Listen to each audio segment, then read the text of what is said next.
you trying to say this guy is not racist? You're saying he's not racist? I'm saying I don't know anything about him because before this happened, I didn't know he existed on Earth. And I know that in a movie, his No, that's not my question. My question is just, are you saying he's not racist? Not any of that other stuff. Just told you what I said. I don't know what he is. Okay, that's the answer. I literally answered the question. That's the answer. Then you don't okay, so don't say I didn't answer it when I answered it. Then you don't need any of that other stuff. You're going off on some other. Well, no, I want to explain what I'm saying because this to the point with Hurricane. So you don't timekeep on this bitch. You're not a timekeeper. I'm not trying to be a timekeeper. I'm asking the question. You brought me up to ask a question, and I asked a question. Right, and so I'm moving on from you to Hurricane because he asked another question. All right. You want to be a timekeeper, bro? When did I say anything about time? So when you just told me I don't need to keep going, that suggests you need to shut the fuck up because you have more time to keep. Time. That's about that's what that suggests. Brother. You have other things you want to hear. Other things that's keeping time. Brother. Okay. Okay. How about this? I'll mute up. You give some good content.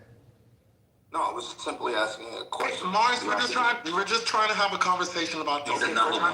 He's another one has a personal vendetta against me. Another one. I do have nothing against you. You brought me up. Another dummy. Ben, can you continue? Watch this. Watch this. Mars, do you think he's racist? No, that was the point I was going to make. Do you think he's racist? I'm asking. I don't know if he's racist. I don't know if he's racist or not. So we agree. So we do agree. So that's why I said you don't need to go any further. Yeah, but I was linking up to Hurricane because I found some of the other stuff he said. Go, man. You know what? I'll mute up for you, Mars. I know that James Brown is your hero. Go ahead, Mars. JP! Go ahead. You got it, Mars. Just having fun with you, that's all. Go for it. Yeah. Go have fun with your job, bro. Okay, can the straight man stop dick? He's not straight. He's homosexual. Okay, whatever. Can the man just stop and let's talk about this? Wait, what? It doesn't matter.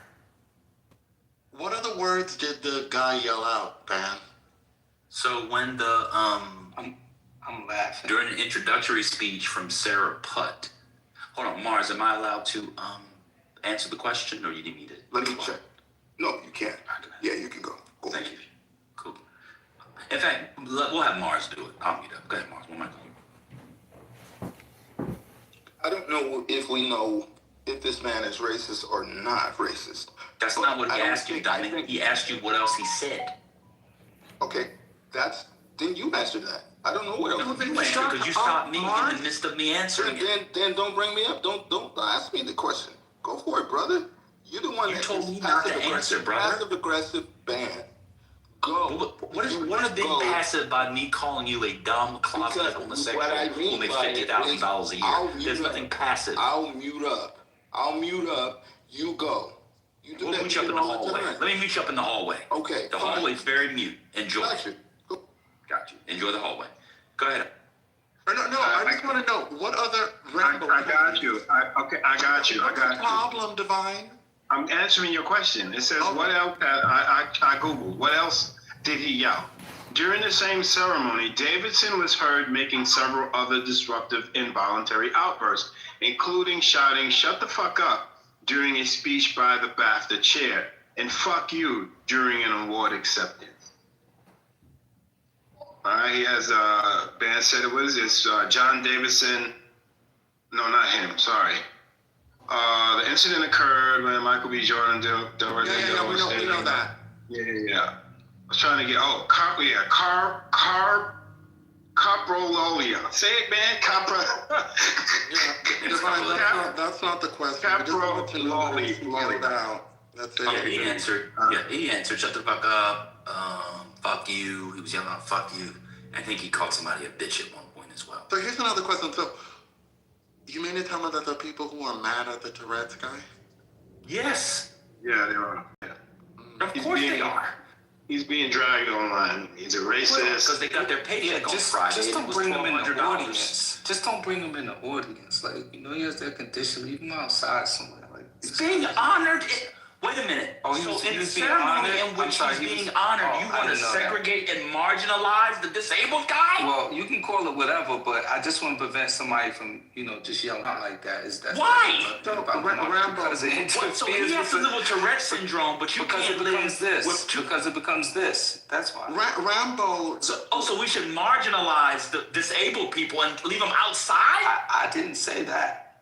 You know what? The blacks are really loud. Should we leave them in their own section too? Do you realize the segregationist logic that you just... Nah, it's not that. So Dan, I have Black men want to be white oppressors so bad. Oh, It's man. insane. Yeah. So I have You said you should leave them outside, Rambo. No, that's not what that wasn't the implication that was meant. So. You literally said he should be left outside. All right, I got to get some different wording, but that was not what I was implying. Okay, Rambo, I have another question. I get it. You don't want Tourette's people attending a No, not Tourette's people. I mean, you want to prevent any outbursts, like. Okay, Rambo, here's the deal. So then we don't want to have any Michael B. black people Jordan. without college degrees, because black people without college degrees are far more likely to outburst and be violent. So we should keep them outside and throw them their food in a brown paper bag and drop their awards outside. What Should does we that do have that? to do with? What does that have to do with a person who has a medical condition, right? They have a medical condition, meaning that they can blurt out at any time. I don't know. Maybe if he's in the building, to avoid that being heard on audio, something just should probably be in place, a procedure just to prevent that distraction. That's it. That's Right, all I'm and young blacks So, okay, so out maybe college doesn't- education I are got violent, nothing so to- they shouldn't be allowed in. I have nothing to do with the blacks and all that. I mean, you're messing up my high right now, man. Oh, Like, you're high. Okay, well, if you're high, then mute up. Dan, another Rambo. You said you're high at What makes you 12:35 think you get to p.m. give directives? on a What makes you Monday. think- What make?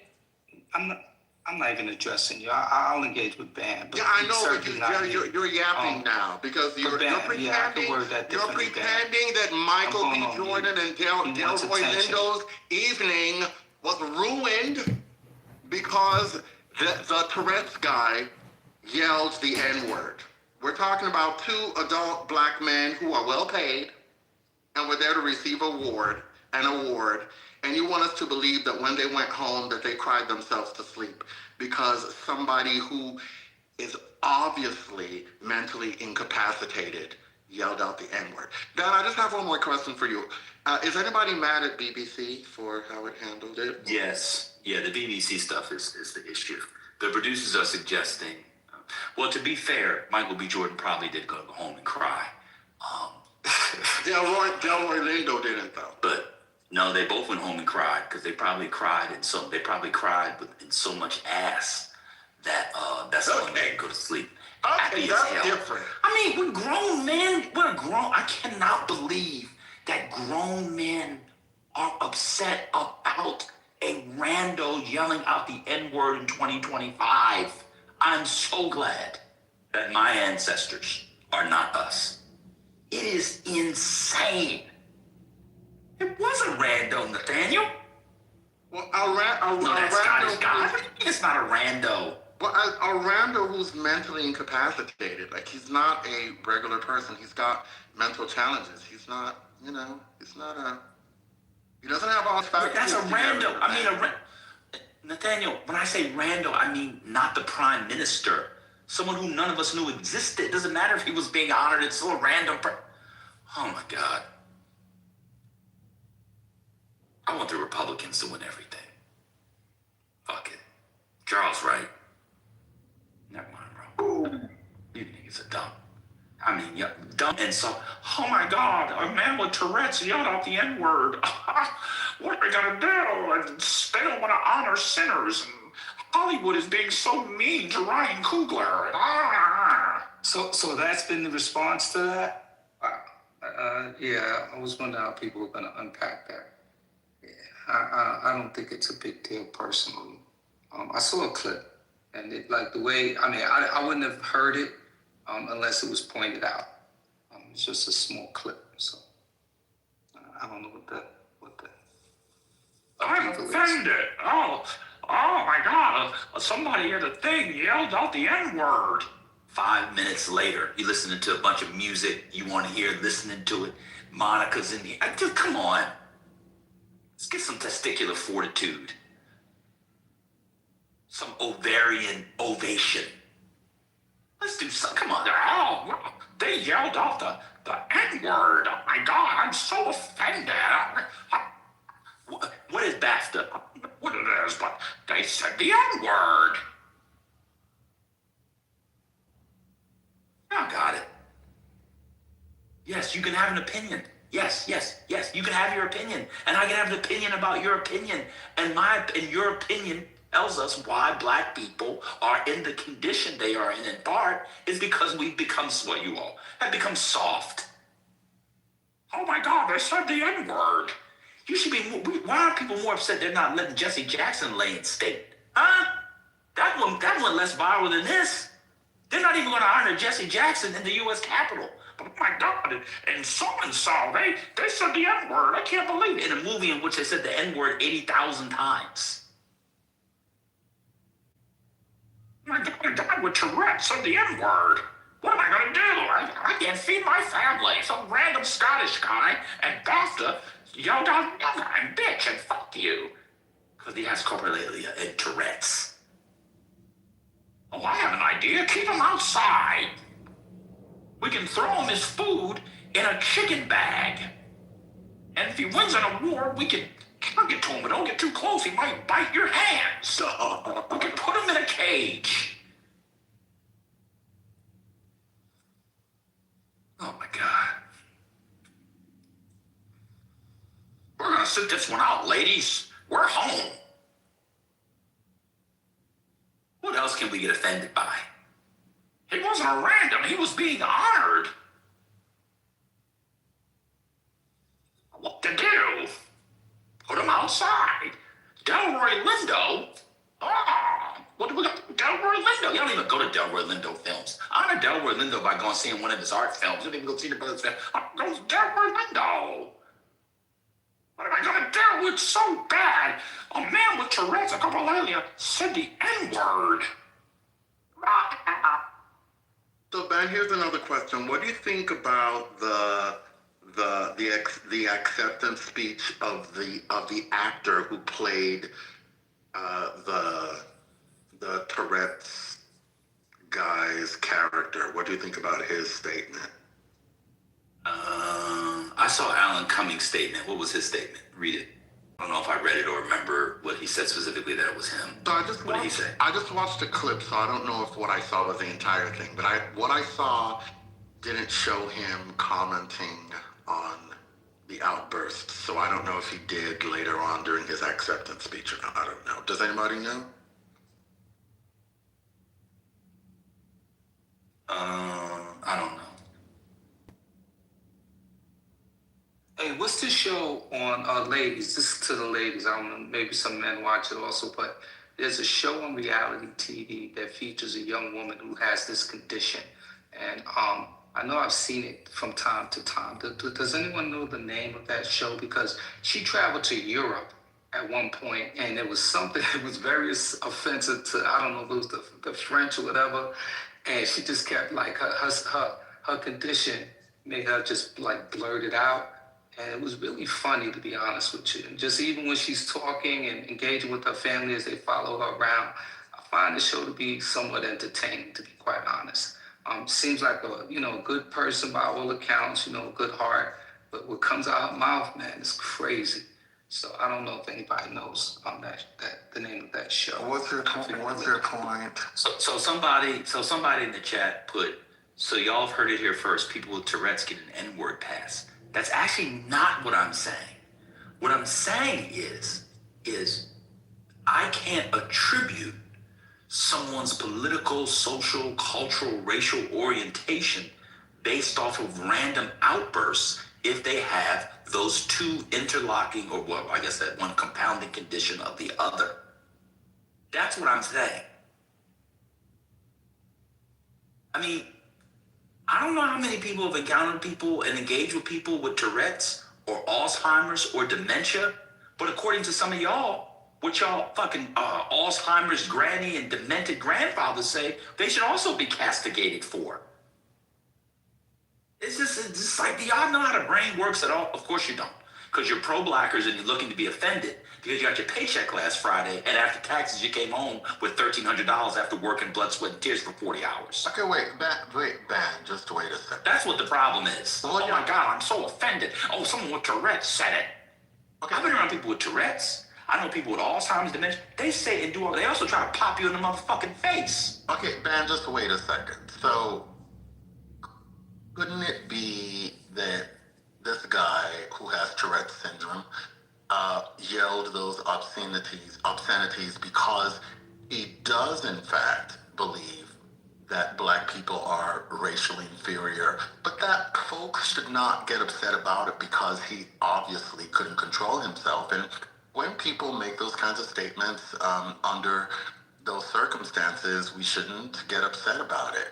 But I wouldn't, that's what I think. I wouldn't say that his having Tourette's means that he couldn't possibly hold those views. I agree with you, Hurricane. I didn't say that either. But respectfully, Hurricane, you don't know anything about Tourette's based off of your question. They do not express desires. This is what I'm saying. You guys don't know what you're talking about. Wait, are desires, are ideas always desires? Desires, ideas, anything. That's not what Tourette's does. It's not some secret pathway into the unconscious. Y'all just don't know what Tourette's is. Have y'all interacted with somebody with Tourette's? No, you're ranting. You're ranting. Do you know anything about Tourette's? Ben, don't. You're not going to do this with me. So the answer is no. That's what you do. You go there. So you don't know anything about Tourette's. You just suggested that what? What did I suggest? You just suggested that his Tourette's was an expression of some sort of inner feeling about black people. That's not how Tourette's functions. I think Well, my point is even if it were, it shouldn't matter because he has Tourette's, and people should not be upset at somebody who yells obscenities involuntarily. He obviously lacks the capacity to control himself. So why are you supposed to be mad at him? Nobody's race banging. Nobody's bang. Y'all want to race bang? Nobody is race banging. Oh no, that's what they're having a conversation. No. People want to race bang. Y'all I'm race not bang. upset at Mr. Tourette's at all. And I think that people being mad at him should not be mad at him. Ain't nobody freaking bang. With the bang. Oh, you want to bang with a man now, Bang Rice? That's what you want to do? No, that's what people. No, I don't want to bang. They want to race bang. They want to race bang. Nobody gives a fuck about this dude. People with Tourette's say, "Oh, people do care." Are you following the story, Mars? Or you been on Mars? I think white people care about it. You were visiting JB's I think too. largely white people care about that. That's a virtual signal. White people. What? It's been all over black Twitter. What the fuck are you talking about? Woke motherfuckers, man. This is not just cared about. Mars is done. Oh my god. Good afternoon, everyone.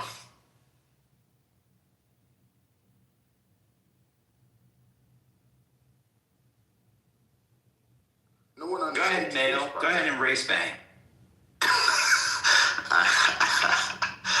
I can't bang, so I can't even race bang, so I'm okay. That's true. You're into You've race been in play, Brooklyn not for race all bang. these years and you can't bang shit? What's going on? No, he's into race play, not race bang. Okay, bang. It's a Monday morning. Can we be civil today? Oh, I'm sorry. I have to be civil, but Rambo can be high out of his ass at 11:30 in the morning. Yes, because But I have to be civil. because to whom much is given, much is what's the end of that quote? I can't remember. Much is expected. Yes. Yes. What? Much is given. He was one of the first black executives on Wall Street. Man, I'm in such a creative zone today, brother. I can't even tell you. My whole cognitive is stimulated. I'm alert. You high, nigga. You're high. No. It ain't just that. No, it's not just that. No, that process started before the consumption of that. But yeah, I'm just in the real zone, man. We in the Are present. you high right now? Yes or no? You gotta put on the weed, brother. It's Are you high? Hold up, Rambo. One Michael Rambo. Are you high? Yes or no? Is that the manager? God damn it. We gotta have this conversation. No, I'm good though. I'm not. There's nothing wrong with being high. I'm just asking you, is that your state of mind right now? Yes, I have a very nice, yeah. Got it. Yeah. Come on, brother. So that's it. I come in peace. Sometimes it really can improve creative function. It does, but It come on, does. brother. It feels good. But nah, we cool. Nah, Ben and I having a nice dialogue. So we're good. We're good. How are you today, brother? Bless. Mondays are go time. It's go time. Time to It execute. is. It really is. It really is. Wait, what's happening? Take it in the back channel. Taking it in the back channel sounds weird, bro. I mean, but y'all are, y'all Oh are talking my softly God, to each Jesus! other. Let me go to the chat. Demonstrating care toward each that other, reality talking about how show. you doing and all that I want the stuff. name of that reality show. I'm going to do that. Rambo's already high. It's not even 1 p.m. and he's a grown man.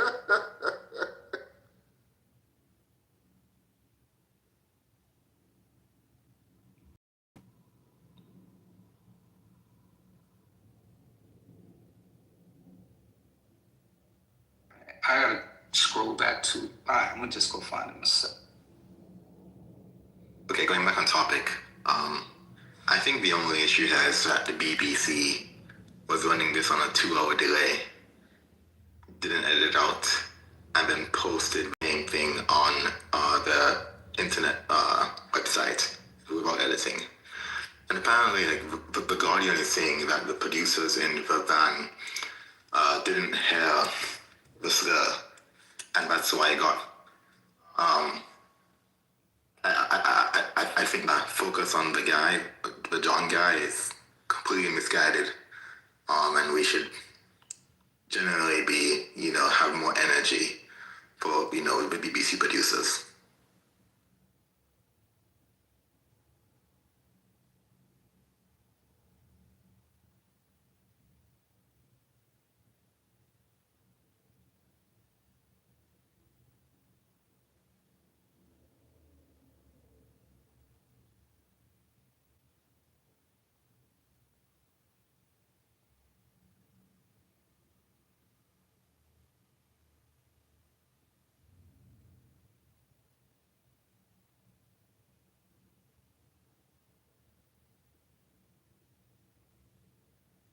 Okay, I'm about to put it in the chat. The name of the show.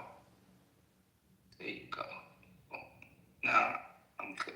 It's called Bailing Out Loud.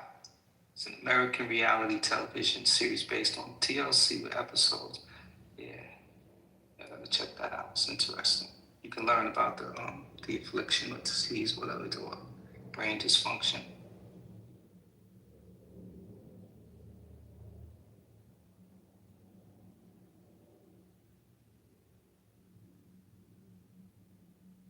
Neil, are you there? Yes, Ben, I am here. Yeah, I have already given the solution to all of these fake problems that are going to get black people's cortisol levels up. Because what happens with the Negroes, in America in particular, but around the world, is that you all respond to these cultural moments, these flashpoints, with such outrage that your cortisol levels spike. And when you combine that with the plaque in your arteries and all other related health conditions, it increases the likelihood of stroking out or heart attacks. Mm-hmm. The obvious solution to this is to extract oneself from popular culture. I've said this many times. I've said it many times. The issue is that show up at all. Huh? The issue that people, see popular culture as a way to success, and and a way to have a very well lived life. Yeah. So I don't think we can extract ourselves from it. Well, they need to see it in other ways. They need to see it another way. That may have been true in 1926. It's not true in 2026 in a way that matters. And people are really going to be upset about this. There's going to be more about this than the lack of honoring for Jesse Jackson. People are going to spend their cultural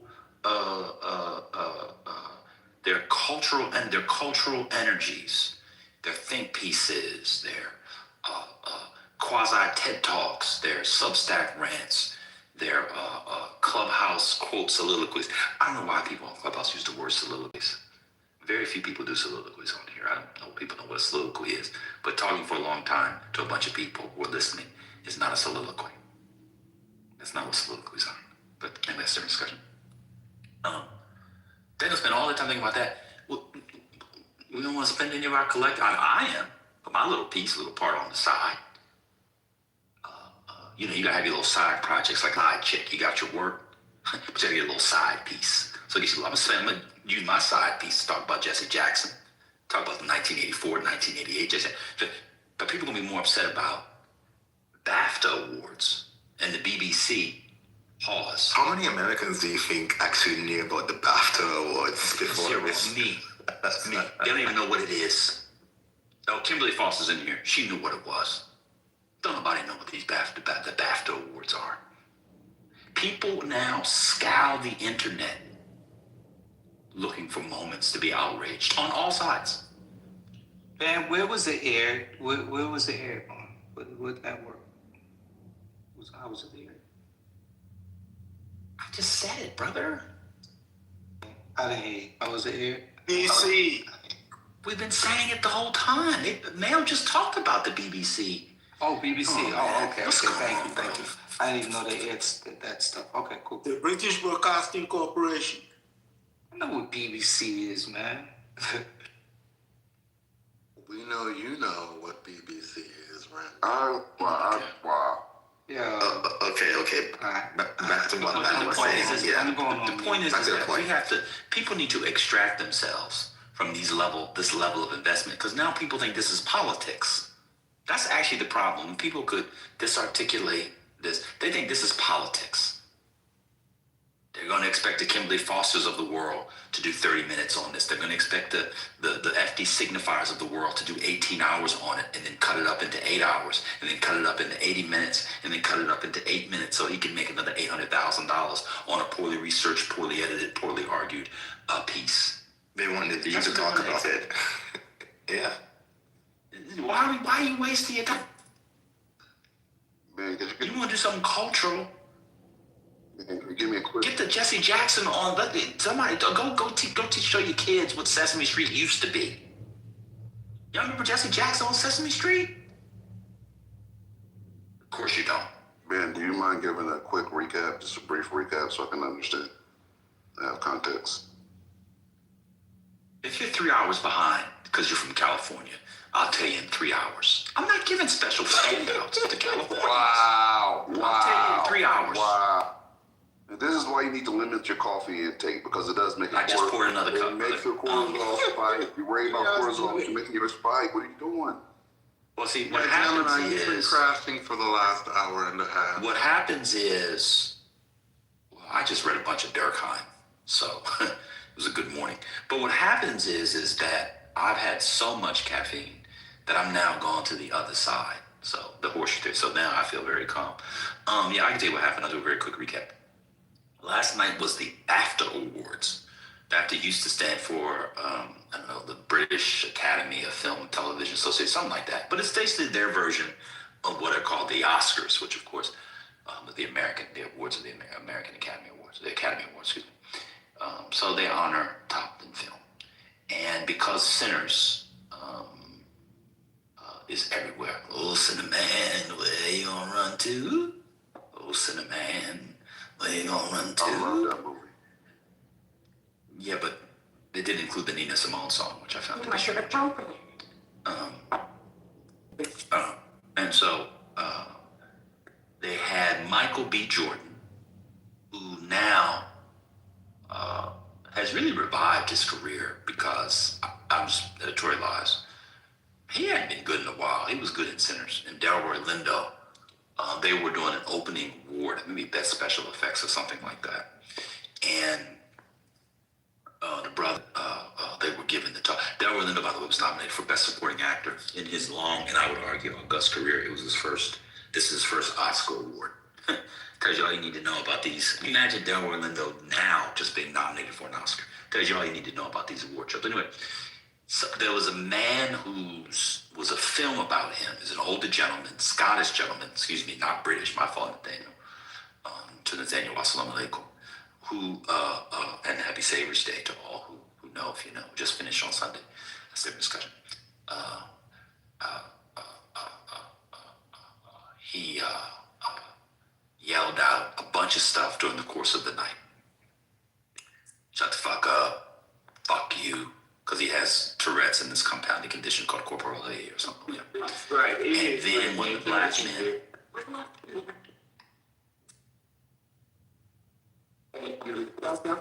Ron, you're off mute. You're interrupting Joe's monologue. Right. I was hoping he said the N-word, actually, so we can get a version of that.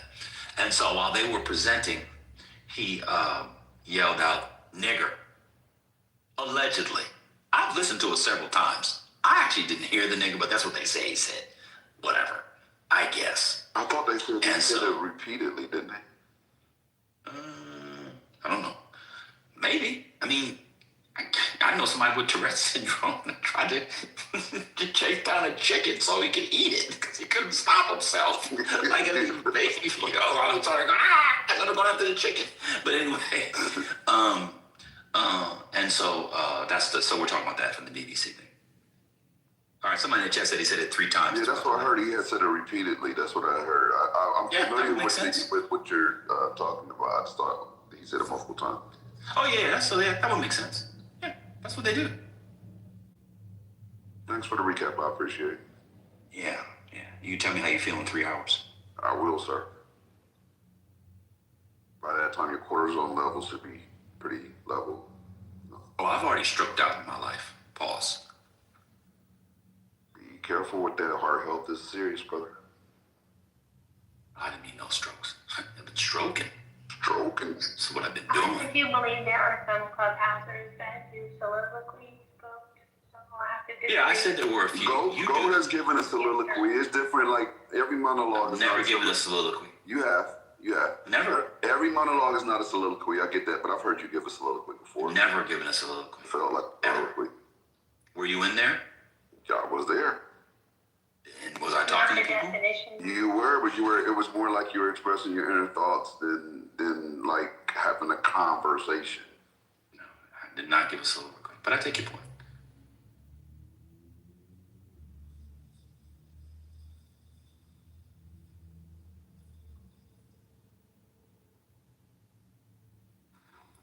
Soliloquy is a nicer word than monologue. Go ahead. Soliloquy Maybe we should go is to a the type Gavin of Newsom. monologue, though. That's what it is. Should we go to the Gavin Newsom one? That's better. Hey, go to that. I was going to talk about that. Go I to kind that, of brother. do want to talk about that, actually. Yeah. Nina Turner. I'll play it. I'm like you. I'm no better than you. You know, I'm a 960. I'm dumb like you guys. Yeah, say that to the white people in the audience, because that's who's in the audience. All right, here we go. And who I was becoming. And my mom saw that. She saw those cracks in that mask. And she challenged me. And, you know, and so it's a story about resilience, redemption. It's a story about humility and grace. I think it's a very human story. I'm not trying to be someone I'm not. I can't do that anymore. I tried that for a long time, and I wasn't happy. I say to kids all the time, learn from, don't follow others. You know, your expression's unique, nobody else has it. And I've really just, you know, the way we're doing, some of you may have seen some of my social media. You know,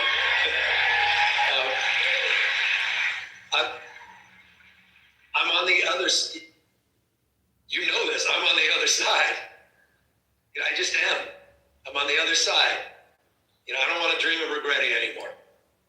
No coulda, woulda, shoulda. It's all out there. I just want to put it all out there. I'm not, you know, I'm not trying to impress you. I'm just trying to impress upon you. I'm like you. I'm no better than you. You know, I'm a 960 SAT guy. And, you know, and I'm not trying to offend anyone, you know, trying to act all there if you got 940. But literally a 960 SAT guy. I cannot, you've never seen me read a speech because I cannot read a speech.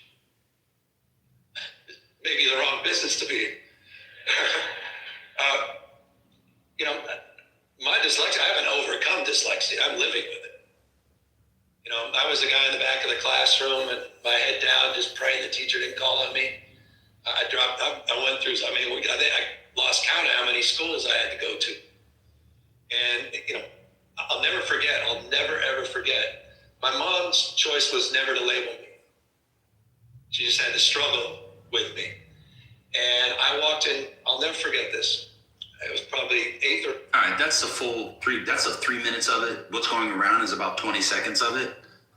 No one will ever convince me that was racist. I could never be convinced that was racist based off what he just said. Especially with the fact that the audience was majority white. I thought it was a black audience. It was not. Okay. That's the context I needed. I thought he was speaking to a predominantly black audience.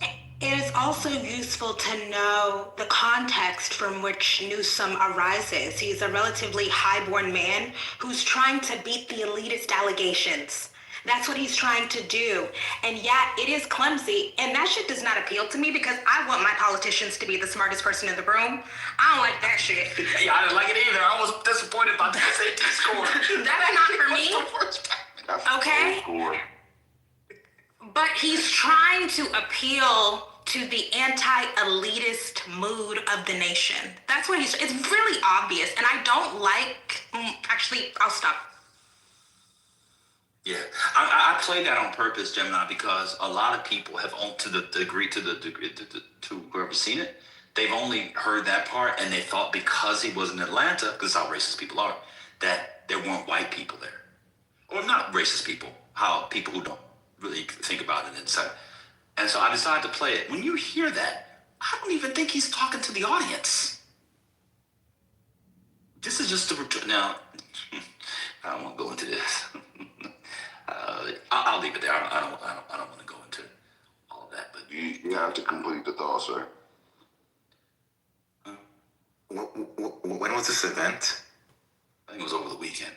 It's kind of funny how we have two, black plus, not necessarily disabled, but I guess conditional, neurodivergent kind of things happening at the same time. Yeah. I definitely butchered that, but you know what I mean. Yeah. I can go into a little bit. So the rhetorical device is called apostrophe. And it was clear it was an apostrophe. Apostrophe is when a speaker, essentially, it could be in writing too. It's when they break out to speak to a ghost, an absent person, or an abstract entity. Usually in the midst of saying something else. So you're talking to somebody and say, "Oh, Mom, I'm going to give you a very famous apostrophe in popular culture, which everybody knows if you know Sanford and Son, or if you know Black TV. Whenever, Elizabeth, I'm coming, he'll be talking to Grady, he'll be talking to Lamont, may he rest in peace, his died a couple weeks ago. He'll be talking to Aunt Esther. "You big dummy, I don't know why you're Elizabeth, I'm coming to see you, baby. That's an apostrophe. It's a rhetorical device when you do that. Right? That's an apostrophe. That's what he was saying when he was saying you. I'm trying to say, he was speaking to an imagine you that he was writing to in the book. It wasn't to individual blacks who weren't even in the audience. Now, I need to respond and I'll be done for a while. I've talked a lot less. I'm about to be done with my lunch. I don't know if I can support Gavin Newsom. I don't know if I can support a Democrat whose SAT score was 960. And he admits that in the public sphere. I'm not joking. This is not good enough. If you got 960, that's fine. Don't admit it in public. That does not give me, he's just like me. I don't want my leader to be just like me. I want him to be smarter than us. But that either includes on the thing, or it includes being savvy enough to not say so. What annoys me less is the fact that when he was 17, 18, he got to 960. That's fine. It's that now in his 50s, he thinks he can get cultural capital by saying it. He should know better not to say it. Loosely, I was most offended by that. Then my second point, I'll be done. I mean, so all due respect.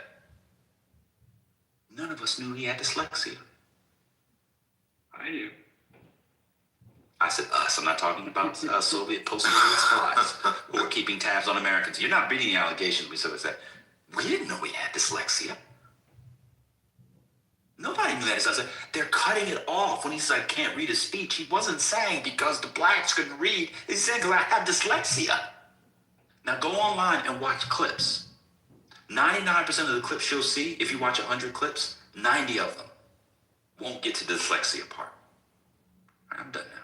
So what happened is he told half of the story, right? In his book, he goes on further, right? His mom, on those SAT scores and his struggles with dyslexia, told him, which he says that it's the cruelest comment that his mom ever made, and that comment changed his life. His mom said to him that it's okay to be average. And what he doesn't tell you in that speech is that his whole life until today is proving his mom wrong. So he is above average, but he just told half of the story. Not people looking for context in out of context clips. Yeah, I love context. Not that. Yeah. Because. Huh? She's going in the What? now. In the Matrix. Why are people? There's fine people on both sides. There were some fine people on both sides. There weren't fine people on both sides. Why does Nina Turner still have the tweets up? You're in the Matrix. Yeah, the Matrix is fucking her up. She decided the Charlottesville comment is equivalent to this. Yeah, I know the context. No, I know the context. It's still bad. It's not. It is. It's Of course not. it is. Watch this. Name the people on both sides. The protesters that wanted to keep the monument and not rename the park, and the protesters that wanted the statue removed.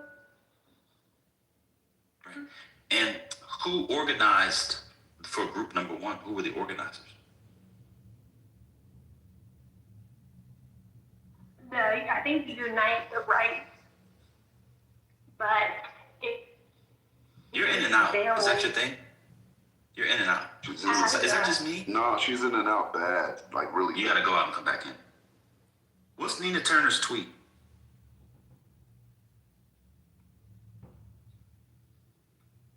Oh, sorry, I'll read it for you.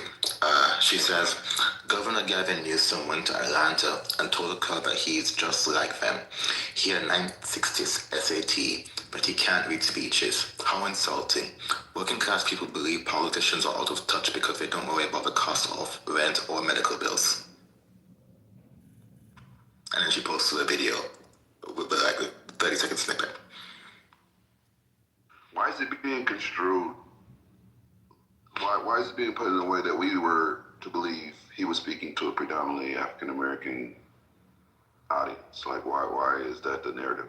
Because he was in Atlanta. And Atlanta is is metonym for black people. And so that's why. I think Nina Turner listened to the 25-second clip. People heard that. If you came in, I would love to hear this. If you came in and you didn't know the story and you hadn't heard about it and you heard that clip, please tell me what was offensive about what he said. What's the average SAT score? I think like 12. Like somewhere around 12, right?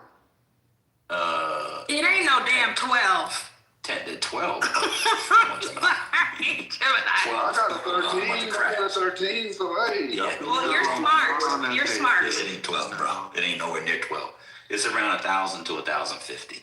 I also went to Sylvan, though, Kimberly, and took the PSAT hella times because my dad made me. So.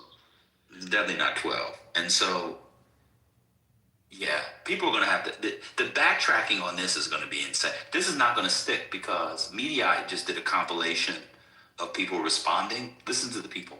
Sean Hannity, Megyn Kelly, Rick Scott, Nicki Minaj, Ted Cruz, Clay Travis, Brendan Dilley, Ron Rule, Cat Turd.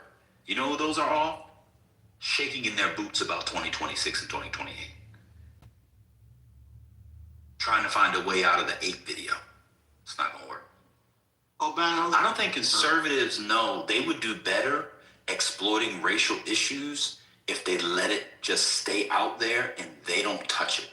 Once they touch it, people begin to get more suspicious. I don't know why they haven't learned that. If you got Megyn Kelly, Ted Cruz, Sean Hannity, Rick Scott, and others saying this thing is racist, people that say racism doesn't really exist and then they call something racist, you know what people are going to say? I don't think it was. Yeah, 2 weeks ago, they were defending Donald Trump's ape video. Correct. Like, yeah, I think it's possible that some people offended by the video focused only on the first few seconds and didn't try to take it in its full context, because when he first said, "I'm just like you," he was looking at the black mayor, and maybe some people thought that he was referring to the black mayor, but if you watch the entire video, then you see him turn to the audience, and if you listen to everything, then you get that he's not referring to a specific person, but he's just talking about the proverbial you. Maybe it's just the first few seconds of the video that had some people thinking that he was directing it to a black man. But that's an absurd conclusion, because how would he know? What could he know about that black man's background? He definitely didn't know the black man's SAT score. So. Well, Andre Dickens, if you look at his body language, he knew he wasn't talking about him. Okay. He was repulsed. He was reviled. Andre Dickens went to Georgia Tech for undergrad, so you know he got bored in a 950. So he's like, "Oh my God." Man, so the average is 1,000 to 1,100. That's the national average. Yeah, exactly. So. I was off by 100. After, 1,100 is the high end. It's probably close to 1020. But 1025, 10, 30, 10, 40. But afterwards, he was like, "Hey, man, let me talk to you real quick. Gavin, come over here. Hey, what's up, Andre? Brother, did you really only get a 960? You just tell him that for the people." I guarantee you he asked him that. It's wild to me that people, like, man, that's what I'm saying. Damn if you do, damn if you don't. He's trying, as Kimberly said, to shape the elitism. He says he has a disability, and he got an average or slightly below average SAT score. Anyway. Monica, are you back? Did you want to say your thing or no?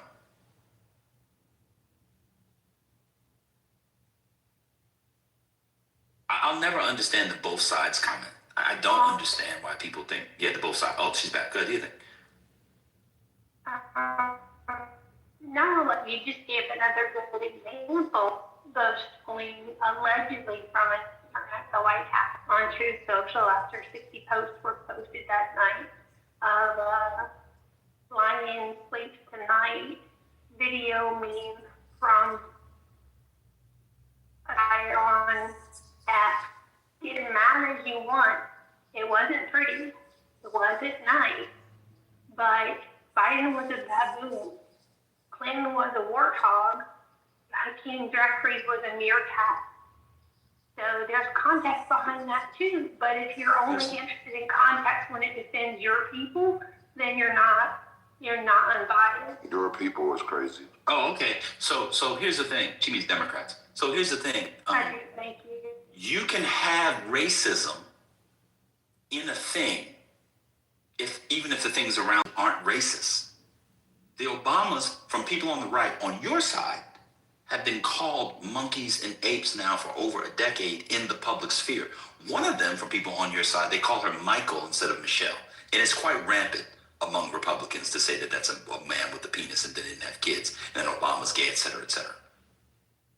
So it doesn't matter what followed in the movie and this one because of the history of race, monkeys, apes, etc. That's like how the real world works. There's no history of people being denigrated, blacks for having dyslexia, whatever. It's completely different. Good try, though. I like your Charlotte's Ford. The clip didn't mention his dyslexia. Your clip did, but the ones I've seen that are I know they didn't. racist. That's how the internet functions. It functions with people why like you. it's important, and I'm glad you brought it up. That's how the internet functions. For people just like you, No. who instead of going to listen to a thing, look for 30 seconds to be outraged by getting incomplete information, where and that's have where I been you promoting formulate that? your worldview. I'm sorry? Where have I promoted that, though?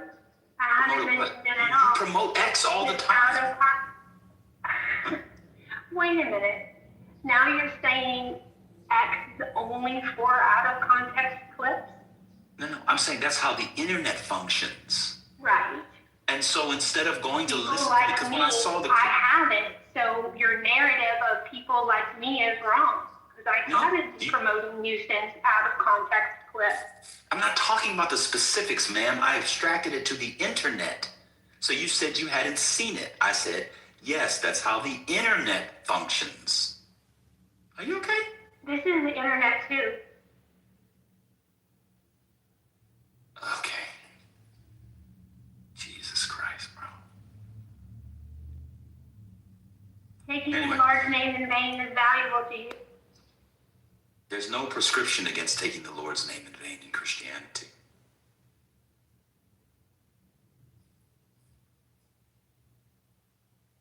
Jesus' name. Could you point me to the scripture, or do you need to get it from X? The Lord's name in vain, blasphemy. But okay, Joe, if you don't. Blasphemy? What did Christ say about blasphemy? It's in the Ten Commandments. Is she okay? I said, what did Christ say about blasphemy? She said it's in the Ten Commandments. Do the Beatitudes cover it too? Girl. Do the Beatitudes cover the... This is Such great. a Christian. They always expose themselves. Well, you know, Ben, she could just be making the argument that when the word Lord capitalized appears in the Old Testament, that the Lord is referring to God the Son, and that Jesus Christ is God the Son. And so when the Lord gave Moses the Ten Commandments and told Moses to write the words down, well, actually, no, the first time God wrote them down, that those words written down were Jesus' words, since Jesus is also God the Son. Maybe that's what she's arguing. Maybe that's what she believes. Is that what you're arguing, Monica? She don't know what I'm talking about. Thank you, Hurricane. Monica, you don't even know about L-O-R-D capitalized. Like, you don't know what I'm talking about. Wait, she know you're talking about what you said. That's what she was arguing. What are you doing? She doesn't know about. I know she doesn't know that.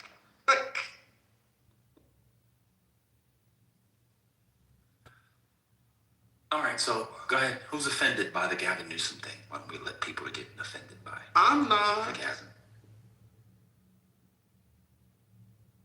Let's listen to it again. The one with the... Let's listen to it again.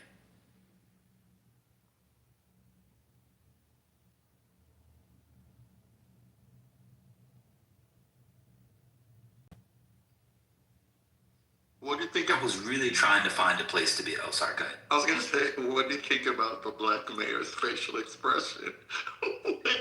when I loved it. Newsom said, He was like, I'm wait, you can be just like you. Yeah, he was like, wait, you can be governor of California and that's all you got? Shit. Let me move to California. All right, hold on.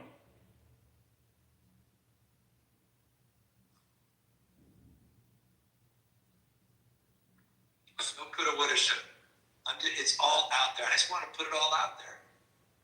In some of my social media. I'm not trying to be someone I'm not.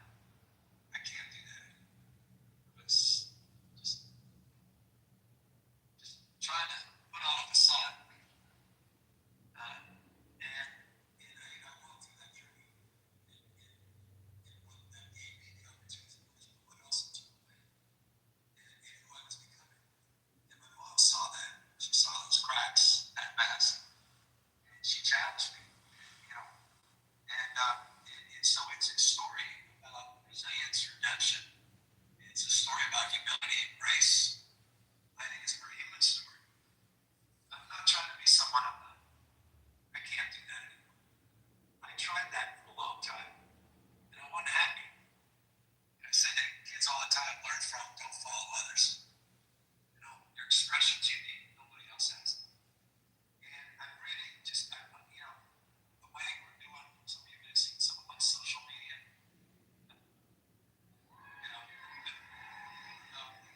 It's a little hard to hear. It's kind of far away. I'm on the other side. I'm on the other side. I just am. I'm on the other side. And what that gave me, the opportunities and privilege, but what also took away, and who I was becoming. And my mom saw that. She saw those cracks in that mask. And she challenged me. And,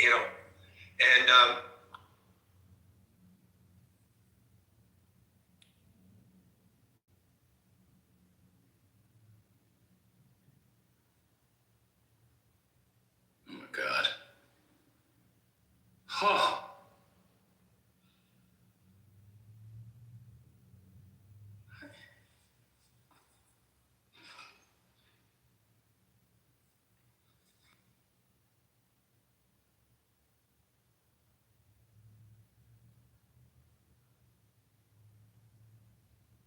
and what that gave me, the opportunities and privilege, but what also took away, and who I was becoming. And my mom saw that. She saw those cracks in that mask, and she challenged me. And so it's a story about resilience, redemption. It's a story about humility and grace. I think it's a very human story. I'm not trying to be someone I'm not. I can't do that anymore. I tried that for a long time, and I wasn't happy. And I say to kids all the time, learn from, don't follow others. Your expression. That's what the app look like.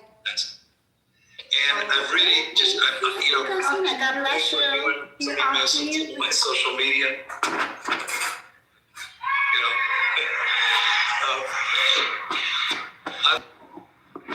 I'm on the other side. You know this. I'm on the other side. I just am. I'm on the other side.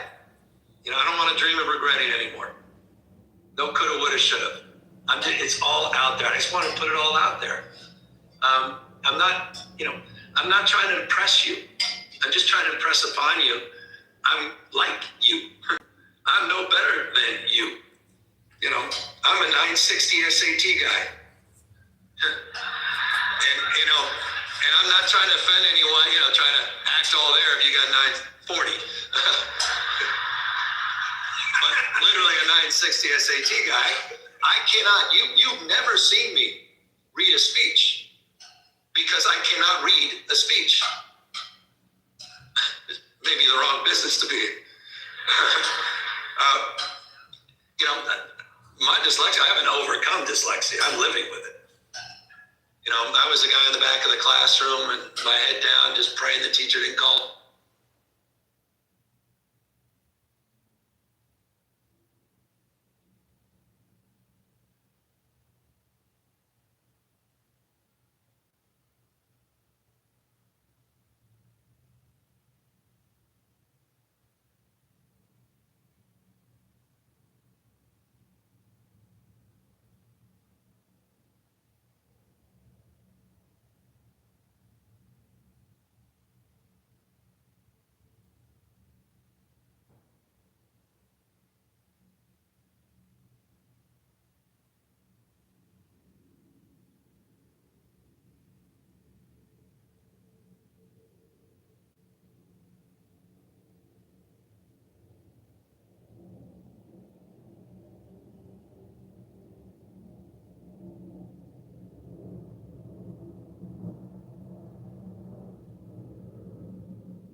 There are very salty Canadians because USA won the hockey match.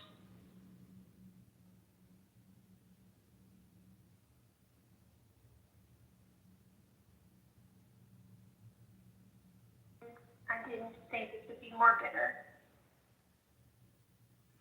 Yeah, it used to be that Canadians could enjoy, losing to America, but with the stakes and what it means now, yeah, Canadians are not too happy.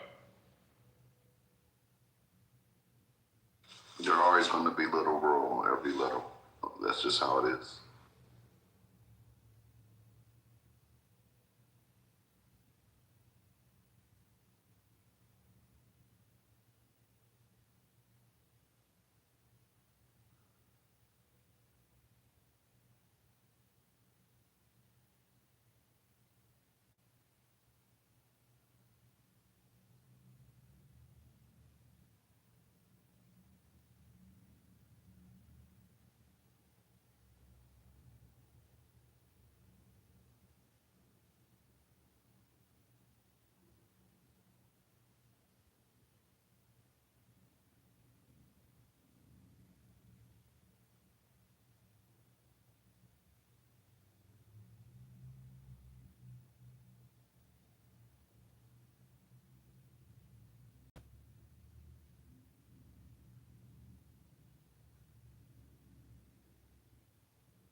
for any of you,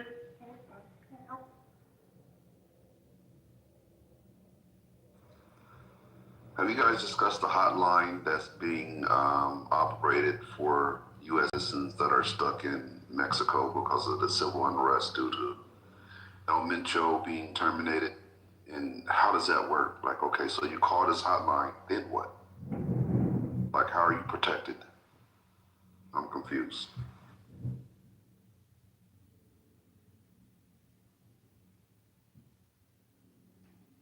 well, at least they know you're there. They'll track you, that kind of. But are they going to aid and help you in leaving the country? Are they going to extract you, or they're going to send you an armed vehicle to take you to the embassy? Like, what the fuck happens?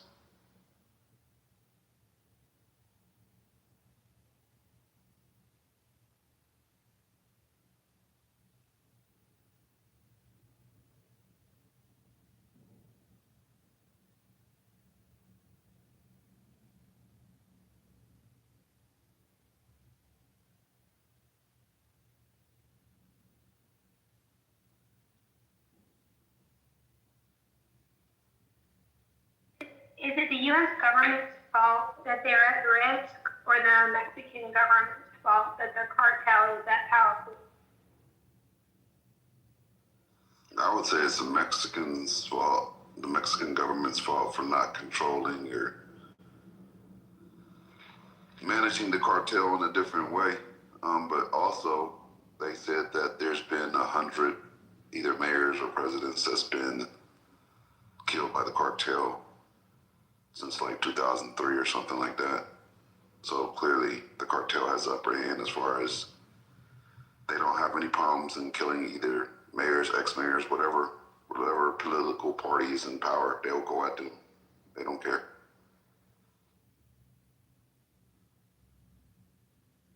Then there's so much corruption. They can buy different generals. They can buy different police officers. They buy a lot. So that still doesn't answer my question. I'm trying to understand how the Americans there are going to benefit from a hotline. Like, I don't think there's nothing that can be done by a call. Like, what happens?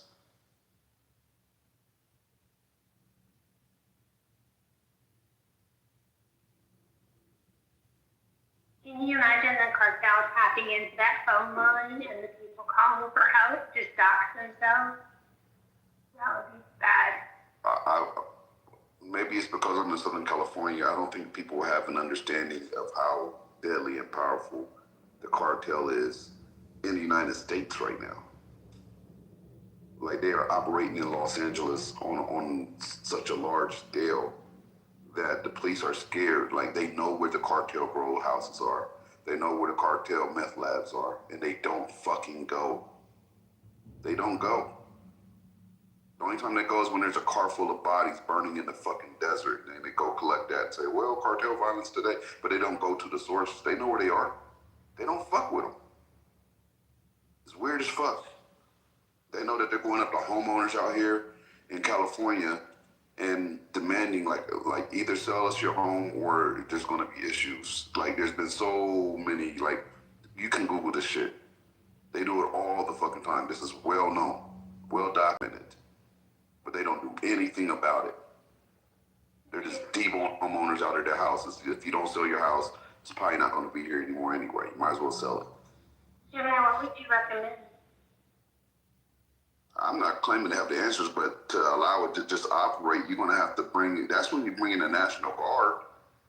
Like, now for the citizens that are peacefully protesting, that's when you actually utilize them. Like, to me, I don't know. Would have to approve that, right? There's been businesses downtown that are just, there's so many businesses, and unfortunately, I know a few, like, where they're not real businesses. They're just money laundering funds for the cartel. There's houses that are just straight cartel, like tons of them. Neighborhoods. Everybody knows it. There's money laundering funds downtown where they found 60 million in just random boxes.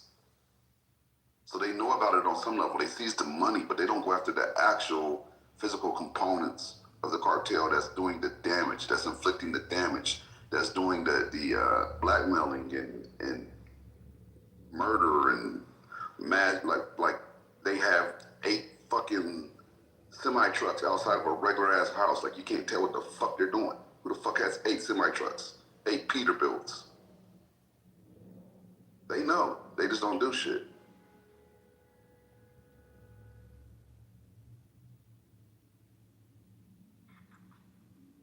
Breaking news. Don't know. Gavin Newsom just respond. Oh, No, you have breaking news. Gavin Newsom just responded now to Sean Hannity directly. More will be coming. Quote, you didn't give a shit about the President of the United States posting an 8 video of President Obama or calling African nations shitholes.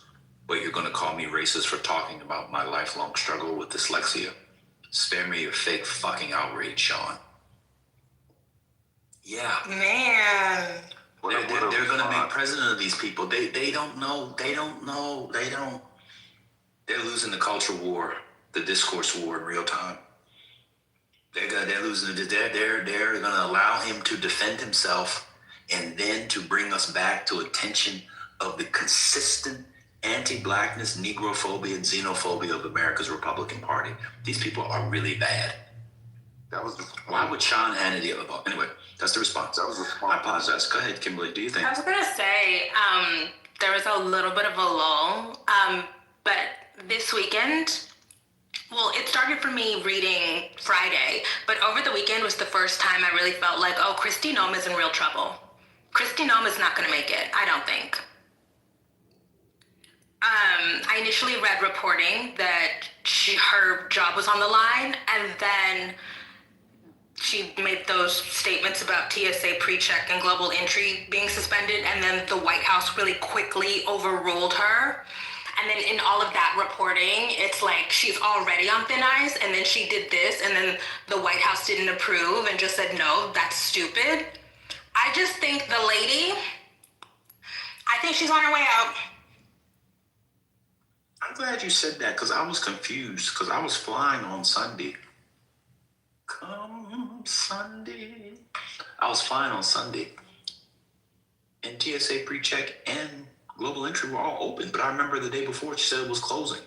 So the White House just shut her down. Okay. Yeah, the Washington Post reported the White House shut her down. Oh boy. Good question. What's this I'm hearing about the Commerce Secretary's sons? The former company he was the head of made millions off of these tariff paybacks or whatever.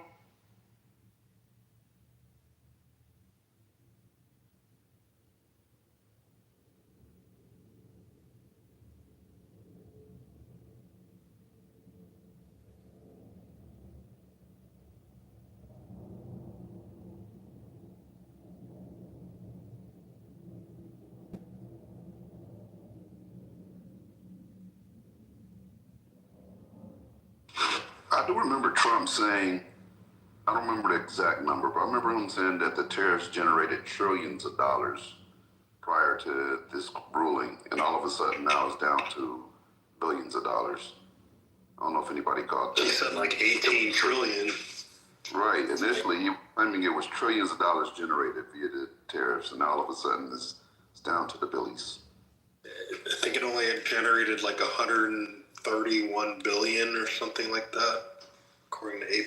I mean, that's still very significant, but why lie? Well, did he say how quickly that would be accumulated? He said it had generated. He used it in past tense, like this had already happened. This was already accomplished by his administration, and it was inaccurate. If this ruling didn't happen, he would have kept that narrative, I'm sure. I've got breaking news. Kimberly Foster, are you sitting down? I've got breaking news. Kimberly Foster, are you there? Yeah. Kimberly Foster and I,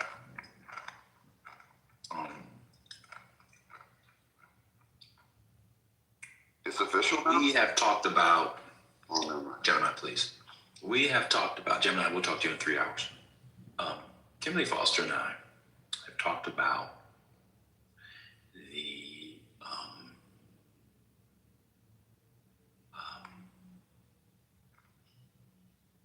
the cracks in the Republican movement and how Donald Trump is able to hide them, cover over them, seal some by dint of his own personal charisma, attraction, and appeal to many people. And it's just bloviating. Christopher Rufo has just responded, Kimberly Foster, who I would argue is what? The lieutenant colonel of the rights culture wars? Very important voice. Yeah, Mr. DEI is racist himself. Yeah. This is what he said, and I quote, "I know we're supposed to laugh at Newsom, but he's an impressive talent whose political instincts are vastly superior to the perfect test scored nerds who like to think that they can outsmart him. You can put up as many IQ charts as you want, but it's a mistake to underestimate Newsom." Somebody gets it. It's Christopher Rufo. It also appears, he says, because he watched the whole video. I scanned through it, and if you watch the video, when they come out and leave, you see the audience, and Christopher Rufo seems to be the first person, with big followers, and he has a screenshot of the screened up video. Quote, "It also appears to be a majority white crowd, or at least a not exclusively black crowd." I saw one black person in the audience, by the way, that I could tell was black. This is full of whites. Is the argument here that he's condescending to whites? Or is it only condescending if he says this to blacks? I'm not a fan of Newsom, but we should be honest. They're getting clobbered over the next couple of cycles. This is a horrible attempt to try to paint Gavin Newsom as racist when he was speaking to old white ladies who want to cook chicken pot pie for him and soak his feet in Epsom salt baths. He wasn't even talking to black people. Totally. And I'm going to take, your position. I'm gonna, wade into your territory. Leftists who glom onto that also need to be embarrassed. I should, yes. Yeah, but according to Matt Cooley, he was talking to a single black person, so he's racist. To be fair to Matt, like Monica, they just get their stuff directly off Twitter. So, to be fair to them.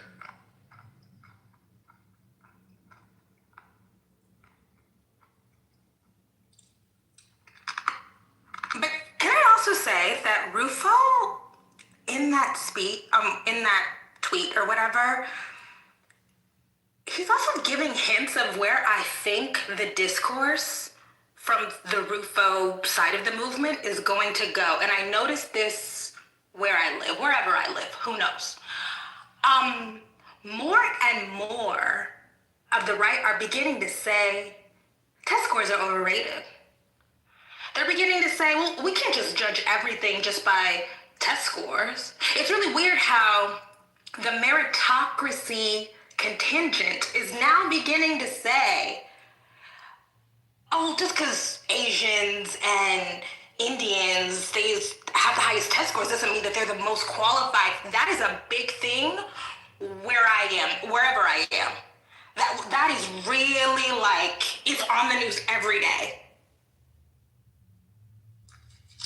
I don't think the people seem to understand that in their attempt to play the race card, which they say we shouldn't do, they're actually, I'm just following what you're saying, I totally agree. They're undercutting their whole anti-elite, anti-university claim. You know why? Because they didn't think it through. The most embarrassing tweet from a federal official so far has been Rick Scott. Have y'all seen Rick? I don't know what Floridians see in Rick Scott, but it's clear he only wins because he's rich. He must give crazy kickbacks too, because Rick Scott is wildly untalented. This is what Rick Scott said. I'm going to read it word for word. This might be the dumbest tweet you'll read today, or you'll hear today.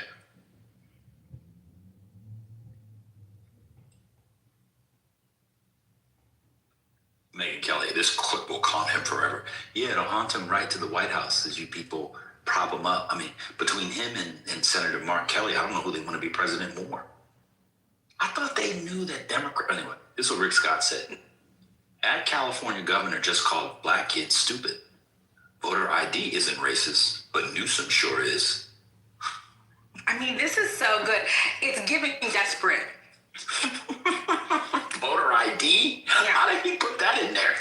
All of this stuff is drenched in desperation, drenched in grasping at straws. It's so good. It's so good. I don't know how everybody's so gloomy these days. It's good. They really won the culture wars. Clearly, I think we could argue for like 3 years. Giving it all back because, as I argue, they are 10 times better out of power than in power. They're much better counterpunchers. They're much better at responding to the tone and setting it that way than just setting it. I don't think they thought through this. I thought they thought it was it. I'm gonna tell you why, not to defend them. No, they weren't winning the culture wars longer than that. When Trump was in office, they weren't winning the culture war. Let me tell you why. We passed gay marriage. I mean, gay marriage. So, let me tell you why. I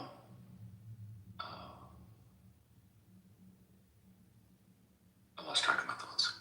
I apologize.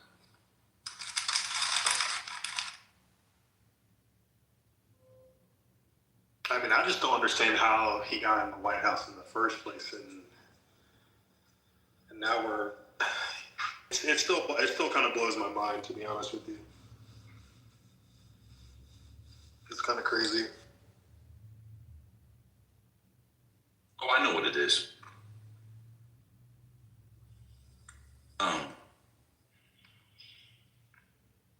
I'm not trying to defend them, but like Monica and Matt Cool, they also just looked at the 30-second clip, and they weren't smart enough and didn't take the time to have their people. Hey, give me a longer version so I can see it. The clip that went viral this morning did not mention dyslexia at all. So when he's saying, I also, you never see me read a speech. They thought, oh, he's talking about black people. He was talking about his dyslexia. They cut it off right at They cut it off right there. Conservatives are really bad. Because the clip I was watching, like, cut it off as he was saying dyslexia, and I'm just like, okay, well, obviously we need the full context for this, but I mean, I would say that anytime.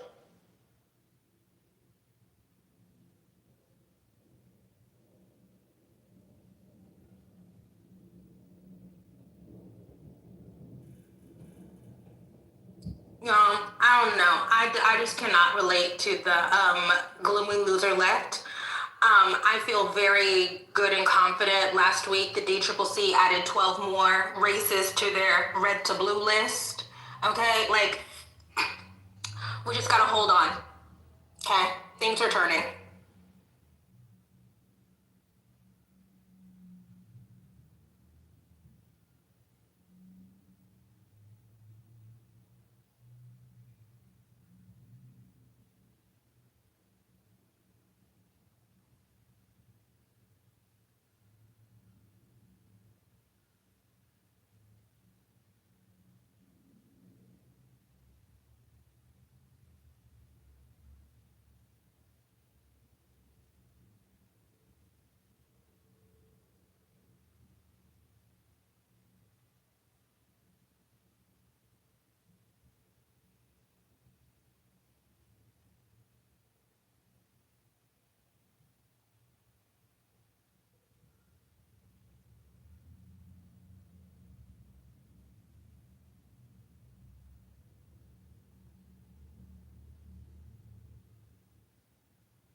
morning, people.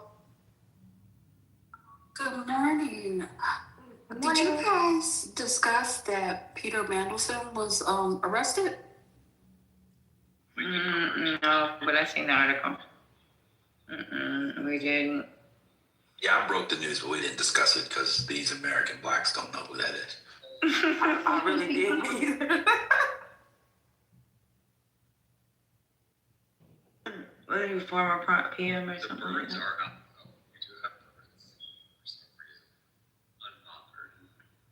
Oh, no, he was an ambassador. That's what he was. He's an ambassador. And he's the Lord.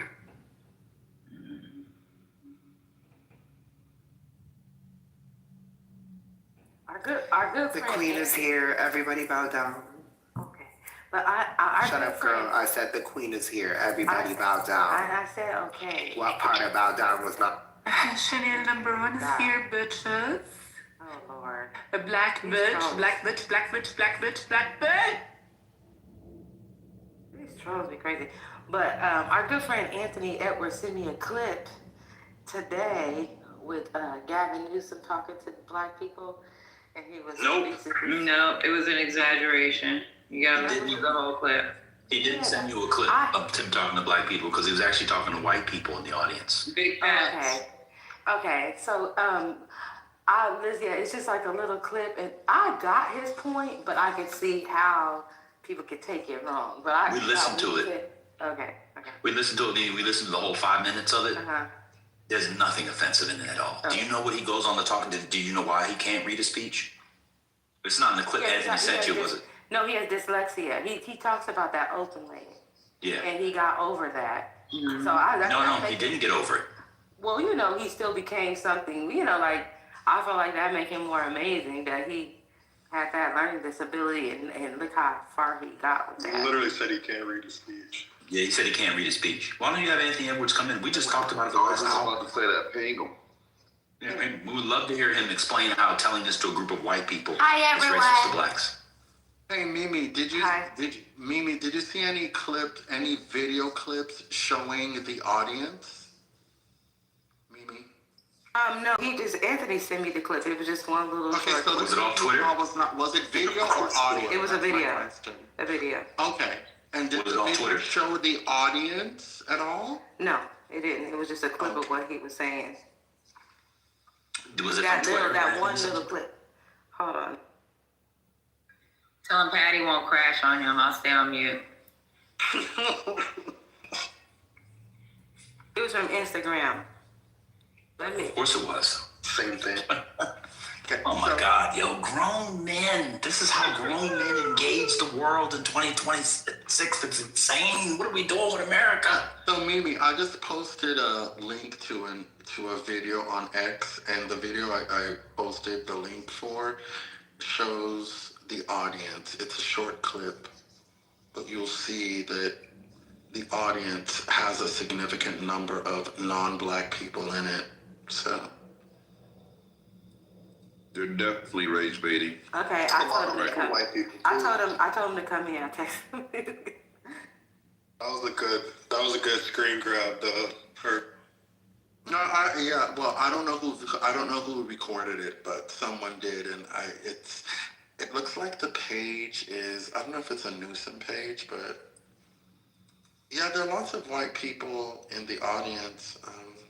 It's majority white for he sure. He probably just took it because it was in Atlanta, thinking it was black. Of course. And because there are no white people that live in Atlanta. He's talking to a black man on stage, so he's a racist. Can I? First of all, y'all know that Metro Atlanta is majority. Well, let me just finish. I'm gonna say something that might sound a little racist to some, but it doesn't mean to be this way. How can I put this? It was a memoir book talk. Sorry, it was a book talk for a memoir with Gavin Newsom. Hello. Who thinks in any city of America it will be a majority black audience? I'm gonna say it again. sometimes we just have to like think about like stuff. Like that's what I like about it. Like y'all don't people like to think about stuff. They just get upset at my tone and I cry. You know, say it again. It's a book talk for a memoir by Gavin Newsom, not Method Man or Buckshot Shorty or Joy Ann Reid. Although that might be majority white too. It is a Gavin Newsom. Not too much. I apologize. It is a book talk. Book talk. Where people are going to sit with two chairs with a book in between them. They're going to sit and they both had on lovely shoes. The mayor had on these double monk black, beautiful black leather with a double monk strap, absolutely gorgeous shoes. And they're going to sit and talk about a memoir. And it's not Nas. It was Gavin Newsom. In what world does anybody think the audience for that would be majority black? Yeah, I take it to talk for anybody not named Kamala Harris or Michelle Obama or maybe Barack Obama. Maybe. Yeah, it's gonna be majority white, non-black, I should say. Yeah. Sometimes it's like when people see stuff online, the way that they just absorb narratives, and I get it, young people do, but some of these people you guys will name are in their 50s. Like if you just sit back and think, again, it's a book talk that you have to pay for. And it's not a memoir about a black girl who travels back in time in slavery and finds out that her master's great-great-grandfather was really her. Or she finds out that her boyfriend's great-great-grandfather was an abolitionist, and so now because she went back in history, she's allowed to marry a white man. Now that would be full of black women, because we all know that's their dream, right? To justify their marrying white men. That we understand. That talk would be majority black women. Right, and you are separating out black women because black men don't read. Correct. You got to the next point. I was literally about to say that. And we know it's not going to be black men at all. Sorry. And we know it's not going to be black men because they don't read. That's exactly what I was going to say. So the anti-blackness here is crazy, y'all. It really is. This is insane. It's not anti-blackness. Y'all being anti-data. Black men do read. I think black men on average read less than a book a year. Black men. Almost certainly that's true. Black men do read just as much as they don't cheat. Okay. Now you made it worse. Man, my daughter got her first tattoo yesterday on her wrist. That's a parenting failure. And it's a book. That's a parenting failure. Not at all. A book on her wrist, a little book. I wouldn't pay her tuition for the rest of her college years. I blame you. But I guess you were going to show up to the appointment, but you were 3 hours late. I was 3 hours late. That was it. She literally got a little book on her wrist. Oh, nice. I love And that I little know bookish it girl. hurt. I have one tattoo and it hurt and I'll never get another. It's not a gateway tattoo, Butter. Don't say those things. Because sometimes tattoos hurt. People be like, all right, I'm not doing this again. Like me. I mean, Gemini, I knew your daughter was an exceptional Negress when you said that she went to UCLA. Yes. A black person at UCLA is like the most impressive black person in America at age. It's sad but true. There's just they don't have much support there either. Like much community because there's not many, you know. Shout out to Ward Which is Connerly. wild. Shout out to Ward Connerly. Well, you were his intern at the time.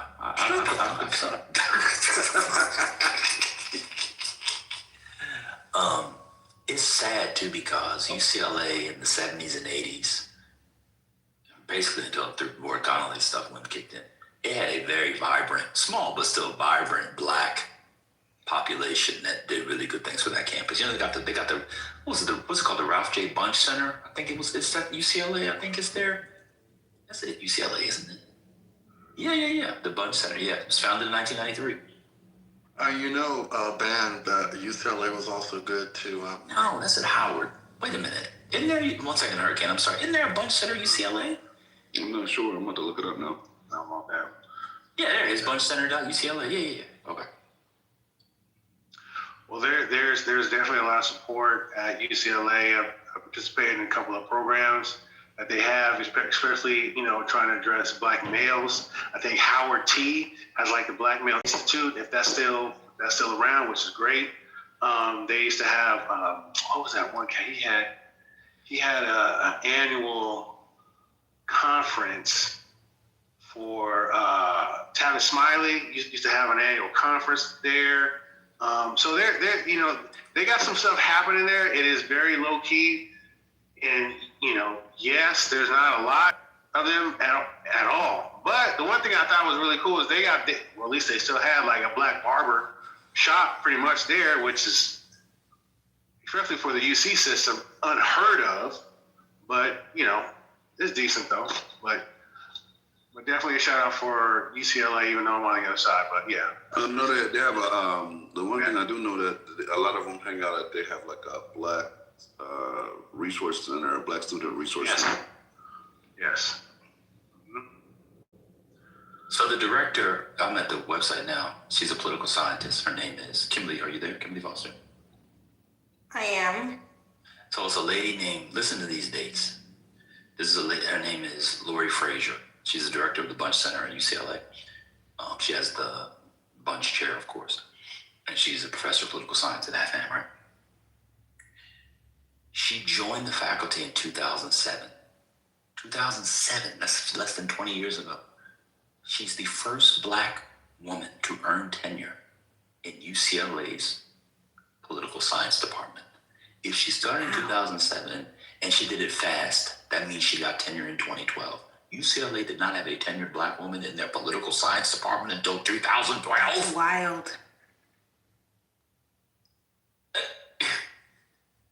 Dude, that's almost unfathomable.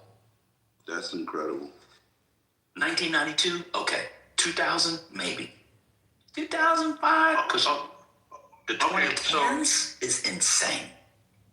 Here's something that's kind of unusual about UCLA. They have Black people that go through the UC system on the way to Ivy League places, right? So there's even some people that I was fairly impressed with that went to Berkeley, and I was like, okay, great. I'm gonna see if I can apply, maybe get a part of the graduate program, so on and so forth. Next thing you know, they were there for 2 years, and then they left, and then they went to Ivy Leagues. So it's like, if they can get to that level, they just got to do a short time, produce some research, and then boom, they can get picked up at a different institution that's a whole lot more supportive, supposedly. But it's really just a stopping point before they move on to other stuff. So I'm not surprised at that, but it's unfortunate too at the same time. And plus, there's a lot of Black professors that really don't. I mean, how can I say this politely? This was like an issue at the Black Faculty and Staff Association, was getting tenure. They have to, and you know this, Dan, you have to hit like 4 criteria, and it has to be stellar. And if you don't hit that 4 criteria, you don't stay. It's like research is number 1. You got to be involved with the community. Of course, the schooling is like another one, but then there's like something else. But the research part, getting them to like that top grade research is and grants, and grants too. It's hard. So, anyways, I'm gonna stop there. But tell me if you know something different, man.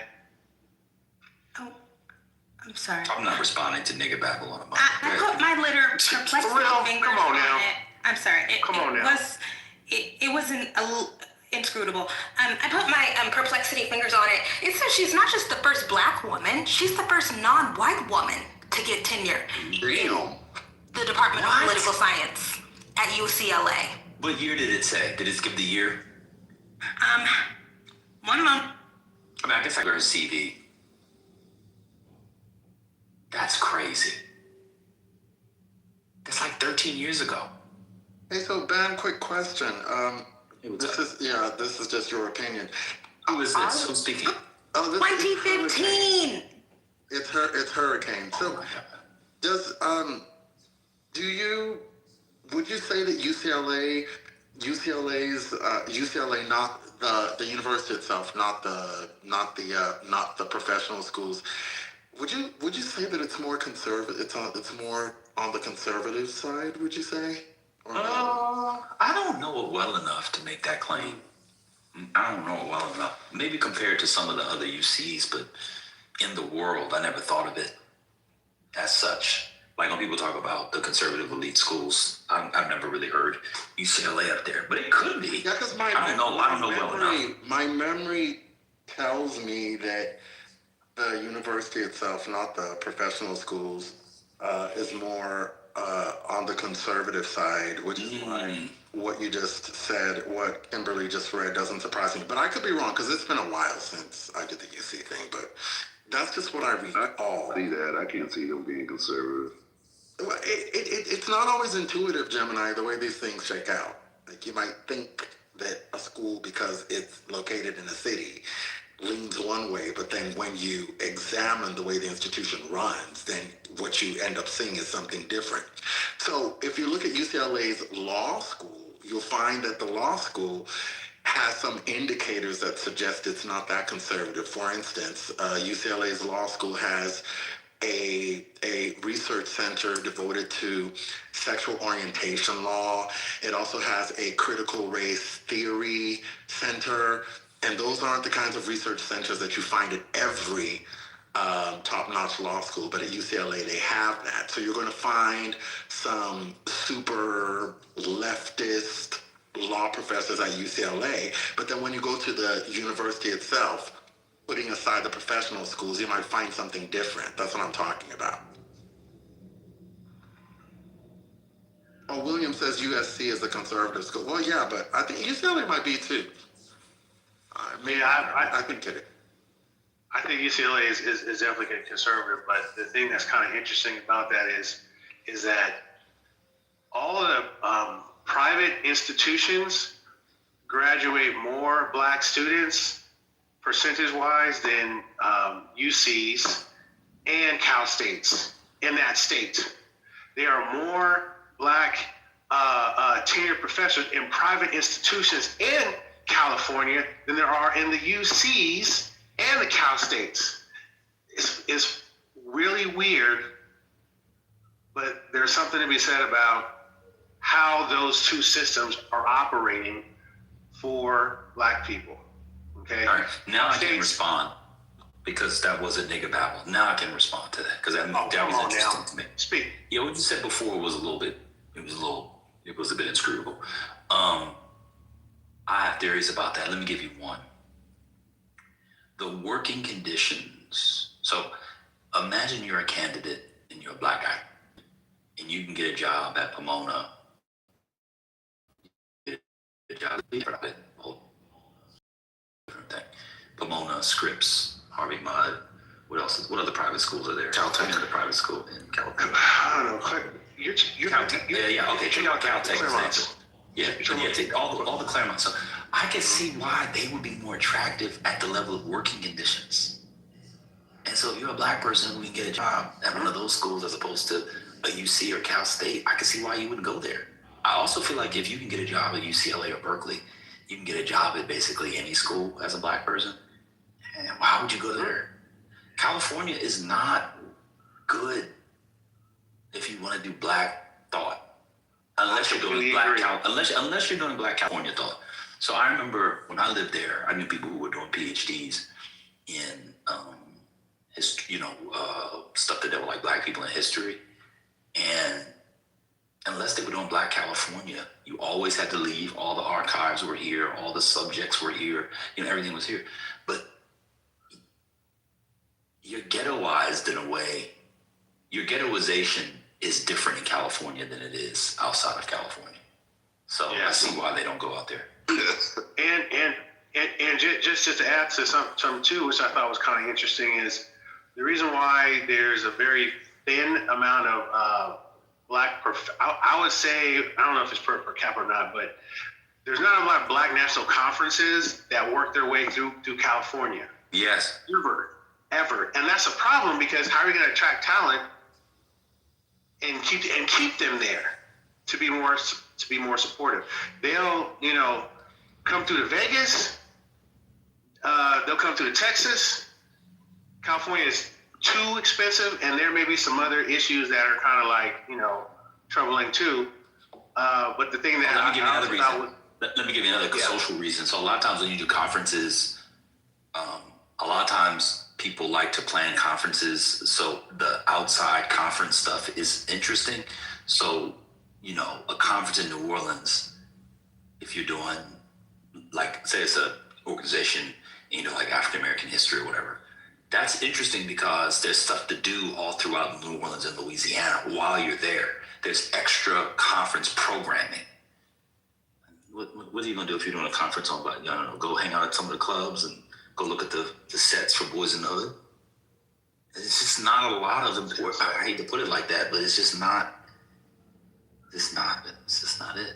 I just want. And here's my last point. Man makes $400,000, bro. Come on, y'all gotta learn how to stop using edge cases. We're talking about groups here. Robin Kelly is one of the world's most famous historians who makes probably $500,000 or something. It's an edge case.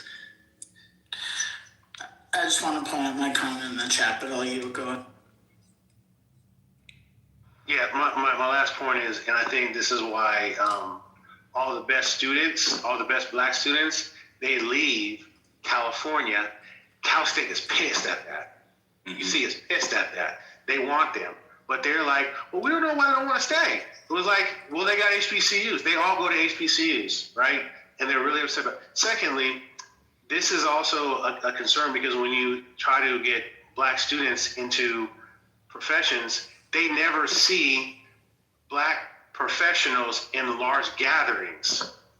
And when you talk to them, they're like, oh, I didn't know there was a NABA out there, National Society of Black Accountants. Oh, I didn't know there was I thought NSBE was just a small thing. Well, NSBE is big. So, National Society of Black Engineers.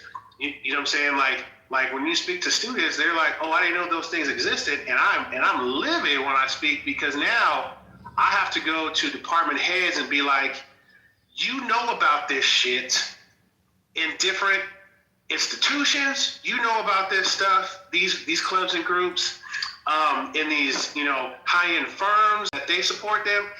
And you even worked at these firms, and you said nothing to this black student about going to a national conference. I'm done.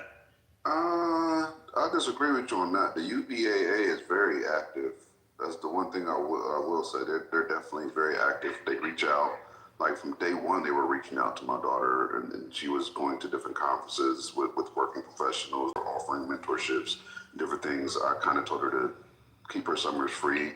She wanted to do some studying over the summers, and she wanted to have some time to herself. So she didn't go to too many of those. I think she's going to start to pursue those now that she's getting further on.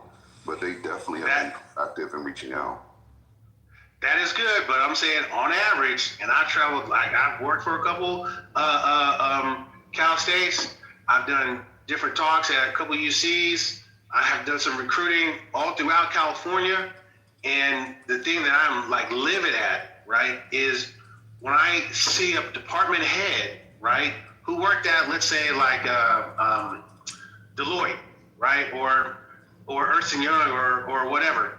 Like, how come we don't have any, Black Business Student Association? How come you're not recruiting for black students to get into these case studies? How come you ain't doing this and that? I'm livid at that point, but I gotta put on my positive Negro hat and and just try to be progressive and try to remind them that there are these things that are available. And then I speak to the students and they're like I've had a few that are in tears. They were like, I had no idea.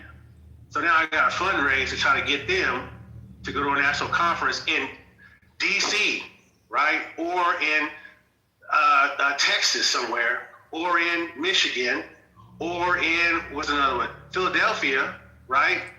Or somehow get to Atlanta so that they can see it. And then all of a sudden, guess what? They end up transferring anyways. They go to HBC. So it's You let them see it, then they get excited, then they leave you after you let them see it. Yeah. That's true.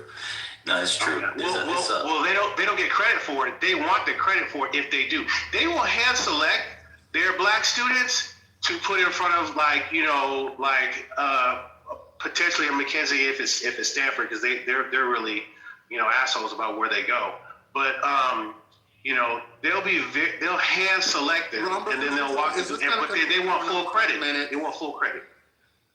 All right, I'm done. I just want to drop that. Bye.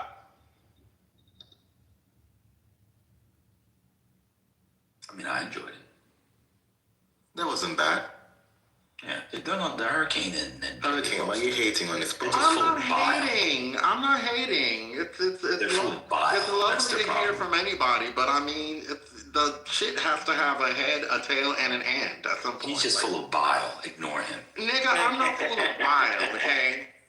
I'm not full of bile. You're full of bile. No, I don't mean. I'm talking about the.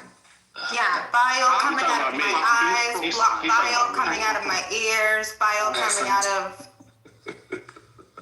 He's talking the girls that get I don't talk much, but what I do. No, I'm talking about hurricane, not you. I'm defending you. Oh, shut the fuck up. He's full of bile. Bile means bitterness and irritability. That's the guy who's had 4 cups of coffee already. You don't know about bile. You don't know anything about bile. It's from the 4 humors. Are you familiar with the 4 humors? I think so. And there you go. You have yellow bile. You're full of yellow bile. No, I'm not. I can tell you what you're full of. You're not gonna like it though. Pause. No, I'm sanguine. I'm full of blood. These are the 4 humors: blood, yellow bile, black bile, and phlegm. You're full of yellow bile. Kimberly Foster is full of yellow bile, especially lately. Oh God. I did want to mention I spoke to my friend who actually is a professor at UCLA Law. No, she's not. Yeah, he is. And No, she's not. okay. Anyway, he said it's pretty. They sprinkle in a couple of conservative professors in there, but in terms of UCLA Law, he did mention to me, which I did not know, that it is one of the founding, I guess, critiques of, or not critiques, of critical race theory. Yeah. Yeah, we said that. You were talking Yeah, on the phone. hurricane So you can come back in here. I'm so you on sorry. the phone so you can come back in here like Trent. That's what we said already. I was on the phone. My goodness. Why don't you tell us what's going on in Tehran? Oh my God. What's going on there? I have no idea. Tell us. Is that in tech? That was funny. It's on the border. Sorry. Look, I'm daydreaming out my window. Thank you very much. I've never, it's funny. I've never, hurricane, that question really piqued my interest. But, I like what Rhombus was saying too. But I was going to say, like, there's an energy to Black thought if you're interested in that sort of thing. And UCLA just doesn't give it.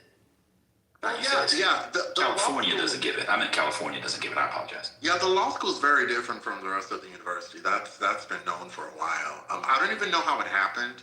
I never took the time to figure it out, but it's very different from the rest of the university itself, which is it's even less. The student body is even less Black and brown than it was a few decades ago because of what is it, Prop 209 or whatever that Connerly did. Yeah, it got really bad right after Prop 209 was passed.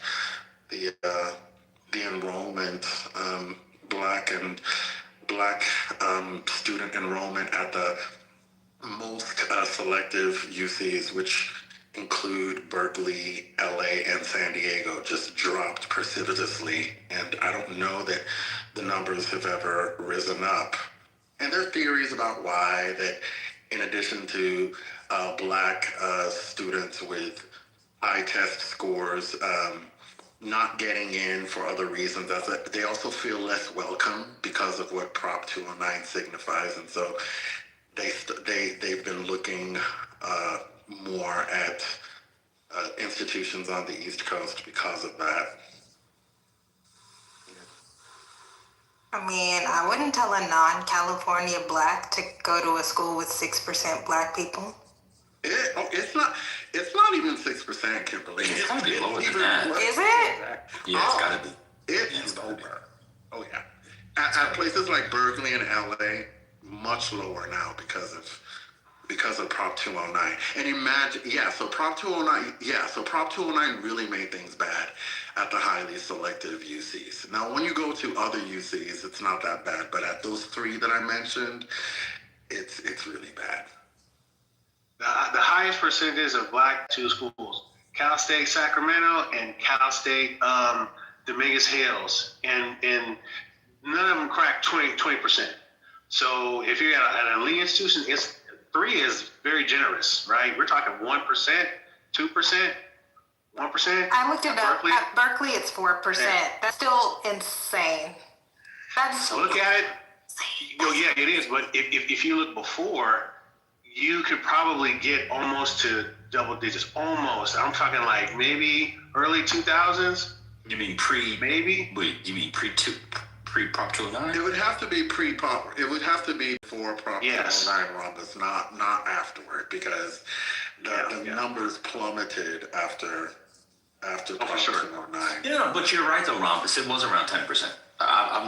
This is actually how I met Patty. Patty was in a room, and she had these papers. This is back when Patty used to give out that scholarship, and she was talking about Prop 209 and its effect on.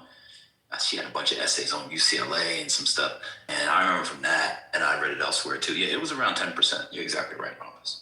I have a question on that. Would the benchmark for that be the relative to the population in the state or country in terms of what percentage would be healthy?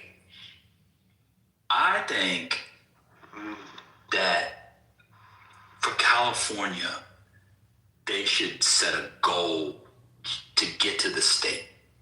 I actually think that is a good goal. I can't imagine them getting to the national average. I can't imagine UCLA being 13% black. I mean, it'd be like having watermelon fried chicken and breakdancing. That's way too many black people for UCLA. What percentage of black people do you think live in California? It's like 6 or 7. 6 or 7, right? Okay. So I think that's a good bench. Without Prop 209, I think that's actually a good benchmark for California. I'd be stunned. And that is actually a drop too. That's actually a huge drop. That's what I'm saying. That's a big drop. Yeah, I agree. That's what I'm saying. Yeah, I'm agreeing with you.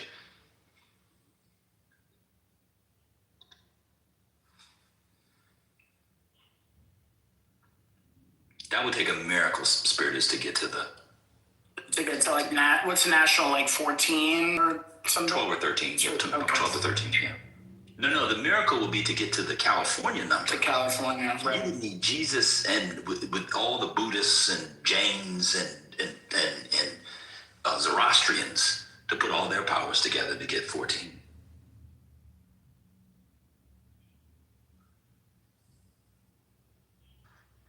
What a Zoroastrian is, but sure. You know about the Zoroastrians? Yeah, they peaked a little early.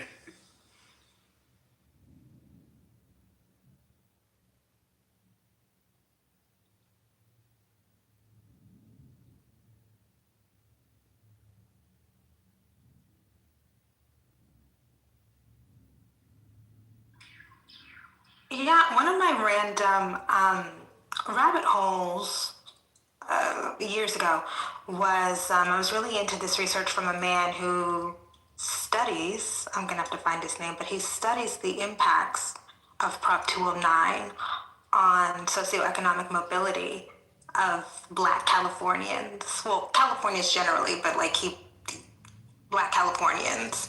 And it has had a real measurable impact on dampening earnings and life outcomes. It's really sad. Mm-hmm. I think I know people like to do the immigration thing, and there could be something there, but I think it's Prop 209 is the main thing, because it wasn't only colleges. Remember, it also affected all government entities, including government jobs. which is a main vehicle, for, as you all know, for the black middle class in America. It's bad. You know, back in the 70s when things looked a little different in the United States. I have a few relatives who went to UCLA for graduate school, got their PhDs there.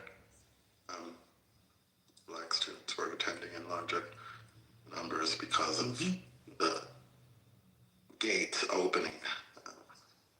They may have even had quotas. UCLA might have even had quotas at one point, didn't they? They probably Yeah, I think they did have quotas at one point. They definitely don't have them now. To the States for that very reason, to go to graduate school.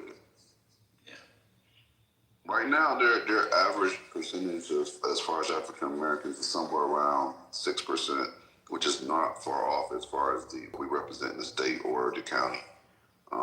So, you know, then there's no, UCLA is under that. I think UCLA is. I think it's around 6%. If it at the low end 5, but I'm pretty sure it's 6. Oh my God. What? Oh my God. Yeah, they're stretching to get that 6. Wait a minute.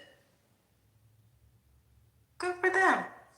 Oh, y'all, wait a minute. It went up to 8. Oh, wow. UCLA. Really? I hadn't looked at this as the new data. This is after students for fair admission. Wow. Oh my God, they kicked the Asians out and put the blacks in. No, the Asians are down. The Asians make up like 35%, brother. They make up like 35%. No, I'm just joking. No, I'm just joking about They're the largest community on UCLA's campus is Asians, for sure. Then after that would be white. Then after that would be Hispanic. No, I think, wait a minute. What percentage are Asian at the university? If I'm anybody. telling you, man. That's what I'm looking at. It's Asian Central. You'll be surprised, brother. Oh, I got it. Okay. So overall, it's 6.5. Yeah, it's Asian 1, 35. Hispanic 22. White. Asian, Pacific Islander 35. White 25. Right. Hispanic 22. Yeah. Black 6.5. Yeah, that's right. It's the class of 2028. That class was 8%. That's impressive, though. It was. It is. That's impressive. You got to think about it. We're talking about a single digit acceptance rate there, like 9% or something. You know why, don't you? Why? Because a black kid that ended up going to UCLA would have gotten into UPenn from California, would have gotten into UPenn or Hopkins or Duke, and they didn't get in. And so they stayed and went to UCLA. Oh, that's an interesting point. Yeah, that's why. Interesting. Facts. Or Caltech or whatever it was. And so they went to UCLA. And I know a lot of people, while they were against the Students for Fair Admission, one of the possible benefits of this would be, you know, you get more talented HBCUs, and HBCU did go up and their numbers went up a little bit. But the problem is a lot of the people who benefited from the affirmative action that was used for the elite schools, they're still not going to HBCUs. And so the idea is, I read this, it was kind of crazy, that the kid who would have gotten into, say, what's a lower Ivy? Dartmouth. Cornell, there you go. So a kid from California who would have gotten into Cornell, didn't get in, decides to go to Morehouse or Spelman, and then the person's spot he takes goes to UCLA. That doesn't work. That's possible. Bleemer does. No, that doesn't work because UCLA is higher. But y'all see what I'm saying? Yeah, I understand what you're saying. Go ahead, Kimberly. Okay, so the scholar that I was thinking of, who I went down a rabbit hole of his work, his name is Zachary Bleemer. And he does have a thesis about, I don't know exactly what it's called, but it's like a downshifting, right? Everybody has to move down. So the top students who would have gone to an Ivy then has to go to top tier UC, and the top tier UC people then have to go down, and then those people have to go to, I won't say any, UC Santa Cruz, and then the UC Santa Cruz has to go to, like, everybody has to go down. And so everybody's earnings go down, their life outcomes are diminished because they don't have access, the top people don't have access to the top anymore. Right. So trickle down. This is where this is going to be anecdotal, so I'll preface it with that. I don't have enough context to make a widespread opinion, but like, I know with my daughter, she targeted Berkeley, UCLA, Northridge. Got into all three. Chose UCLA because it's the closest and the best. Northridge. So I don't know why she went to targeted. Why would a girl who got into Berkeley and UCLA go to Safety. Her friends, because it's like literally 15 minutes from my house. Like literally, like I can get on a bike and go to another. I think that's probably why. Hold on. I'm sorry, Gemini. I hate to stop the story, but I'm about to crash. Your daughter, as a black girl, got into UCLA and Berkeley in-state, and she didn't apply to Harvard, Yale, Princeton, Duke, Northwestern, U Chicago? She had UCLA on the brain from day one. Just answer the question, brother. Just answer. Yes. Did she apply to those schools? No. I need a minute, y'all. Did she apply to Stanford at least, Gemini? Well, I shouldn't say at least. No, bro, I'm telling you. Man knows how I feel. I'm gonna explain to you. Kimberly, what are we doing? I'm gonna be honest with you. Look, let me tell you the facts, right? This thing was, I would say, right about late in her freshman year. There was a counselor there, a dope lady. She's so fucking cool. She was showing us what she needed to do to get into UCLA because she knew that's where she wanted to go.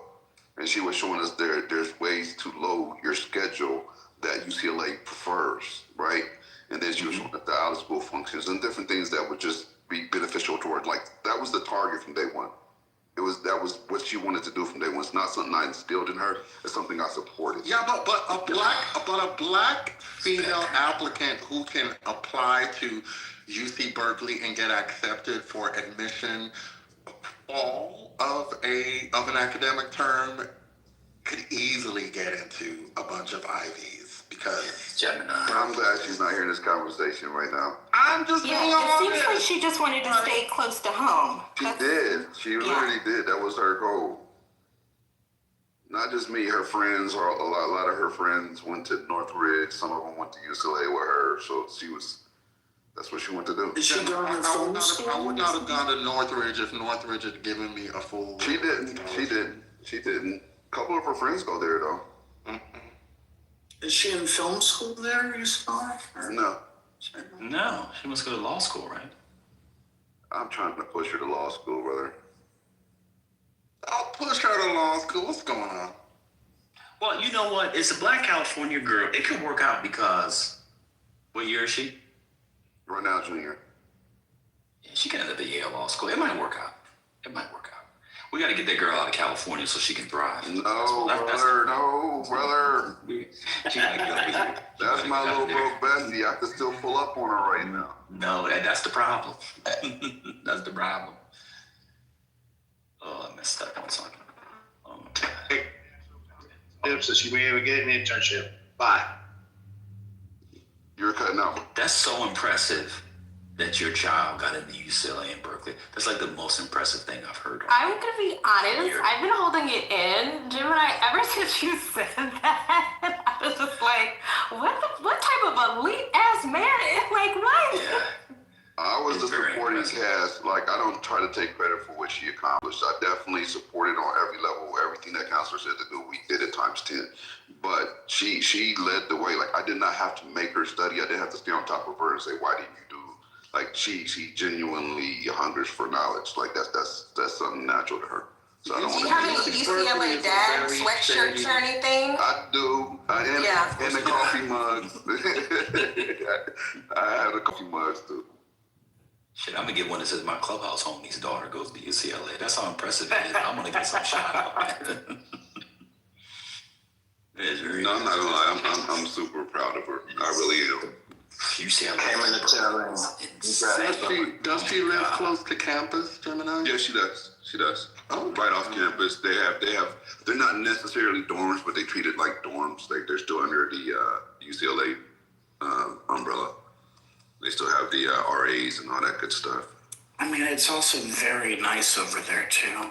It is. That's why I asked him if she was It's beautiful. It's really. That's always the gag for people outside. They think it is the public school and it's the rundown, and USC is the private school, and it's it's quite the opposite. The way around. You know what's really telling you? Man, if you just see the cars on campus, just pulling up. Oh yeah. I know that's not true, but I'm saying, Not at all. just seeing the cars, you know what caliber of people are there. I'm talking students, like you'd be surprised. Not too much on USC. USC Oh, is yeah, like, there are they've people taken that have, over like- several blocks and they have revitalized some of the area. And so if you was before the last, I think like 10 years, they just really expanded that university. It looks nice. Rhombus, please. Yeah, Rhombus, Please. it's not Brentwood, okay? Yeah, Brown. What do you we know that we know the areas, brother. What's going on? UCLA, it depends on the students there, but they have very famously had students like Porsche clubs, Lamborghini clubs, Ferrari clubs. It's really. Oh wow, that's crazy. That reminds It's me of insane. It's insane when you're pulling up and seeing these vehicles. Like, what? Parked in front of dorms? That's crazy. You know, at Stanford, Mayo, remember you know how people like, Mayo, you may have read about it, how they try to act middle class. Yes. It's the opposite of that at UCLA. Oh, they don't okay. try to act anything. Yeah, Okay. they just are what they are. So it's like a sophomore coming in a $150,000 car. Watch this. Who doesn't play for the basketball or football team? He's not on NIL. That's just. You just got money. They just got money. Yeah. Very true. That was not the vibe at people like to pretend. It's crazy. Yeah, top down, heading in the PCH. Yeah. PCH is beautiful in general, though. Yeah. Oh my It's so God. beautiful at that school. I actually think this is one reason why this is a little pseudo, but I think one of the reasons why like UCLA scholars don't take the next step. I think they're growing as talented as anybody else. It's just too nice of an environment to work in. Why do I think everybody in Chicago is so brilliant? They can't go outside for 7 because it months. sucks. The weather sucks. They can go outside 7 months a year. Why do you think Kimberly's people and the people in New Haven are the smartest? Because they can't go outside. Oh, Yeah, 'cause they'll the be folks at University of Chicago also do all that because they're just weird. It's a weird Well, that's true. type of person that goes to you cheats. They're not normal. That is true. Yeah, I remember being stuck in a library in Amherst and just, be a blizzard and like, all right, well, can't leave. We gotta study. Just gotta study.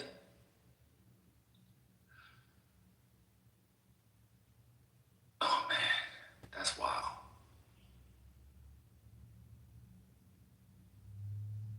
Yeah, I was up in Boston too, Spiritus, but I was studying the creation of yams. I'm crying. You were on that in Boston? That man is building. He was building. Why Boston?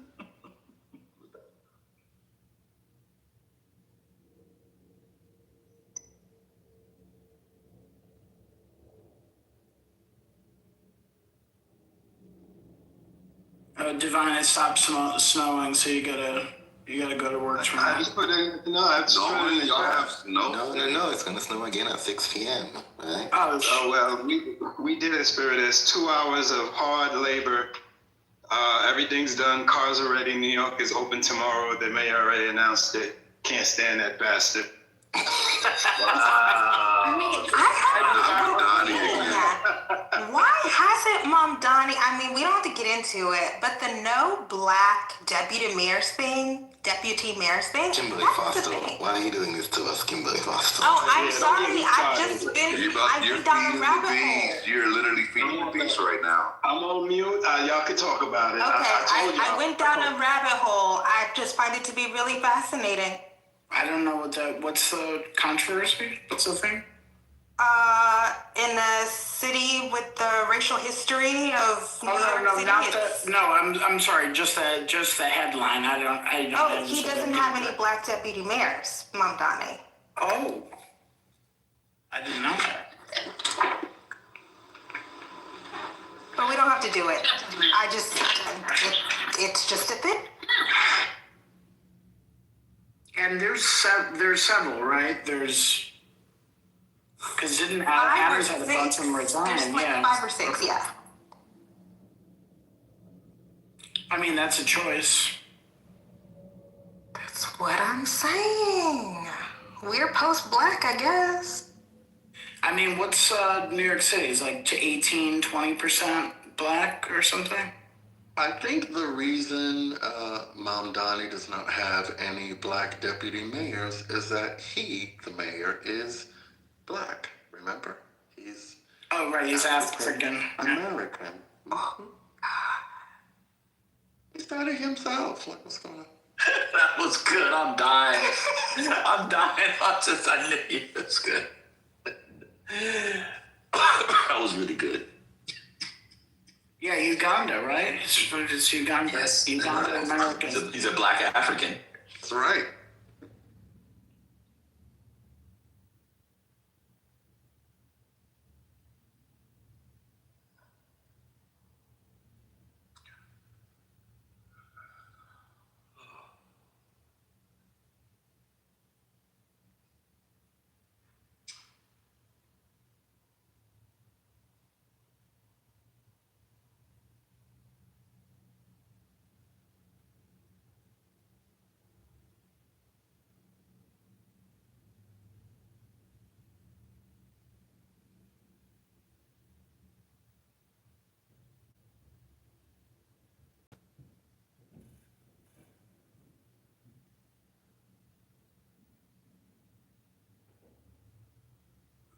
Spirit is, if it makes you feel any better, we're going to average, I think, 80 degrees for the next week or so. Right around 80. Sunny. I'm fine. I had a nice vacation. I'm good now. I'm enjoying looking at the snow. In fact, it was snowing up. I don't know if you saw that, Divine. It was snowing. The snow was going up. What the fuck does that mean? What do you mean going up? It's because it was so windy that the snow was just carrying. Got you. Yeah, it wasn't landing. Like everybody's windows are like blocked out with snow, and then the snow comes off, and then all of a sudden you're seeing the snow go up. So I don't know. It's. Mel said that was a bad troll, but I'm literally not trolling. I will be in tank tops and that was into you, Divine. Sorry, Gemini. Okay. Yeah, buddy. Yeah, it's bad. The drifts are bad. Some places you're seeing like literally up to 20. Yeah, at least it's not cold though. I was just outside. It's not bad. It's not bad. What do y'all call not cold though? What temperature is that for you guys? It's mid-30s right now. Wow, that's not cold. But when you're shoveling a Gemini, literally, I bust a sweat. It was literally a workout. Oh yeah. So now y'all got to count the heat generated while doing manual labor. I mean, literally, I had to jump in the shower and literally like hitting the treadmill when you out there. Oh, it's a great work. Breaking news, political news. Do you guys mind if we still do politics and politically correct? Let's go. It wouldn't be correct politically if you didn't, sir. Go ahead.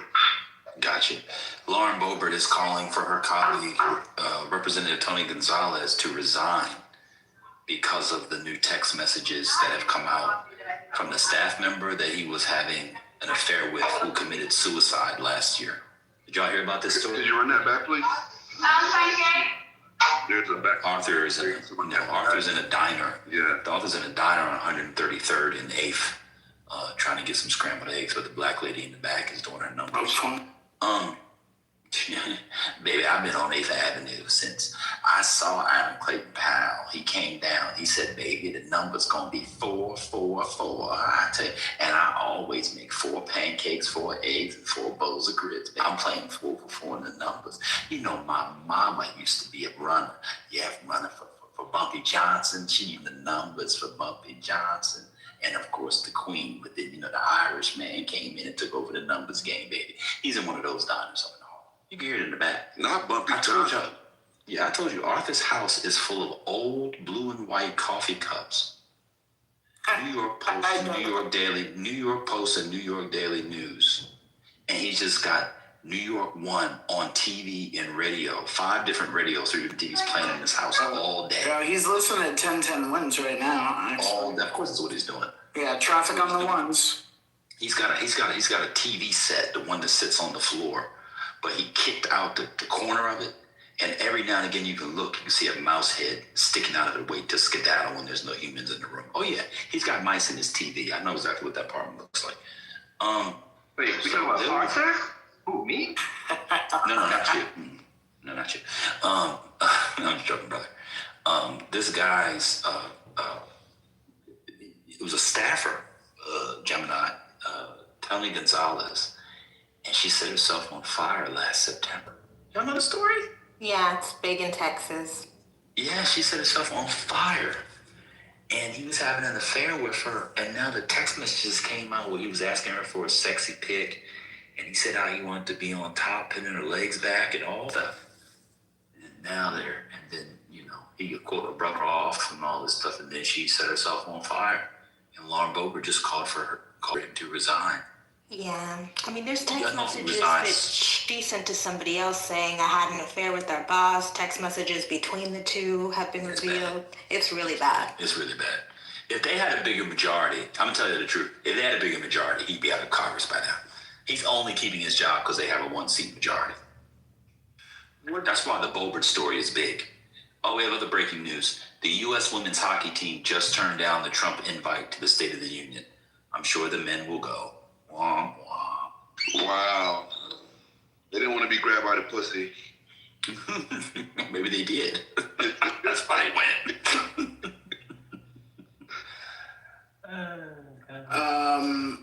So how does the replacement scenario work in Texas for something like that? Well, we're getting close enough, Spiritus. We're at the point now where it might just be the general. Yeah, I think it would be the general, but in any other circumstance, the governor would set a date for another election. Is he in a big D district? No, he's a Republican. He's a Republican. I'm sorry. Endorsed. Yeah, he had just been endorsed by the newspaper, the San Antonio newspaper, and the newspaper rescinded their endorsement after all this came out. It's a big thing. Oh, wow. So that's really big. I'm sorry for prejudging Gonzalez as a Democrat. My bad. I was with Texas. Yeah.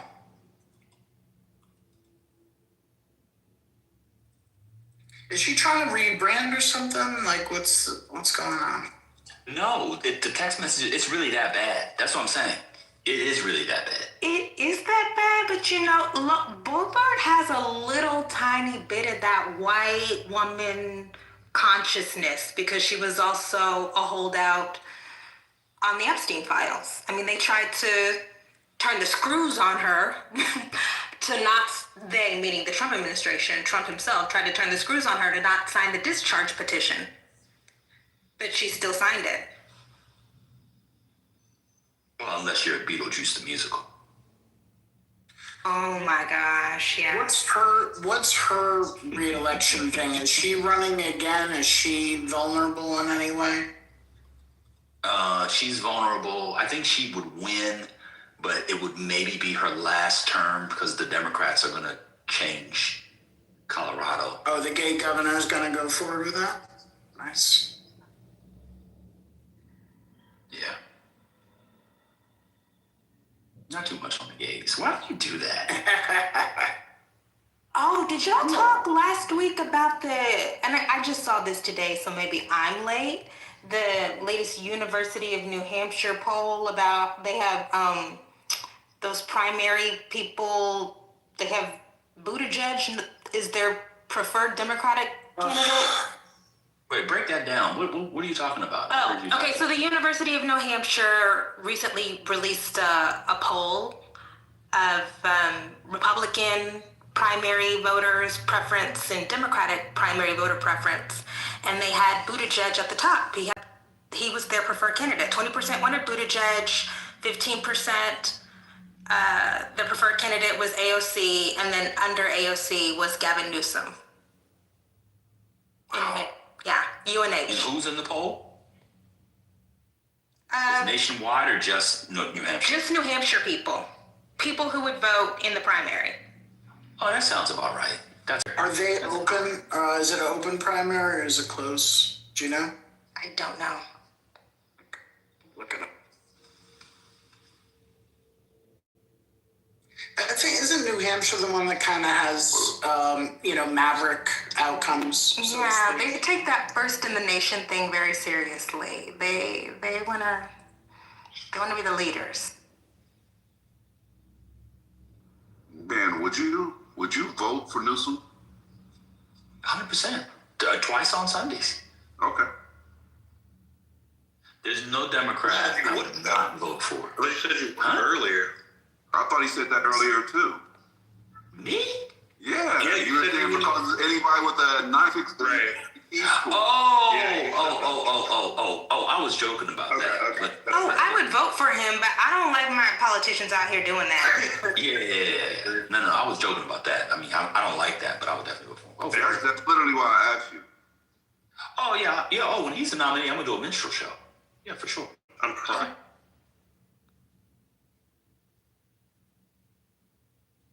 You guys heard it here first. He's going to be shuffling.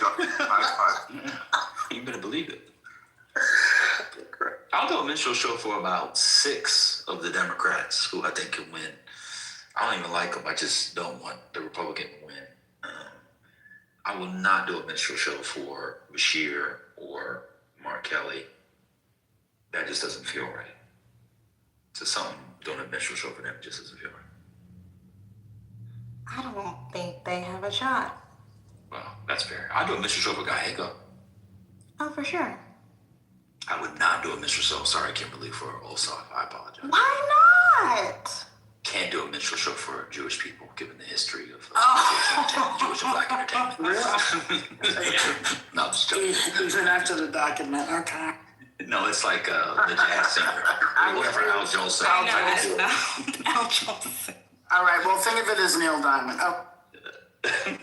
No. I don't like Ossoff as much as you all do, but I think he's fun. I don't know much about him other than what I see clips, but, people do say he has a Biggie-esque thing, but I don't know much about his stances.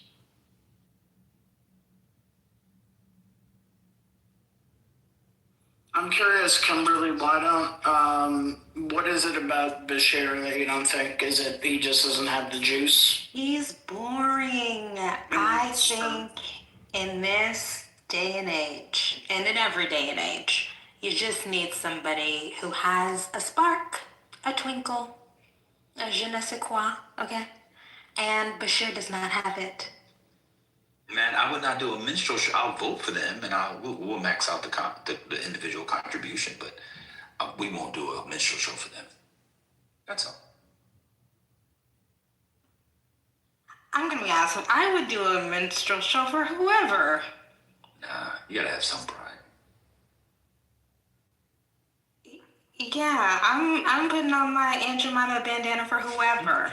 Like, it does not matter. Oh, you gonna do the mammy? Wait. Yes. The mammy character? Whoever. I'm putting on my bandana and my apron for whoever. Not the mammy. The pro-blackers are going to drag out later. I can see it. She got dragged last year. No, Bree, no. I can't do that. She got dragged a week ago. No, I'm talking about on the real internet. No, I mean by real people. She got ripped last year. That was insane. This isn't a real place, I agree. But that's why I have tough skin, right? Like when you get dragged like that, anybody can say anything to me. Yeah, but to be fair to them, some of the drag was warranted because I could tell by how you were talking, you knew Kamala was gonna win. So you thought it was safe. No, I don't want to get into it. I recently just saw that drag too. Like someone said that to me, and I didn't. I felt it, but I wasn't sure. I said that when Biden was still in the race. But you thought the Democrat was going to win. Is the point? Oh, for sure. I thought there was no way. Yeah, it makes you kind of look like you didn't vote for. I mean, if you watch it now and like not have all the context, that's kind of I thought there was no way we would be in this situation. For sure. You look kind of like a leftist a little bit. You were kind of like the Eddie Glaude of 2024. Remember Eddie Glaude in 2016 and Cornel West talking about Hillary? That it kind of gave the that's why I have to put on my bandana and my apron as penance. Right. Okay, like I never would have imagined. It's really bad. Yeah, it didn't age well, but I'm with. Yeah, it didn't age well. That's what I put. It did not age well. It did not, and that's why I don't even come out and try to. You know what? Y'all got it. I get it. You were still, to be fair to you too, you were still shedding your online leftist coil. You still had some left at the time. I have to be honest, I never would have imagined we would be here. And I also thought, on the off chance that something happens, that we would all, people who consider ourselves to be on the left, we would all come together and say, the right is so much more dangerous than anything happening on the Democratic side. We need to focus all of our energy on the right. And I do think I am bitter because that did not happen. It did not. It does piss me off to see people spending so much time on two wings, same bird. And purity tests again. Did you guys even use the DNC report for that one? What did it say? Break it down. Oh, Axios had a story about the DNC blocking the investigation into why. Oh yeah, the autopsy. Yeah. Yeah, the autopsy. Yeah, they're saying because of Gaza. Yeah, Gaza. Perfect. That's perfect. That's good. That's good. Let us worry about the autopsy. We don't need to see it. That there's nothing good that can come out of that. It could be a net neutral, but nothing positive could come out of us knowing. I don't even know why they still do those in official capacities and call it that. Just stop doing them, or do them and don't even talk about it. I remember that.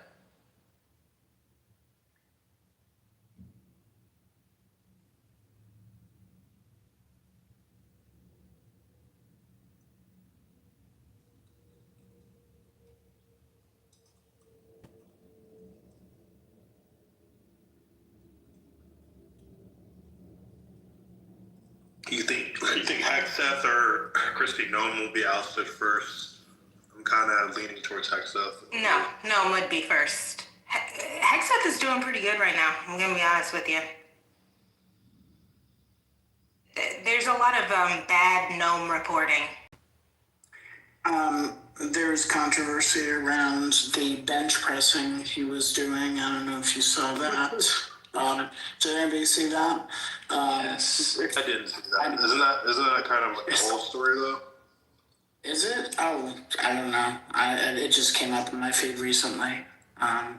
It looked like a lot for somebody his size, to be honest. But we need some actual power lifters in here to comment on. There are no power lifters here. Oh wait, is Spinoza here? Spinoza's the only power lifter in the room, I think. I don't think Spinoza.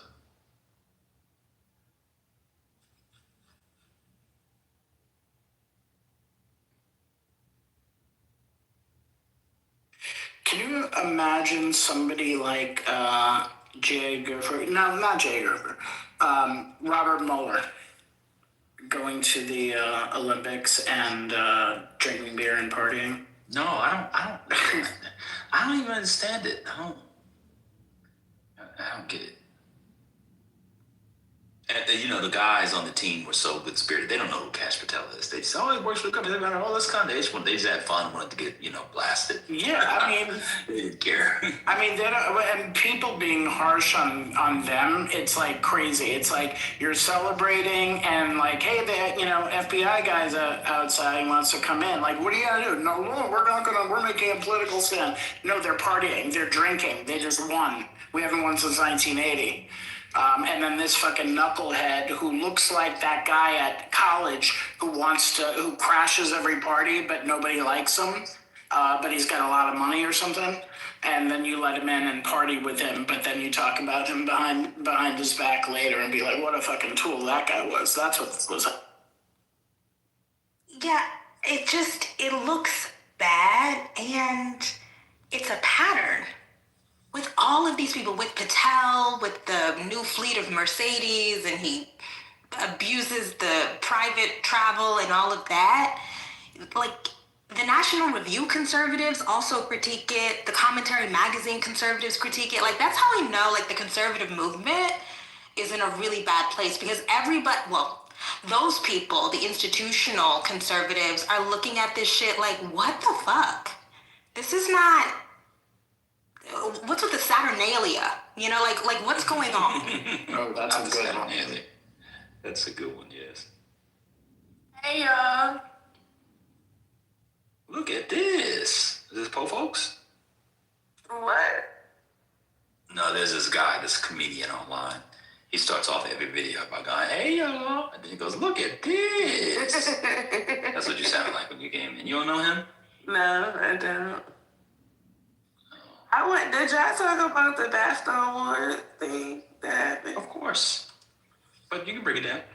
I can't break it down. I was waiting to hear how y'all felt about it. We thought, you think it's bullshit? I muddied the waters and didn't allow anybody to have a dissenting opinion by yelling and preemptively calling anybody stupid if they disagree with what I said. So what you said? Didn't want to talk. Oh, that was nasty what I did. I apologize. I totally shut that conversation down before I got started. I said that anybody who's offended, if they were alive in 1912, would have made sure the Negro would not have gotten out of Jim Crow. Damn. I don't know. Well, I didn't say that specifically, but that's essentially what I was saying. I don't know if you shut down the conversation. There were just other people that wanted to have an opinion, but didn't actually watch what happened. And then, like, when you pressed them about it, they were like, oh, well, I agree with you. They kind of just, like, backpedaled, so. Well, they said if you were offended, then you're an ableist, so there's that. Ooh, I'm going to use that one. I like that one. I'm pretty sure Neo said that. That could be the defeater. Oh, that's good. I don't like using ableism because it doesn't really exist. But I'm going to use it for this. That's good. I swear that's something neoliberal said, like, earlier when that was the conference. Yeah, you did say that. Sorry. I like that. No, it was, I mean, I agree with you. It was kind of... Oh, well, ableism doesn't really exist. Out in Brooklyn, what do you think, Brooklyn? She hasn't watched the video. I seen it, but I just call him some kind of cracker and moved on. Like, no, exactly, and that's the right response. Actually, you would have saw him ticking, and you would have thought, is he okay? I would have bet that.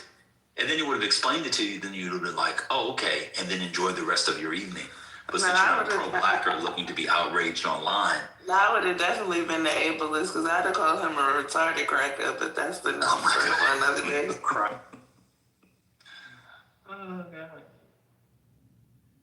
Yeah, I like that it was ableist. Yeah, I don't even believe in that stuff, that it exists. I'm definitely using it. That's how you turn on them. It's great. I like that. That's good stuff, brother. Well, Hurricane, clearly it wouldn't have bothered you because you were so not pro-black. I mean, you're entitled to think that. I mean, you guys think that that being pro-black means being, what's the word? What's the word? Yeah, superficially performative on Clubhouse. And Get him, Hurricane. Yeah, get him. No, I'm serious. It's like, because then you leave the app and then you go work for a white man and take a paycheck from a white man. Not too much. And I work for a black man. Now there's that. I'm just saying, like, Brooklyn does that black man work for a white man? Folks like to drive their pro-black bonafide on this app all the damn time, but they work for the white man and take a white paycheck, but then they want to, get in people's faces. I'm just saying. Not the gold star black. But But if you have white clients now, Hurricane, you know, does the same thing hold? Well, he's not a pro-blacker. Yeah, Mick's trying to come for me. Yeah, I have. So, have I had white clients? Yes, but I love what I do because I'm able to serve the black community, and most of my clients end up being black. So, Let me tell you how Hurricane is full of shit. Shadow did too. It was hilarious. Let me say Hurricane is full of shit, and I love my auntie Hurricane, so it ain't no beef. But Auntie, what is that? He auntie. God, that's insane. Hello? She's allowed to say it. People can't say it. It's fine. So Hurricane told us last night that people smell differently depending on their race. So then when I told him what I thought white people smell like, then he would have called me a pro-blacker. I'm just like, you the one that started it and said that everybody smell different. Now I'm telling you what I think white people smell like, and it's a problem. So Brooklyn's not telling the entire story. Okay. Here's how the conversation began. We started discussing an Instagram video about a Greek-British foreign actor who says that he charges more for having sex with black women because he does not appreciate the way they smell. It's off-putting for him, and so it's harder for him to finish sex scenes with them. So when he does sex scenes with black women, and he's done many, he charges more money. And he said, that doesn't make me racist. I'm just being honest about how I function. And folks were in the comments saying, oh my God, he's a racist man. And he was just like, listen, I'm not saying I don't have sex with black women. It's just that black women have a smell that just turns me off, and so I charge more. So we started talking about it, and I said, hey, listen, I'm not saying I feel one way or another about what this man said, but it is true that that the races do smell differently. And any black person who chooses to be in a relationship with a non-black person has to accept the fact that they'll end up being with somebody who doesn't smell like home or taste like home, because black people to me just taste like home and smell like home. So then we started talking about how we think the different races smell. And somebody said, oh, white people smell like mildew. And It wasn't me. I didn't say that. That's why I said some person, okay? Now, Brooklyn said, do you want to say what you said? She said wet dog. They smell like coins to me. Like she said they smell like wet coin, okay? Wet coins. And then some other people said that white people smell like insert whatever nasty, gross adjective you want to insert. And I said, listen, now y'all are being pro-blacker. Because it's one thing to say, listen, they might smell differently and it doesn't really work for me. But to say, that white people generally smell bad and what black people don't. I said, how does that explain the black man who walked past me and almost knocked me out at the New York Port Authority when I was in New York that once? Well, he was homeless, to be fair. He smelled like home. That's right. He smelled like homeless. You're correct. Tell me what you said about when you was on the plane and you tried to go in business class. Don't tell on my. Oh no, I remember that. I know that story. I've told the story before. Because it's true. It's a funny story.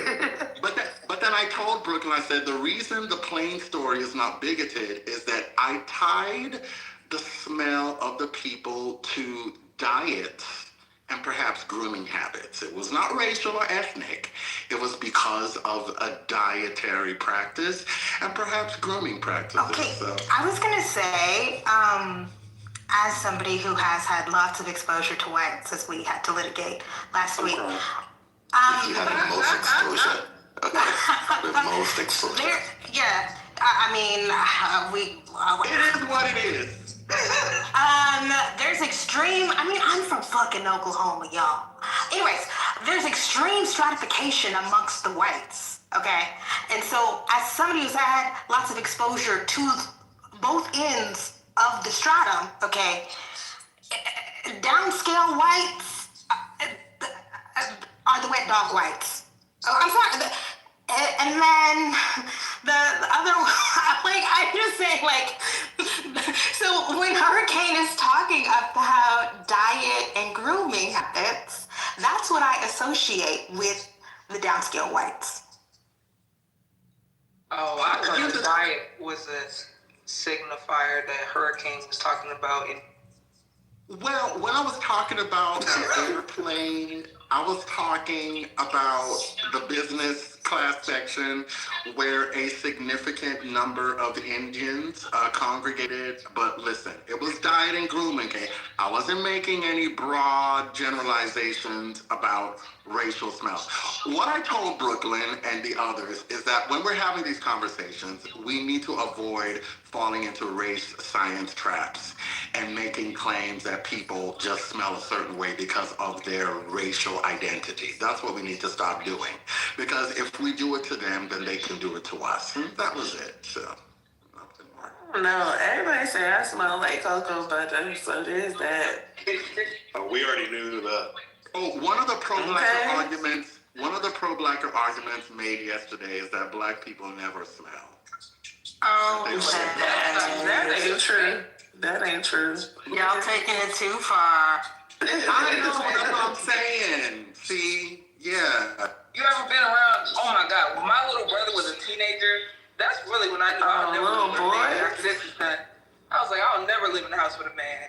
Oh my God, DLC boys are the worst. Oh my God, it's really bad. Like a football playing niggas, terrible. Athlete niggas, terrible. But I was gonna say, when I was in college and I had lived in a suite and I was the only black girl in the suite, that was really not a good time for me in Connecticut. The thing that got me was the shedding. I really can't do that. Like physically, I can't handle like everywhere you look is hair in the couch, is hair in the carpet. It's like too much, like blonde hair everywhere you. Oh, I was gonna say, so then the white people right there. Yeah. Then the pro-blacker argument even got xenophobic because at some point the claim was made that Africans stink and Asians. I was waiting for you. That's what I was waiting for it to go to. That's how bad it got. See, but let's pick up from there because I thank you. So I put this in the chat because I don't actually care about the races. I want to go to the Africans. So my dear brother Benishu, let me back up. Benishu is a plantation, francophone, anti-woke, anti-online feminist asshole, which is to say he's one of my favorite people online. He says that also Africans don't smell like ADOS. And I said to him, all Africans don't smell alike. The francophone Africans smell worse than the anglophone. That's a fact. Let's get into it.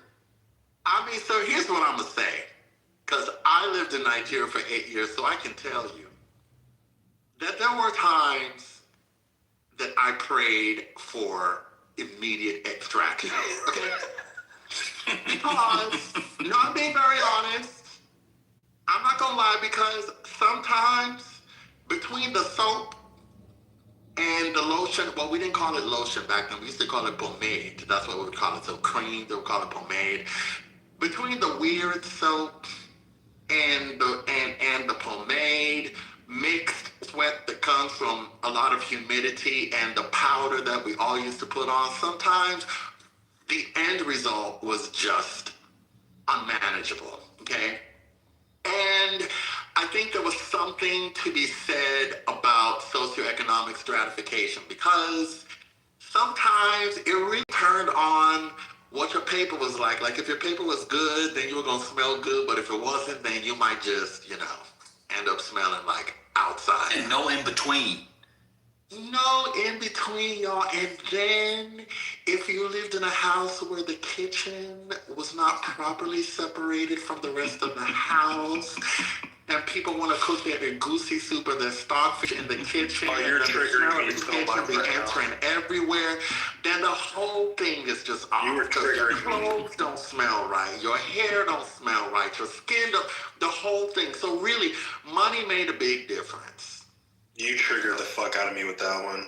That's That just took me back so far. But that's not just African. That's how it is in those shotgun houses in Louisiana too. They smell like onions and they got their kitchen right. Nah, but the fish has like such a more distinct smell than the onions, and I just Let me tell you, to this day, it's sending me. my mom knows that she is forbidden to cook soup in my kitchen. She can't do it. Stockfish will never Oh be my cooked. God, you're triggering me so hard about it. Not the stockfish. I don't care if you open the windows. I don't care how many cans. The windows open, it doesn't help. I don't care how many reed diffusers you bring in. Stockfish is not cooked in my house because I can't take it. I get it. I'm right there with you.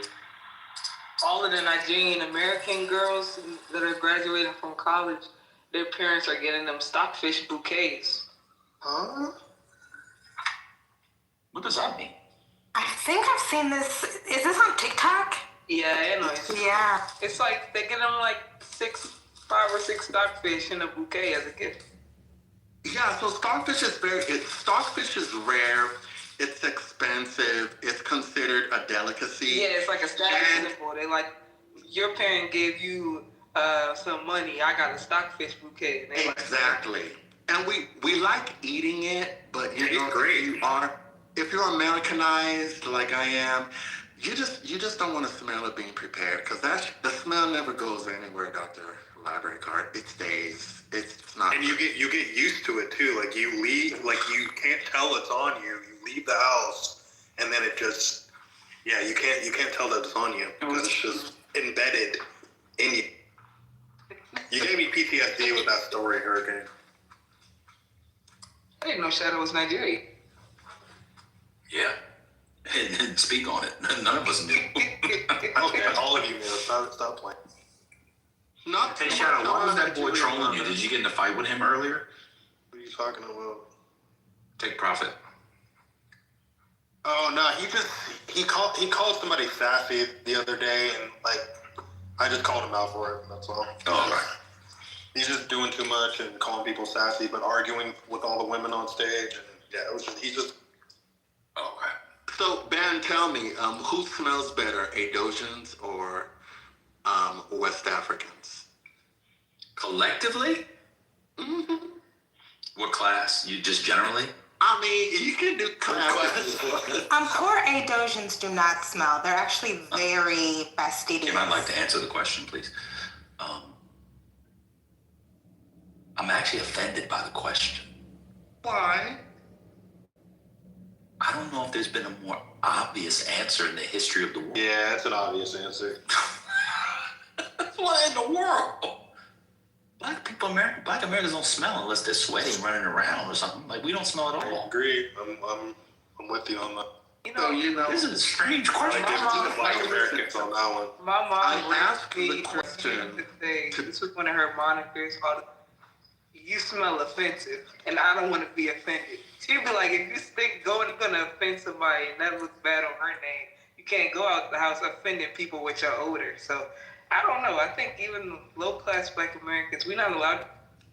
So and when you're coming in the house from outside, smelling like outside, make sure ass. Yeah, you fear being musty more than you fear the police if you're Adosian. So let me tell you why I asked the question. I asked the question to demonstrate how fair I am and to show, to demonstrate that when my people aren't great at something, I'm not afraid to admit to it. Adosians do smell better. In fact, absolutely. I was reminded of this many years ago when I met this xenophobic Black lesbian because she started talking to me. Then she heard my name, not obviously, but my government name. And she was like, what language is that? And I said, Nigeria. She's like, are you Nigerian? And I said, yes. She's like, oh, I had no idea. And I said, why do you say that? She's like, because you don't smell. And African. Yeah, but it's not the American. Africans always smell. Yeah, but it's not the Americanized ones. It's the ones that like have only been in the U.S. for like a few years. She didn't distinguish between the Americanized ones and the non-Americanized ones. She just said Africans smell. Period. So that was just like what I said. It's just like when what I said last night, right? I was the one that brought up the Africans, but I wasn't saying the Africans stink. I was just saying that they have this like spicy smell that you gotta get used to it because it smells like spices. Like I remember going in this building on 116th where a lot of Africans live, and it had that spicy smell, and that was it. But that's the food, right? No, it's like they cologne or whatever. They had that. It's like a spice type of like shit. a different type of bacon spice than we used to. Yeah, like something that they wear. But I was giving a shout out to the Africans, the new age Africans. They've been wearing baccarat and all of the good cologne. So that's there's that. That's the other side of it, though. Like Africans will fragrance themselves. They'll put too much cologne on. So that's new age Africans. Well, you guys have done your politically correct thing. I'm glad we're getting to some truth. Black Americans,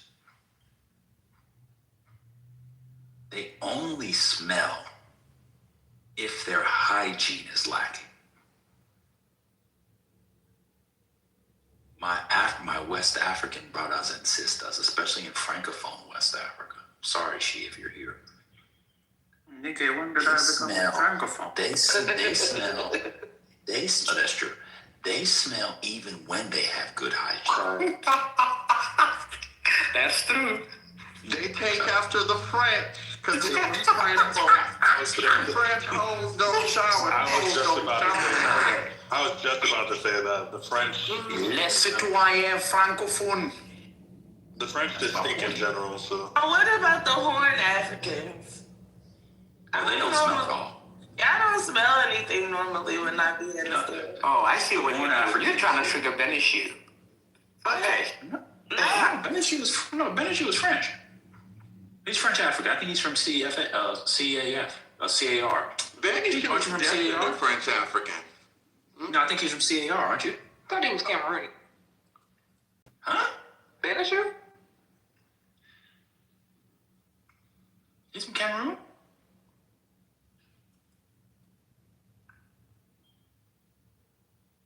To me, he's from Cameroon. I didn't know that. To me, West Indians always smell like food, like some kind of like something. I always be hungry. My Jamaican homeboy girl come around, I get hungry because she smell like food all the time. I don't know why. Oh, y'all, the breaking news, the what's name is now going crazy on Twitter. The Tony Gonzalez news. Everybody's going crazy. What happened? The congressman stuff.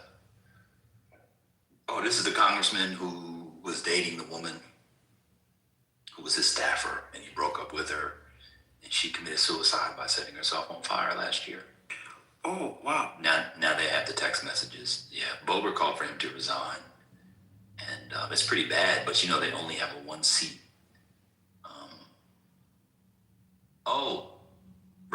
Anna Blake and Anna Luna is calling him to resign. Actually, there's a few people calling him to resign now, but they only have a one seat majority, so I don't know what they're gonna do. Yeah, Mike Johnson might not be tempted to gamble it. Oh, that's what I just read. It said breaking news. Speaker Mike Johnson just defended Tony Gonzalez. Yeah, that's how he stays speaker. That's crazy. Wow. But yeah, we don't really smell. You might go to some old person's house or their kid, they might have a musty smell because it's a mildew or something, but those are kind of one-offs. Why do all black churches smell the same? It's the mothballs and the mildew, and they don't burp the house. They don't open the doors. It's because old people smell. That's what it like. Old people be having a little, I mean, it's not Those are usually old churches. It's not an offensive smell, but it has a old people. Stop lying. Old people be like White Diamond. The White Diamond. Grandma. Oh my God! White Diamond make my stomach hurt. I don't know why, but it do. It make me nauseous. I don't even think we allowed. I spoke with my dad. My dad always. had some kind of cologne, and we always had, it was a gift, from a certain age. Hey, my dad, here's a little poop. Hey, put some of this Old Spice on your face, right? And then we grew up like getting more better brands of colognes, and the Polos and the Versaces, and that's me and my boys. We definitely, what you copping next? We talk about the dope fragrances, or my Are you wife's a fragrance collector, Divine? Oh yeah, for sure, for sure. You gotta smell good. You gotta smell good. That's good. I'm fragrance collector. I'm married, so I better smell good. No. So what's the last thing you got, Divine? The Versace Eros. I love that fragrance, and so does she. It's a beautiful submission, brother. No. That was sweet. Yeah, so the black man and the black woman, we talk about black love. What we're talking about is bringing that soul back, that spirit. It's about bringing it all in. You got people like Hurricane in Brooklyn. They want us fighting, talking about Wet Dog and Curry. You got to bring that love back. You know what I'm saying? You got to bring that love back. See? Try the black love. Not you, MJ, for today. Why was MJ calling the clubhouse from Dominican Republic yesterday? Whatever. In here, he was fighting with Norm. He was like, I'm in Dominican Republic right now. He always somewhere calling it. Talking about. Is he not on vacation? That's why he. Oh, we got breaking news. Hold on. The Republicans sued. I don't know if you guys know, but the Democrats picked up a seat in Utah because the judge ordered they redraw the maps and it would give the Democrats an extra seat in Utah because the Democrat would win. And the federal court rejected the GOP bid to the new House seat in Utah. So the Democrats, Matt, I don't know if you saw that, Matt. We'll keep that. Court saw that was 50 minutes ago. When you said the House? There's a House, one House seat. It was +1 for the Dems, not because they control Utah, but because the judge gave it to them, and the state judge gave it to them, and then the Republicans appealed to the federal courts, but the federal courts sided with the original ruling. Do you know the count? The representatives count now? For that one, or just generally? Just generally. I think. Yeah. 4. So Republicans are at 4 before Virginia, I guess. So it's going to end up being, I guess, even Steven or something like that. I don't know. I saw a map the other day, but I can't remember. I'm gonna look right now.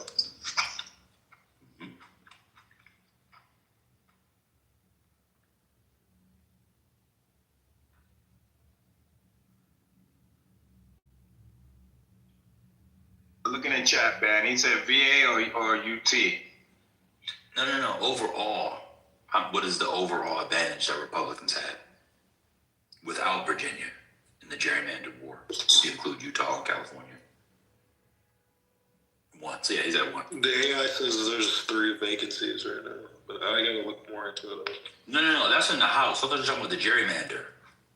The new seats. You talking about the new seats or the current one? You talking about currently? I was talking about like the full House, like it's like 218 to 210. Oh, you mean the real seats, not the prospective seats? Yeah. Oh, I'm sorry. The Republicans have a 1-seat advantage because there's, I think, 3 vacancies. Gotcha. Mm-hmm.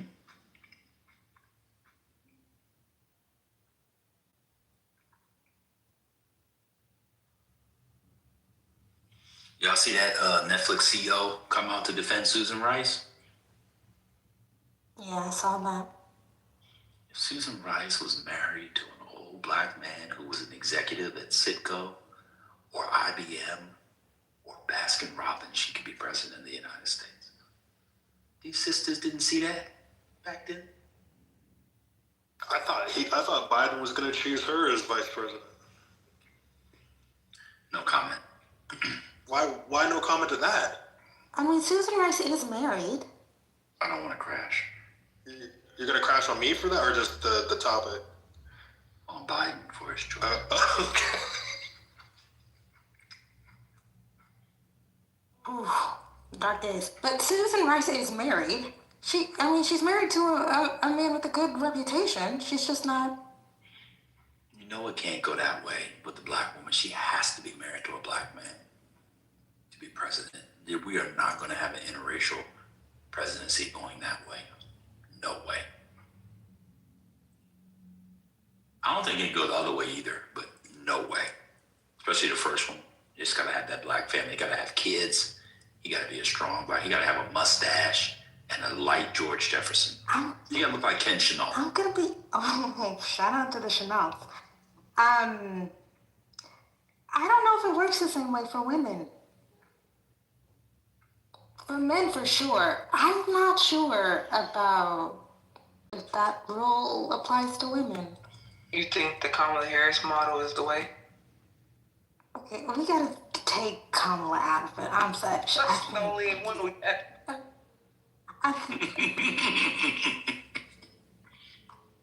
A different model.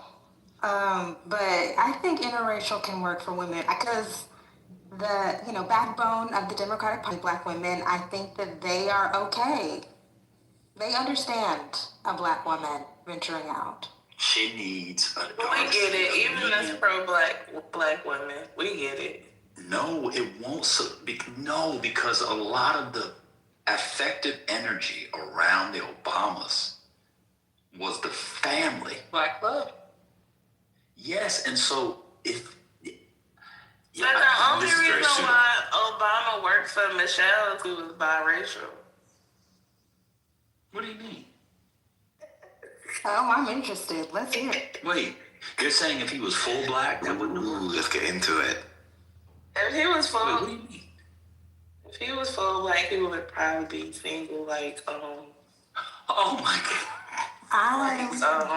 What's his name down here in Georgia? What's the senator name? Warnock. Warnock. Yeah, that's not why he's most likely be single. I know why he's single, but yeah, he would probably watch it be back. single. Warnock, he on the prowl. You might see him at the Magic City wing out. That's Magic City for lunch now. That's what I'm saying. That's why he might be over there. I think she has to be married. Somebody said, why did Ken Chenault Papa do his head? I'm just telling you, it's like if Susan Rice was married to a guy that looked like our beloved brother who passed a couple years ago, Charles Ogletree, and sounded like Charles Ogletree and was like a law professor or CEO of, that would be perfect, because then it would be like black family. Even though she's president, he's still the head of the household, and black men would fall in line. I'm telling y'all, that white husband hurt Kamala Harris with the black male vote. I'm telling you, it did. It did, but and he's so submissive. Oh man, but there was other stuff. This is why we can't use Harris, because as you've said before, Van, 2024 was such a wonky, topsy-turvy year. I don't know if we can use Harris at all. But do you think a black woman who's married to a man, to a white man who worships her the way Doug Emhoff does, man, would Doug supercharge the black vote? Man, the way that Doug Emhoff calls that, well, when she was in office, he would call her the vice president. The vice president, he would never call her Kamala. Like, that is my shit. That was my shit. But that's why, like, if he could stop being a liar, Westmore family would really, like, turn up the energy. Like, they got, like, the perfect black family. Yeah, but you can't be claiming you're from Pum Pum. No, please. I was trying to think if it would work. Oh my God.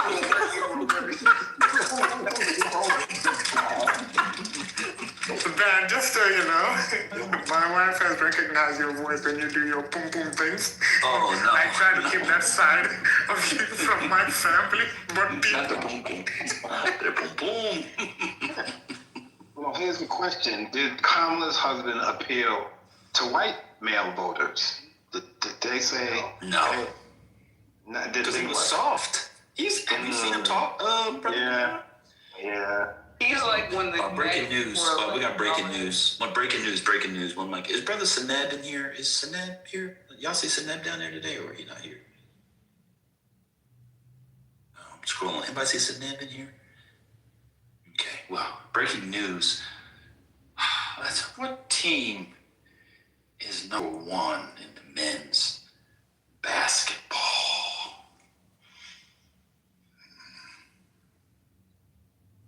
Anybody know what team is? Kevin, it is not, in fact, Michigan. Would anybody like to know the number one team? Charlotte. Kentucky. No. Some people put it in the chat. We'll leave it there for all the Heat fans. Y'all know it's your conversation. Somebody pinks a nib in here. I do want to. She said Westmore would say Maryland because he's such a liar. He would just say Maryland. Sorry, Kimberly, I found her. I was going to say that Kamala Harris did get a higher percentage of the educated white male vote than Joe Biden. So, you know, she made some. Honestly, Kamala did fine with whites. Comparatively, that's not really where she stumbled. But as a share of the electorate, did the educated white male vote go down? I bet you they did. I bet you more uneducated white males came out in 20. No, not in 2020 though. That can't be true. Everybody voted in 2020. Yeah. Yeah, that's not true. So she did good. Yeah, I mean, she black hit the white people number. made a smaller share of the electorate in 2024. Yeah, she definitely hit her white numbers. I think she had the best white numbers since Obama 08. Yeah, that's what I'm saying. The whites weren't affected. It was young people were a smaller share of the electorate, and black people were a smaller share of the electorate in 2024. She should have divorced Doug, I'm telling you. Like, Doug is just, you know how the MAGA men be like, y'all liberal snowflakes? Like, they're talking about Doug. He's like a perfect image of what they're talking about when they say liberals are. One. Bro, God forbid a woman marries a man who worships her. Who was successful as well. I'm just saying, like, imagine, like, the Latino men. Now Scotty wants to defend the Jew. For once, we can finally get Scotty to defend the Jew. It's because I'm defending Kamala. Oh.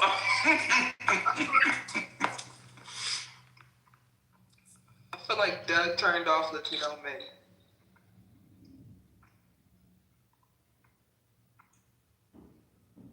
Now, I mentioned he was Jewish. I don't think that hurt him. Just perceptually. Attitude. I don't think that had anything to do with it. I think it had everything to do with. Oh, I think it did. It was very weak. I think it did. Yes, that's the first thing that's the Travises of the world bring up. Oh, yeah. They don't vote.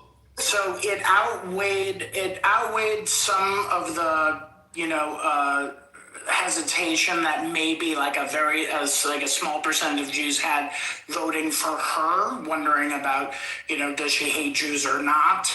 And seeing, oh, well, he has a Jewish husband. Okay. But that was outweighed, I think, by people being like, oh, she's, because of her husband, she's all about, she's anti-Palestinian and, anti-Gaza and pro-everything. Oh, they did say that. That's right. And there's a thing where he gave a talk. Oh, yeah. Yeah, even though the daughter was pro-Palestinian, it's all a mess. Yeah, he gave some talk where he said, well, she has to say this, in public. And then people clung to that. That's right. I forgot about that. I blacked out the Gaza stuff because I can't believe what happened to that. But how quiet many of them are now. But, and now we have a border peace. I donated Sorry to change it. Oh, sorry. I just said I donated $25 to the border peace. How did she do in Minnesota? She barely won. It was a pathetic showing. She only won by 5 or 6 points. Yeah, because I remember it was a couple of the Minnesota Ethiopians on Clubhouse during the time that said that they weren't gonna vote at all because they didn't support her because of her husband being Jewish. So they were on. Oh, Brooklyn. She won by 4 points. That is not good. That's not good. Only 4 points. The whole movement among not Ethiopians, it was headed by some Somalis in Minneapolis, but there was some other related groups too. They were like Somalis for Trump. Remember that? Yeah, and then And now I know they mad at themselves for doing that. They like the Latinos right now. Hold on, don't mic on me. Hold on. James Fishback called Byron Donalds a fuck nigga? What? Yes, there's a tweet. I'm coming. Yeah, he did it yesterday. What? Yep. All right, let me send him $25. He was like a real black man would stand on business. Yeah. Read the tweet, man. I can't open it. Hold on, I'm gonna look. Fishback. It says, Byron Donald said I would never call him IPAC Shakur to his face for taking millions from IPAC. I went to prove him wrong and he tried to have me arrested. A real black man would have stood on business. Byron equal to, you know what he said. Say it. I'm fasting, bro. No, he's fasting. He can't say it. Oh, wait, I have it. Wait. Sent by James Fishback calling on Byron Donalds to return donation from Epstein-linked billionaire. This is dated February 23rd, 2026. Fishback writes, Byron Donalds accepted $25,000 from John Paulson, a hedge fund billionaire named 39 times in the Epstein files, including in emails where Epstein asked if Paulson needed, quote, supplies sent to the... Byron is my political opponent, but some things are bigger than politics. I'm calling on Congressman Donalds to return this money, commit to refusing donations from anyone implicated in the Epstein files, and apologize to Epstein's victims. I refuse to forget the girls Epstein and his accomplices trafficked, assaulted, and raped. As governor, I will appoint a statewide special prosecutor to reopen the Epstein investigation and hold anyone, Democrat or Republican, who committed sex trafficking or sexual assault in Florida accountable. But I don't see any fuck nigga in this statement. I don't see it on his Twitter. There's a tweet. We just see It says Kimberly. I just need to hear Kimberly say "fuck nigga" one more time. That's all. When you spell it out, it says FN. Yeah, he said. He said a real black man would have stood on business. Byron equals fuck nigga. It says FN. It says FN, but we know what FN means. We black, so Yeah, FN definitely means yeah. I just wanted to. This is days ago. He releases so many tweets in a day. Yeah, he's the son of Nick Fuentes. But I just wanted to say this is Dim's shot once in several years shot of actually the governorship, because David Jolly is such a normal person. So again, shout out to, the other fucker that they ran last year, or not last year, whenever it was, 2 years ago, who's trash. But former Republican / Independent / Democrat. But I think this might be their only shot. I mean, you either have Byron, James, or David.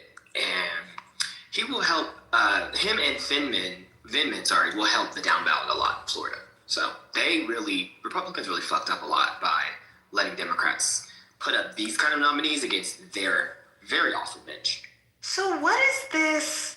Is this to appeal to black men? Is that what James Fishback is doing? Yeah, and the young Gen Z white boys who like to listen to rap music and call us the N-word. It's because the young Gen Z white boys, a lot of them don't know. Maybe they do know, but they say YN and FN. Like, that's what, they don't know what it means. Yeah. And also, they're not calling us that. Like, and I don't support it, obviously, because you will get punched in the mouth. But I think they're saying it because they hear it in the music and it resonates with them on a certain level. I don't think when they're saying they don't have the same energy behind the word when they are using it with us, as opposed to the old school when they would say, the N-word, they would mean it with different Okay, yeah, because I was going to say, I live with a 40-plus-year-old black man, and if somebody called him fuck nigga, like... It's a wrap. It's a wrap. I would have to be really worried. It's a wrap. For sure. This might be a once-in-a-long-time shot, y'all, of being able to flip the governor's mansion in Florida. Wait, so what's the polling with Fishback? I just posted Donalds. Oh, you did? Okay. Because this guy was just looking it up because I don't even know much about him, but he is... he's the son of... He believes in the Great Replacement. He's from Davie. He's from Davie, which if you know Davie in Florida, that's actually like a white supremacist KKK kind of like area right there in Davie. I'm not sure if the headquarters are there in Florida or whatever it is, but that's definitely like crazy area to be a part of. But he also has some really fucking crazy, well, not crazy, I mean standard right-wing views. I mean, he called Byron a slave and everything. I mean, he's literally just an open racist. He's a groiper. Like, he's a Nick Fuentes groiper. He's like This is the man who said he was a slave. Yeah, he's the same guy. Yeah, he's a groiper. Yeah, he supports, complete ban on abortion, not even for rape or incest. He says sin tax on OnlyFans creators. He believes in expressed belief in the white genocide and great replacement. And he even, this is a good one for us Jews, he even said that he advocates against junk food in school cafeterias, calling it goy slop. Shout out to the Jews. And saying that Jews, basically using the claim that Jews control the fast food industry with the purpose of making non-Jews unhealthy. That should go well in Florida. What's the guy's name again? James James Fishback. Okay, wait, this is from January. James posted on Twitter, Byron wants to turn Florida into a Section 8 ghetto. This was a month ago. Yeah, I hope that James Fishback wins the nomination for the Republicans. So do I. No, he's not.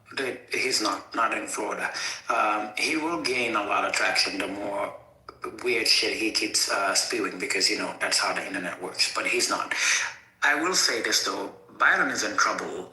Apparently, someone has been trying to him on the fact that his current wife, he got her pregnant while he was still married to his old wife. And I don't know who came up with that. Nobody cares about that stuff. No one does, but they're hammering him on it. And, being effective. I mean, they're all cheaters. And I mean, this is the home of Mar-a-Lago and Trump. Like, that's their, they sent the guy to the White House from Florida who did that. So they don't. Yeah, I get that. But the thing is, a Trumpy-looking fella would get away with that. The black man isn't. I mean, he's just like Tim, what's his name? Scott.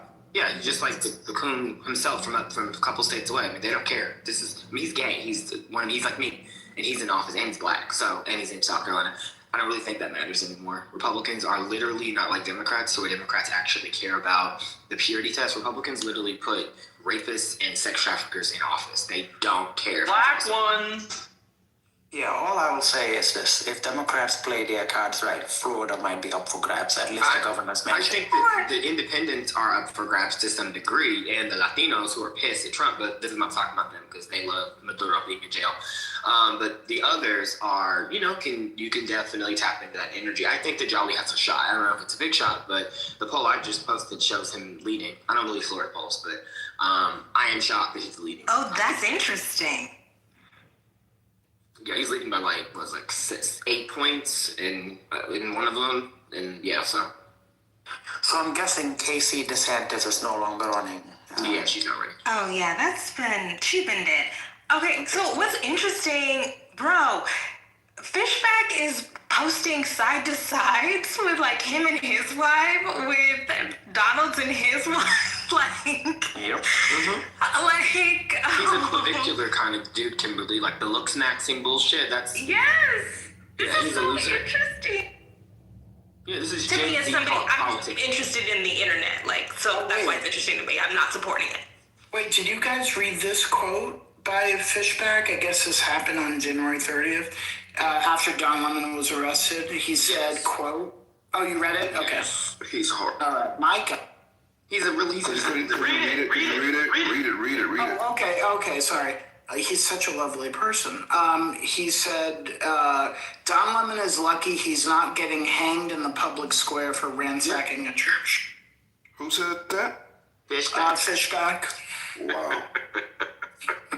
He said something like Obama had the monkey thing that Trump posted. I can't remember what it was, but he's racist. Like he's legitimately, outwardly, he's the type of racist that you're not gonna hear white people go, is he wrong? Like he's not really. No, he's devout, proud. He's an old school racist. Well, he's like a Fuentes edgelord. So the Groper thing, yeah. Wow, he's got traction. All right, now, okay, this is a topic, and it's allowed me to bring in this thing that nobody's talked about on the app, or maybe I missed it, and it's around Touré. So, you guys know the Touré thing? No. Ibrahim Touré? Refresh. Ibrahim. Sorry, Torre. Ibrahim. My bad. It's not football. Oh my God, hold on. You just threw me off. I swerved on the road. Oh man, be safe, bro. Matrix. So, well, he said Ibrahim Torre. Can you hear me? Now we can. Go ahead, brother. Okay. So you guys recall there was a white person in one of the videos with ICE who called the black ICE guy a house nigga. Mm-hmm. Did y'all see that? Yep. Yes, I remember that. Torre defended it. And he was saying, well, in this instance, what if it's true? What if it's not a slur, but just a descriptor? He was known as Torre. I'm whispering, even though thing. So I'm not at home. Maybe somebody could play the video. And it was the most insanely stupid thing. So all the black conservatives online tried to run with it. And then they had to be reminded that Torre is not as popular as it used to be. Who cares about Torre? So, no. There's another one where it may have said it, but maybe that's true, Twilight. I'm not sure, brother or sister. I don't know if Towers good. But anyway, it kind of gets to the James Fishback thing. Am I supposed to be offended at him calling Byron Donalds a fuck nigga if Byron Donalds is indeed a fuck nigga? No. That's the thing. Yeah, it's hard.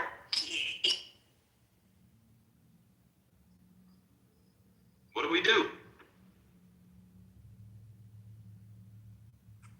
It's kind of like someone being offended by Donald Trump going after someone like John Bolton.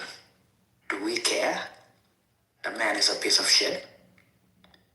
Of course, that's a bad example, but No, that's closer. That's a point. I think that's a spirit. This is where we step back. At least where I step back anyway. I mean, I don't think that Fishback or the white person should be using that language. But unfortunately, the Negro what's the word? Lexographer? The Negro word makers are just the best at making words. So if there's a word or phrase that is the best word to describe Byron Donalds, is it not? What's an FN? An FN is the highest form of a BAN. I'm a BAN. I need to go through 8 levels of Taekwondo and go past Eagle Scout BAN to get to him. I'd have to get, and in Boy Scouts you get the Order of the Arrow. I have to get the Order of the Coon to become an FN like Byron Donalds. Bitch ass nigga is definitely different from, it's way, it's lesser than fucking fuck nigga. If you're a fuck nigga, you is the worst. You is the scum of the earth. Hold on. This is very true, very accurate description. Hold on. Your mom might say to keep me in check. How in the world did y'all allow this to happen? What is going on with y'all? Allow what to happen? You allowed Chi to give the worst example ever. He might be a fuck nigga after that. No, he's fasting, so we've been giving him a pass. Oh, right. Yeah, we've been giving him a pass all day. Very. Assalamu alaikum, ya mama. Yeah, wait a minute. Hold on. And then you let the white man engage and say we should step back. What is He's Jewish, not white. I corrected. I said when are people going to get their mind together? When niggas are talking about nigga shit, sit your ass out. I want to support this message, but damn it. Niggas, he's sorry. I missed your mama's entrance because I was watching the video, the house nigga video. Are we sure it was a white person? Because he's not on camera. I could imagine the person who said fucking house nigga working for the KKK. Imagine that's not a white person. I'm just trying to get the confirmation. Twilight saying he is black in the chat. I thought the person was black. That's why I didn't understand what I had walked into when y'all. I thought what I saw was that he was on socials that he was black. Yeah, that said that. The voice kind of gives black to me. And I didn't know white people said house nigga. Yeah, when did they learn house nigga? They know, they have social media. Cause y'all be letting them say everything on, so y'all let them. Who owned the house niggas initially? They don't have the cultural context. I'm gonna say one thing though. Byron Downs, y'all say what y'all want to say, but he's a handsome man in person. He is absolutely a handsome man in person. On TV, he looks like he might have been a Cabbage Patch Kid, but in person, no. We'll take your word.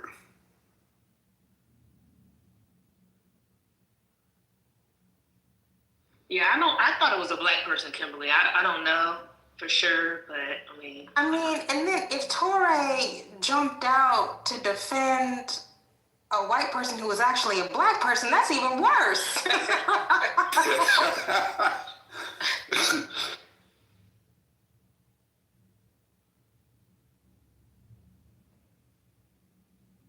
But I thought Tory's racial politic has been questionable for a while. I read that Who's Afraid of Post-Blackness book as a young girl.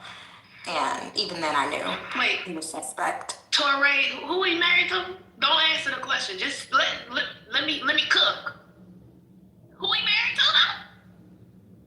Come on, y'all take racial.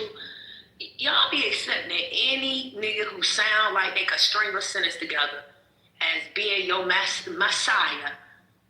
Y'all take anybody. What's going on? So TC is not it? Oh God. I have breaking news that pisses me off. Gwen Graham decides not to run for Florida's 2nd congressional district. It has a PVI of 8. Of R+8. And it was 8 from 2017. I love Gwen Graham, Matt. I love her. Me too. It's really sad. She said it's because of her family that she isn't willing to do it right now. You know, she took her dad's death really, really bad. Like, she tripping over him. Like, I mean, shout out to Bob Graham. Y'all don't know that. Y'all don't know politics. They don't. Bob Graham on a piece of paper should have been president of the United States. Not in real life, but on a piece of paper. If you would have taken his name off and put his resume down there, you would say that is a president right there. He's a good senator, good governor. Okay, y'all did not talk about, or maybe you did, but I've been in and out because I've been annoyed by Clubhouse. I really like Juliana Stratton's ad. That's my that Trump ad. I thought it was so well done. I got to see it early before everyone else because I'm on a Creators for Stratton channel. Me and the other influencer people, I guess, on social. I was like, yes, when is it running? And they told us, and I was excited.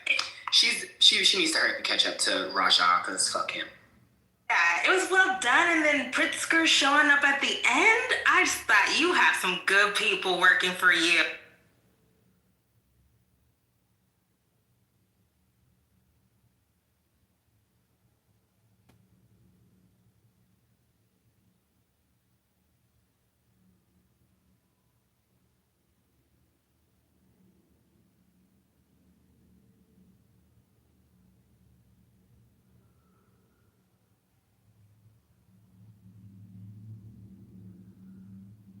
I gotta read Fishback's policy for the sin tax. That sounds like he wants a 50% sin tax on all OnlyFans earnings.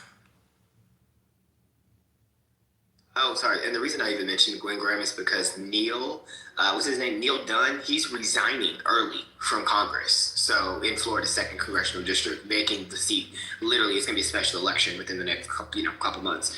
So it's only a Trump. It's a Trump plus 18 seat, but it's an the PBI is Republican. She could win too.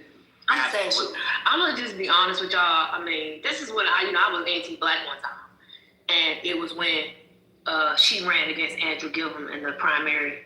I supported Gwen Graham. I ain't gonna lie. I was anti-black. Shout out to James Tellerick.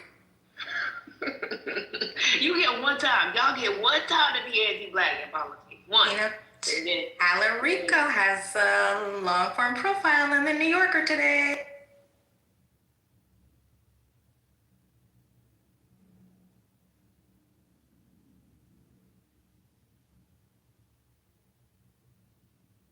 But whatever happens, happens. I appreciate the exercise of democracy and people being energized to exercise the franchise. That's the good thing about the Texas primary. It's like 200% or whatever from 2020 early voting. That's a good thing for Democrats overall.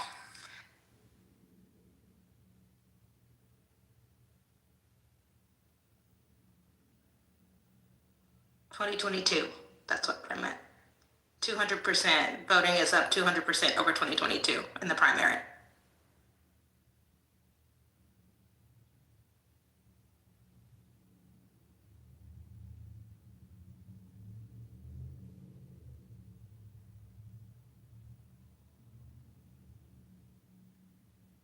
I haven't got to vote for anything for so long. I'm so excited to vote. We finally have a real mayoral race, Mama. In the district? Yep. I just meant that the incumbent won't be unchallenged for real. Shout out to Kenyon. Shout out to Kenyon. Go ahead. Get in there. I don't want to. What happened to black women? What's going on? I don't know. Black woman's gone astray. I don't know. This would be tough. Wait, you don't like Kenyon? What's going on? I didn't say I didn't like him. Oh, okay. I'm young, your mama. I have to vote for George. I have no choice. Oh. What do you mean? What's going on? The Green New Deal for DC. I have to. Oh, God. Matt Goliath, are you there? Yes. What is Talarico polling for the white vote primary? Is it 60-40 or 70-30 or less? I have to go back and look, but I think 70. I think the average is 70. When you need the whites to be race loyal, they refuse to be so.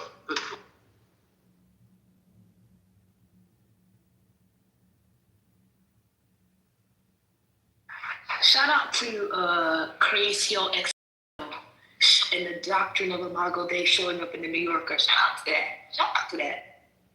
Oh, your mama, how's the snow? You need me to come over? Oh, I woke up. Let me tell you, I woke up this morning and I went out on my deck in the back, and I looked down, and some man, I know it was some man, had shoveled my back, had made sure that my tires on my truck were clear for movement. Ain't God a blessing? I mean, that's a blessing. Well, that's really good. You got snow? Yeah, where you were at? Ain't no snow where I was. Oh, well, it melt now, but it was snow living out last night and this morning. I was out though. I ignored the snow. I was out last night, so when my car was fine, then when I parked in my little spot, it was a little bit of snow. By the time I left out today,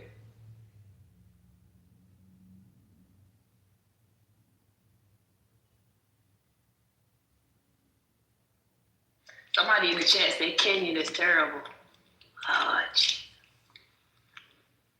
That person is gonna vote for Kenyon, so I don't even know why they said. Kenyon's gonna. I mean, if I was vote, I mean, this is the sad thing. Robert White should have ran for mayor. He shouldn't be running for an Illinois seat, but you know. I agree with that, but I mean, I don't know. Maybe they feel like everybody got to run, so Brooke Pinto don't. Oh, that's true. They just gotta pull out a heavy hitter for that, right? Kimberly, did you hear that Poly Market is partnering with Substack? Oh my God, I did. I literally was just talking to another creator friend about this. Like, what the fuck? Well, I told y'all that y'all, you know, it's an alternative, but y'all, nobody else in your mom. I mean, I don't know anything, right? But it's an alternative. Yeah, people just need to look for it. And it's actually really good for creators, for real. Emily, are you still doing your creator work, or are you at break still, or what's the status? Don't answer it if you don't want to. I'm not trying to put you on the spot. My bad. My bad. It's not you, it's me. I do that type of stuff too, so I understand. I've taken a break for 3 years on one of my channels. I have like 600,000 subs on it, and I was gone for like She don't want ever. to say what's going on. I was talking about what I did. I wasn't answering any questions anymore. Well, I was letting you know I relate. That's all. I'm taking a 3-year break from work. Y'all pray for this economy. God bless. From work? How's that gonna play out, your mama? I've been taking a 3-year break, maybe more than a 3-year break. You know? I wish I could do that. I don't know, man. You gotta just do it. No. I mean, I could, but men need to work, Gemini.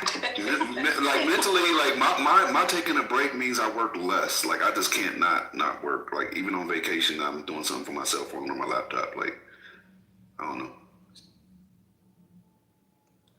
Put the feminism to the side. I believe women can take breaks, men need to work. Kimberly, this is why I need a man. Work. I need a man. Hey, so it's not just the snow. I knew it. Yeah, you know. I knew it wasn't just the snow. You need a she need her trash taken out of everything. Yeah, I need. It's more than the trash. She said she needs a man. I don't think she want to do everything with everything. Let's stay on topic. Let's go back on topic. Let's get back on topic. Yeah, the poly market thing though, I saw that and it really made me think like, oh fuck, what am I gonna do? This is how they get you. You sink all of the time and the energy into building the platform, and then the platform does something that disgusts you and you're like, oh crap, like the opportunity cost of trying to rebuild somewhere else is too great. What did they do? I don't know.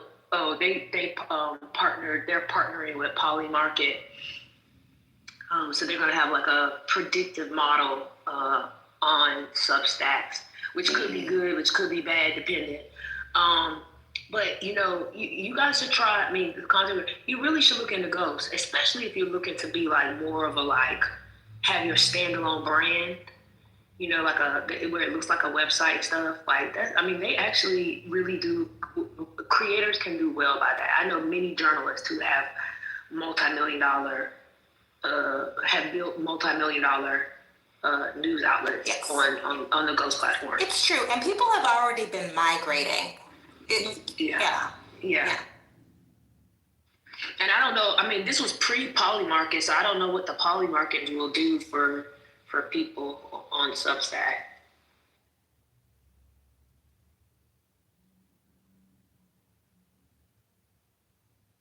Well, my generation is about to be anti-tech and a state of rebellion, so I'm going print all the way. Just gotta abandon it. I mean, the Gen Alphas, I mean, I have 13-year-old nieces, and one of them has a TikTok, and then the other one has a flip phone. You know, like, there's two types of young people. Like, people, they are fatigued. The young people are fatigued, for sure. Y'all didn't put them iPads in their face at 3 months. They tired of the internet. No, they're not. I'm going to tell you one thing. These young people are highly addicted. They consume more things online via social media than any other generation by far. So you can target them still, like, especially like a lot of people sleep on YouTube, but YouTube is by far the biggest platform, bigger than Netflix, bigger than every other platform that Netflix represents combined. They're not even fucking close to being number 2 when they combine, right? More people consume information there and find consumers there than any other location. The number 2 most visited website on the internet. The number 1 is Google. Like you can't miss. Everything else comes and fucking goes. Gemini, that's my point. young people have a natural inclination to rebel. Y'all targeting them on the internet. Y'all making them watch. Y'all won't teach them to read. Y'all making them watch Miss Rachel. These children are not going to want to do anything on the internet. They have a Chromebook at school. They are going to be anti-internet. It's coming. It's already happening, really. The rise in print media and all this vinyls and shit, niggas don't even want Apple Music. They are downloading shit back on the iPad. They got cameras with no screens. Like the no screen movement on Gen Z is really popping off right now. Like people selling shit with no screens. Nobody want to be on the screen. Because y'all keep targeting us. Yeah, it's a real thing for sure. I knew it was something when one of my nieces asked for a first generation iPhone for Christmas one time, and I was like, what? And then she was like, no, actually scratch that. I want a Motorola Razr. Like there's like a whole movement. I know about the retro movement, but at the end of the day, these kids are digitally addicted. They're tethered to their fucking phones. Exactly. They're tethered to their eye. They're not going nowhere. They are locked in. Like, this is like the way people are addicted to alcohol, sugar, chocolate. They're addicted to the internet. So they might fight it, but they ain't beating rehab. They're coming back. No, we're not. They are. They are. I think it's just gonna be something different, like not screens. It's gonna be the glasses. Everything. I know people don't know what that. You know, somebody said I didn't know what I was talking about last week. But I do think that the glasses are gonna. That people gonna do the glasses. I'm not sure. I have 2 Meta glasses. Even though when I found out Meta sold like 7 million pairs of those glasses last year, I was like, who's that? Who is that? So everybody wears. I have some. I have ones with without the. I have shades, and then I have ones with clear lenses, but blue light lenses. But it's not something they sit on the shelf more than I use them unless I'm outside. What about the Apple ones? Is that doing anything good? No, Vision Pro is having a problem in terms of innovation. I mean, Apple is really, I'm down bad on Apple. Yeah. Like they just, I mean, they're in the innovation. They have locked in on the laptop and the phone. And outside of that, they really haven't really created anything that I think is really worth it. The Apple Home, the Apple TV, none of that shit is really interesting to me. I think that Amazon Echo frames are a rival, they have some rivalry. I mean, there are a lot of different. Here's the thing: in the glasses space or the wearable space, so whether it's the watch, and I guess Apple Watch probably the last real innovation from Apple. Real innovation from Apple. But even that is like so much like every other watch, you know, all the other wearables. But let me go back to my point. I think that there's some variety, the diversity within the wearable space is one that make hard for people to catch on to it. And I think 2026 and 2027, a number of new glass wearables enter into the market that's going to really, I think, that are going to switch up or make people think, well, maybe I should use. I do think there's a movement in Silicon Valley where they want wearables to replace the device.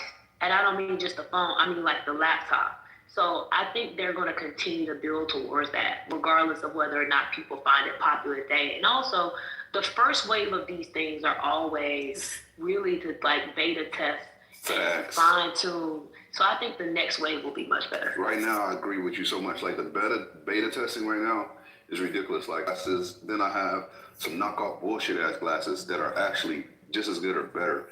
The knockoff bullshit glasses I got for like $80 off of TikTok. And the Meta glasses I paid like $400 for each pair, right? So that has a lot of benefits. Like the actual, it lets me know that they're just overcharging for mediocre shit. Like if you look at the knockoff glasses I have right now, they do a minute's worth of recording. The Meta glasses only do 3 minutes worth of recording. The resolution is just slightly less, like barely slightly less. And it also has a real-time translator. So like you can hear somebody talking a different language and it translates it right there on the spot. It has AI built into it that you can access.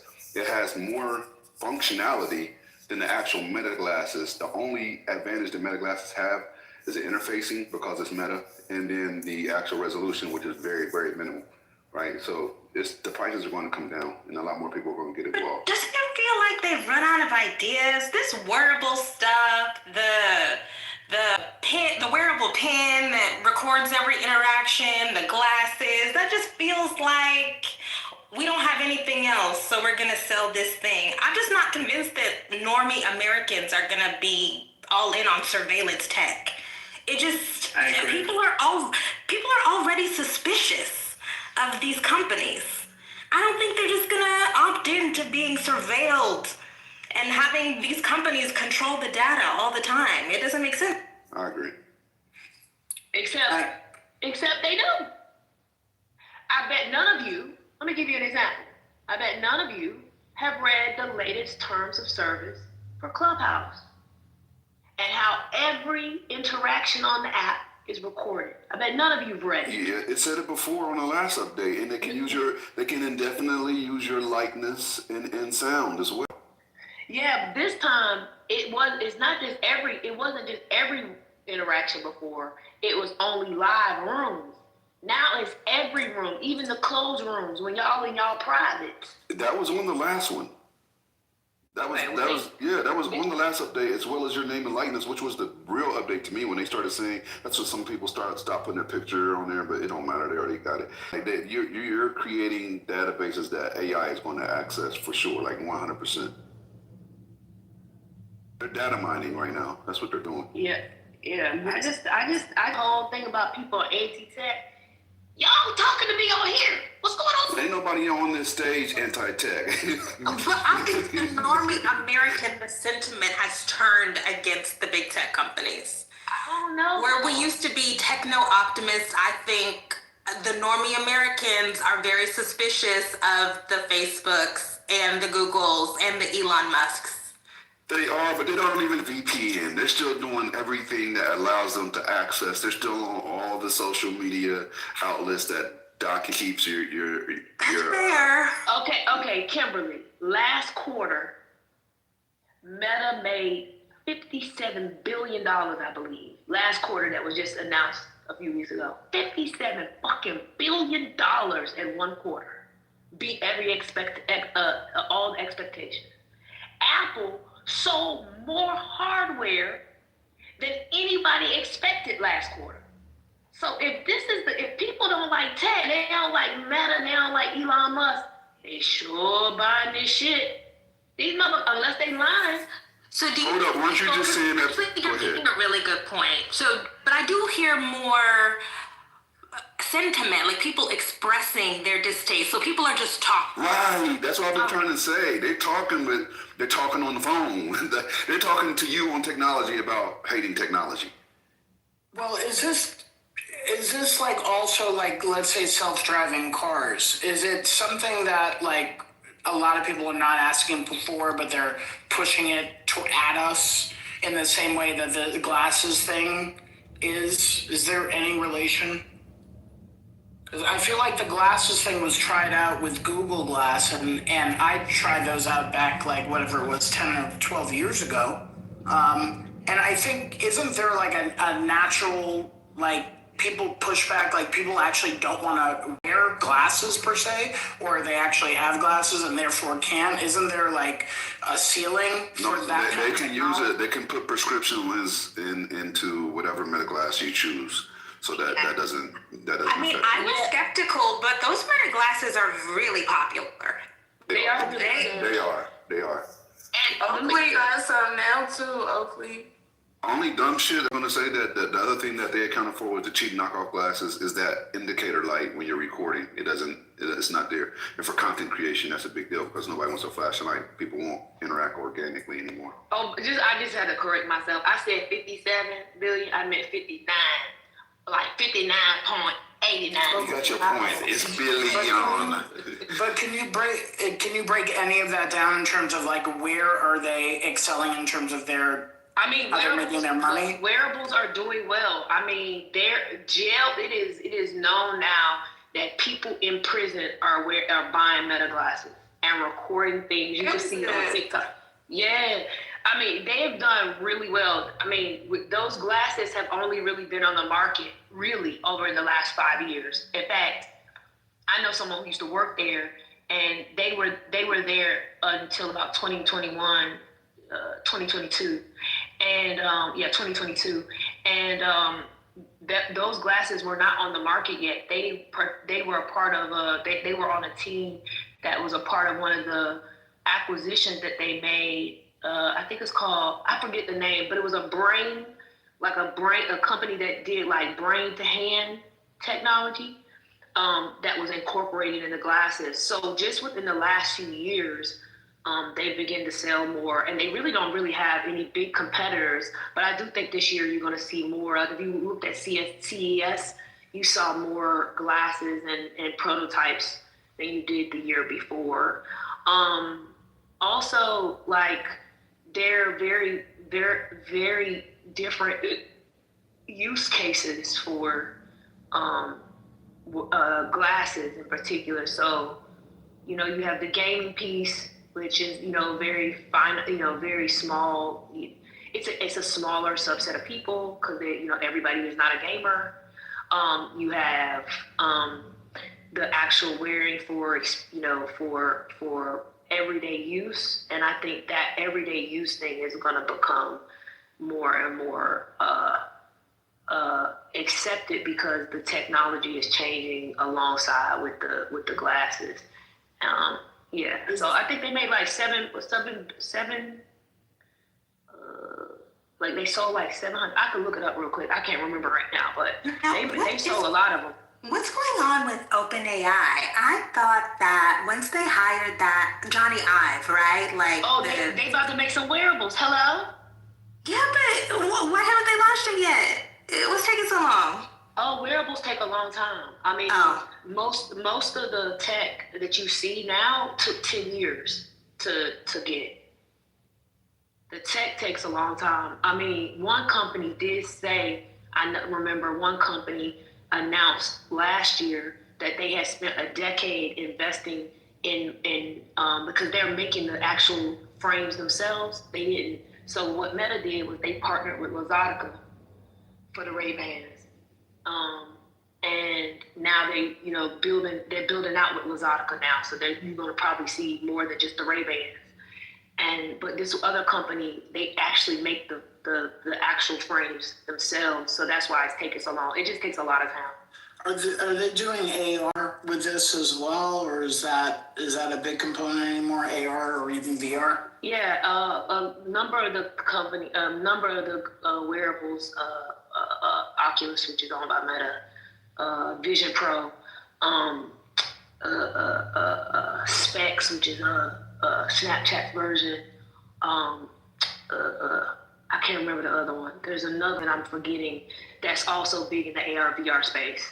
And one of the goals I think is to create a new, since we were talking about this windmill, to create a new operating system based on the wearables. And so some of these companies not only are creating the actual frames and the hardware for this stuff, but they're creating the operating system by which all companies who want to create glasses will use their operating system, kind of like Windows or, you know, etc. It's probably a little off topic, what I'm going to say right now. But my sister has definitely become an advocate for their product. It's like she owns the product, and she is now the walking voice for that particular product. What does she use them for? Huh? What does she use them for? What does she use what for? So she's an advocate of their product. Advocate of what? The smart glasses? Yes. Right. What does she use them for? In what way does she implement the glasses into her life, brother? Oh, she don't implement them into her life. I don't know if she have them or not. She just saying they're great. Okay, never mind. Okay, Right, she becomes the voice. She's like a commercial. Yeah, I got you. I literally, never mind. Okay. Yeah, you misunderstood what I said. Yeah, no, I just thought when somebody usually advocates for something, they probably have interacted with it, so they're like, No, oh man, no, once I you don't tried have these, they were amazing. That's you don't have to. no, you don't have to, but that was, never mind. I got you. Yeah, and that's the same thing with everything. You know what I'm saying? That you can. It is said that's how some people, the devil themselves. I'm not saying that she's the devil now. Please take that. Say it, but you know, you can become the actual voice for a company that you don't own. You're not going to make a cent, not one red cent, but you become an activator and an advertisement. Yep. In your area. My. You know where the AR has been really interesting in real estate. They've been doing it for a few years, but if you've been to like, I go to these things, but like new developments, things like that, the way that when they have you put on the goggles and do the AR with the different types of properties, interior design, view from the 54th floor that hasn't even been built yet. It's actually pretty wild, pretty incredible. Yeah, one of the companies had I can't remember who it was now. They had you talking about the experiences. They had a partnership with, I want to say it was Ben Israel. What's the hospital? It's a very good teaching hospital in New York City. Is it Beth Israel, maybe? Maybe. I can't remember. But anyway, they had a partnership with them, and it was to help surgeons fine-tune the ability to do surgery by practicing. Because the surgeon is only good as how many surgeries they do. It's like the more you do, the better you get, right? And the idea was that they could play these games of surgery, and they also could use the ARVR for in theater. They could use it, and there was a partnership before. Also, if y'all don't know, there's you mentioned a knockoff, Gemini, but there are some open source AI glasses. I think one's called Halo. They look very nice, very thin black frame, just thin back frame, but it's open source. That's dope. Have you tried them out yet, Yomo? Not the open source, just AI glasses at all. Yeah, I've tried them out. Yeah. Have you tried the ones with the smart display in them yet? Not the smart display. In fact, I haven't had any AI glasses for a while, but I've tried them out. Yeah.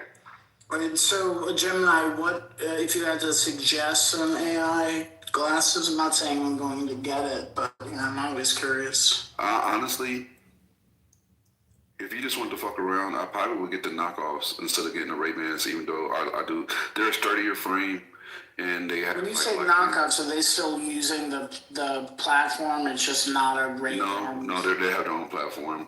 But the functionality is super compatible. Right? All the things that it's capable of doing is not only compatible, they actually are capable of doing more things. It has more utility.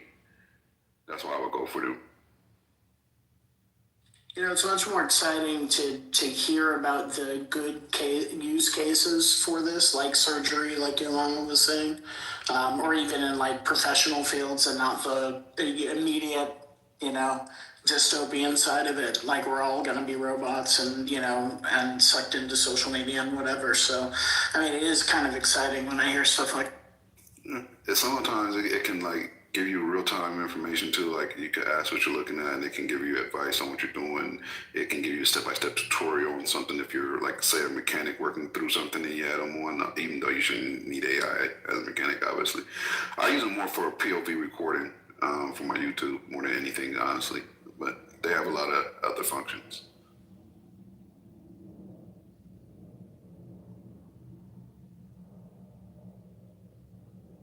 I would imagine if you're traveling, the real-time translation could be very valuable. Oh yeah, that'd be pretty great. I thought Google Translate was great, but the way that this is real-time interpretation is pretty amazing.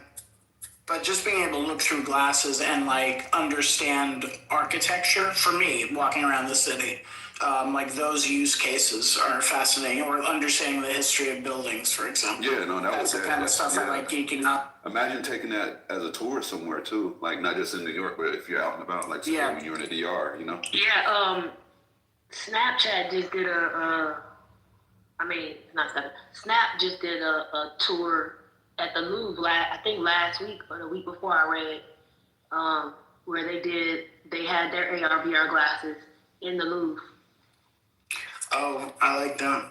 Yeah, they had, the Oculus, and I remember, it was very, like, early stages, but going into, like, different museums or even different, countries' historical sites and having the glasses and being able to see 360, and that's kind of interesting, but it was, kind of primitive when I was using it. So I can imagine a much more,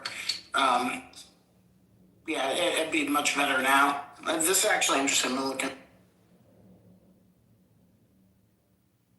I plan on buying Morning Time soon, but I'm not going to sell the ones I have.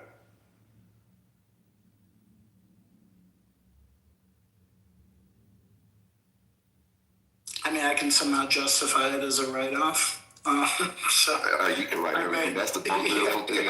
I'll write everything not everything. That's how I'm picturing it, because I can absolutely use this for my job in many ways.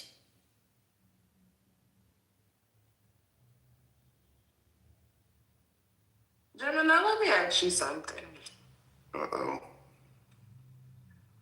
What kind of headset do you have? Is it like one of those truck driver headsets? You won't tell nobody.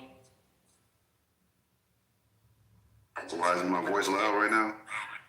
Nigga, always. I feel like every time you talk, I feel like you screaming at me like you want to fight or something.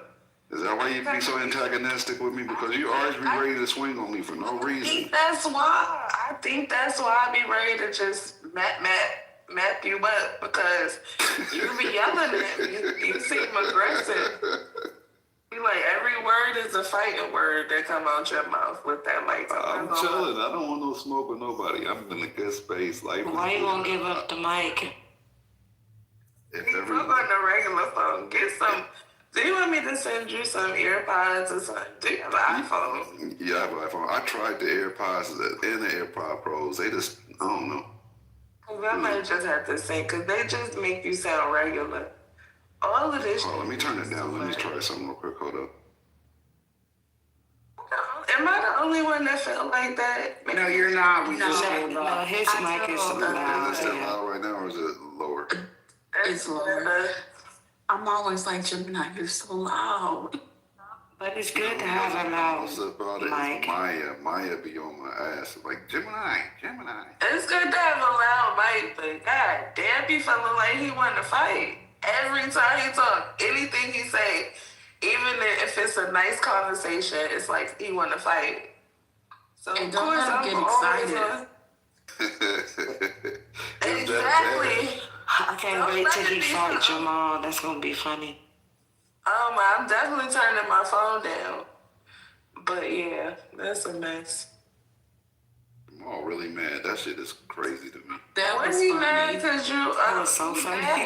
He's mad about yesterday? Yeah, he's mad. He said I put a jacket on him and I made him appear a certain way, like he was dignitized. I'm like, you were dignitized. Like, he the one that told everybody that. Ain't nobody have to know that. He could have kept that to himself. Let's not go down. That's what happens. That's what happens when you talk too much. I understand the Clubhouse is the talking app, but some people just talk too. They tell too much of their business. They overshare. And then when people bring that shit back up, they be mad. You told everybody. The fuck? Gotta be secretive a little bit. God damn. But he said I painted him in a certain light, and I made his character look like something that wasn't, and made it seem like he was prone to dick watching and all. Like, that's what you've been doing. Like, these are your actions. We don't have to explain. Like, everybody knows what we're talking about. But once you start going deeper into it, then we get details that we don't want. Okay, so at least for me. Steer the conversation in, sir. We'll steer it away. I'm sure there's breaking news. I don't know. I'm trying on glasses right now. Have y'all been keeping up with what's going on in Mexico? It's so crazy. I asked about the hotline earlier. Maybe they have a hotline now where citizens can call in if they're concerned about, their surroundings or the potential of danger. But I'm like, what happens after you call in? Like, how does the cavalry come? Like, how does that work out? My girl Vicky from Housewives of Orange County, she's stuck out there. Oh no, like stuck. Yes. She has a second house in Puerto Vallarta. Yeah. And can't come to. They grounded all the flights too, didn't they? Yeah, they did. I don't plan on going there no time soon at all. I had a trip planned to go there. Where? What part? I got Mama to Puerto Vallarta. Oh, okay, going to a resort. Got it. Yeah, they're saying tourism in Mexico is over. Like people shouldn't go out there. It's so crazy. Oh, it is one Mexican. Yeah, because the government really can't protect you if you really get out there and that something like that happen. They can't. They don't run their country. They were like, if you go there for vacation, you're crazy. That's what they were saying. Monica asked me earlier, who do I blame for the cartel, the U.S. government or the Mexican government? And I blame both because they're allowing them to exist in the United States and dominate certain spaces. Like Los Angeles is bad, hella bad. Like I know where hella cartel houses is right now. I do personally. The federal government cannot get involved in state business. It would be the state governors to invite the federal government in, including National Guard. Your suggestion that National Guard. You don't think the state has National Guard? You don't think the state has National Guard access? But we have a whole DEA agency that actually had a bounty on the guy that was just killed in Mexico. I'm a little confused. We killed them, didn't we? Well, the government, our government. Well, no, the Mexican government neutralized him. However, did you guys hear how he got caught? It was the girlfriend, right? No, the girlfriend. It was the girlfriend. Let me tell y'all they men trapped something. the side piece. Let me tell y'all something, men. And in history, TT is telling y'all, in history, the man's downfall is always the pussy. Every time. I know that's right. I know that's right. Y'all straight man. Yeah, good. That's true. I ain't gonna lie. But I don't need no. And this was the side piece. Yeah. This was the side piece because he's actually married to someone else who kind of helped him gain power. So they tracked her after she left. They just swooped in. She set him up, y'all. You think she lined him up or she was just being tracked unknowingly? She might have got set up. Because they of course they're gonna look at the side piece house. They watch her too. That's what I'm saying. She might have just led them to she about to get either way, she's dead. Oh, she getting decapitated. She should have just left. They playing soccer with her head. That is crazy. I don't. That Mexican shit is crazy. Yeah, why does Spiritus do that?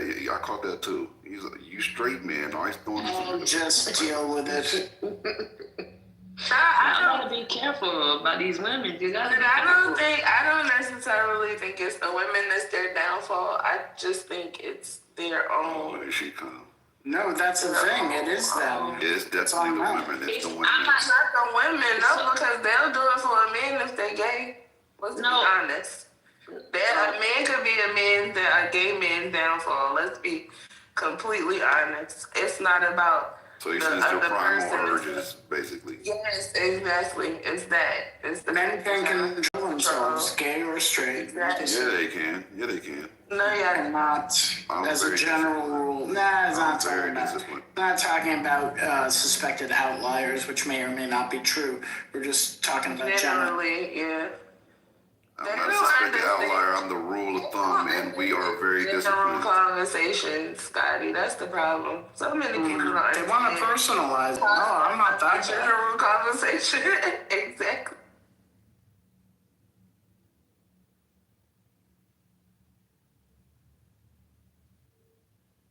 To buy Spirit is a trip to Mexico.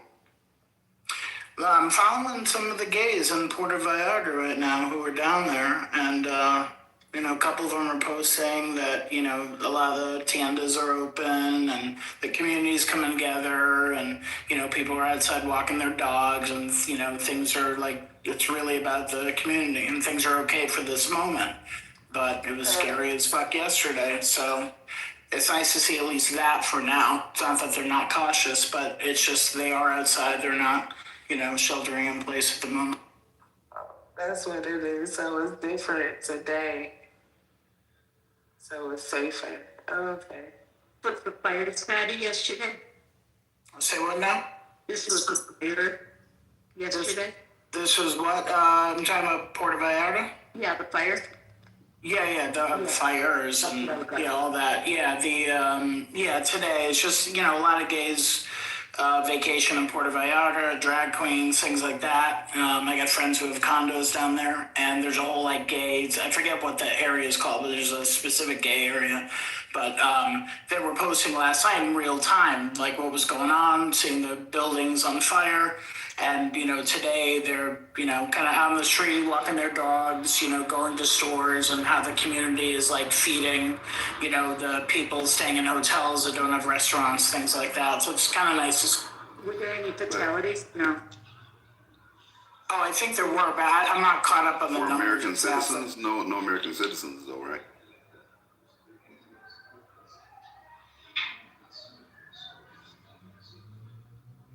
And Gemini, I'm going to send you a bill because I'm trying on virtually the AI meta glasses right now. I don't think you'll take them back if you get them. I really don't. I'd like to think of you can virtually try like if I'm literally doing that. I'm like, that shit. Oh wow, I look really tan right now. That's great. Okay. And Monica, the DEA, is supposed to be controlling drugs, I thought, on some level, right? They're supposed to be drug enforcement, right? Could you live like full time in a place that's that violent though, like that? Say that shit that happened yesterday and Puerto Vallarta is every day. Could you live like that? No, I couldn't.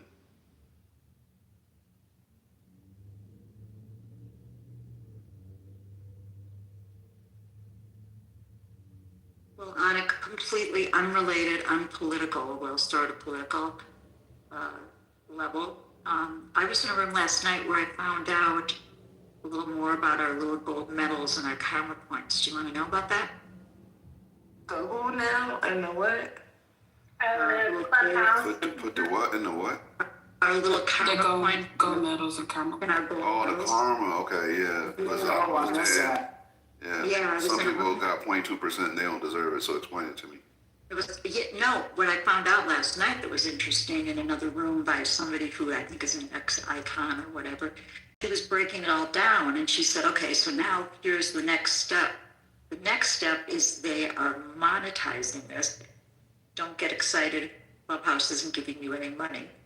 What they're doing is, like, let's say Spiritus wanted to buy 20 gold coins. He can buy those through the app. And then let's say he wants to give me 5 gold coins. Those 5 gold coins are now in my account, in my Clubhouse bank, which after 10 to 30 days, they then disperse the funds to me. Okay? So you have to kind of hear this out. Like if Scotty just wanted to send me $20. It was like what Fanbase doing already. Reddit kind of does this. So here's the thing about it. It's like if Spiritus wanted to send me $20, he could send me $20, right? If Spiritus spends $20 to buy, 20 gold coins, because I don't know yet how much they are, and he then gives me 10 of them, those 10 gold coins in my account, when I bank them out, are only going to be worth like $17. They're not going to be equal to what was paid for them. This is their way of having the community more engaged. And it's what they're calling It's retarded. It's dumb. Yep. I mean, it's really not that retarded, I guess. It's what all the other apps is doing. Whatchamacallit is doing that. TikTok does it. But Fanbase did it. You know, doesn't Fanbase still still do that? Or no? Don't they? TikTok does, Reddit does. TikTok Oh, is right, the TikTok. platform that does it, yeah. Yeah. Oh, so they. All right. Right, and Wow. then they take their cut of how TikTok. TikTok actually has a really good system though, with the way they disperse the gifts and the monetary aspect of it is dialed in. But you can get money a lot of different ways with TikTok. Like, Facts, you know what I mean? facts. Just having The gift just having shop. followers and the gift shop. You can endorse a The product. followers, views, all of that shit. You can get money. Go live, you can get gifted. That's what niggas, people are quitting their job to be That's what TikTok. this platform will never be that, ever. I mean, nobody said it was going to last this long anyway. But I'm excited that you have a medal though, Gemini. But is the idea on TikTok that when you're doing it, like people do lives for like a very long time so that they can just make money that way? Like they'll just stay on live doing nothing? Right. But the way they make the most money is they actually battle, right? So one TikTok influencer will do a versus with another one, and whoever gets gifted the most during that exchange wins. Right? So that like wins all? Money. No, they both keep it. They both keep their pots separately, but it incentivizes the followers of that influencer to really gift them during that time period to show support during that battle. Wait, what are they battling over? Or they're just like Anything, just live politics, music. It be all kinds of stupid shit. It's this one where they be trying to feed the fish and poke a hole in the bag to feed the fish. And that shit take forever. But that shit it be so many people in there watching them. Dude, some of the weirdest shit. Somebody be trying to sleep, like if you gift them, then the alarm goes off so they wake up and that you interrupt their sleep. They have a lot of dumb shit, man.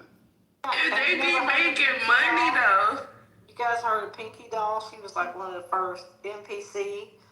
Like this girl is sitting here popping popcorn and a fucking flat iron, kernel by kernel.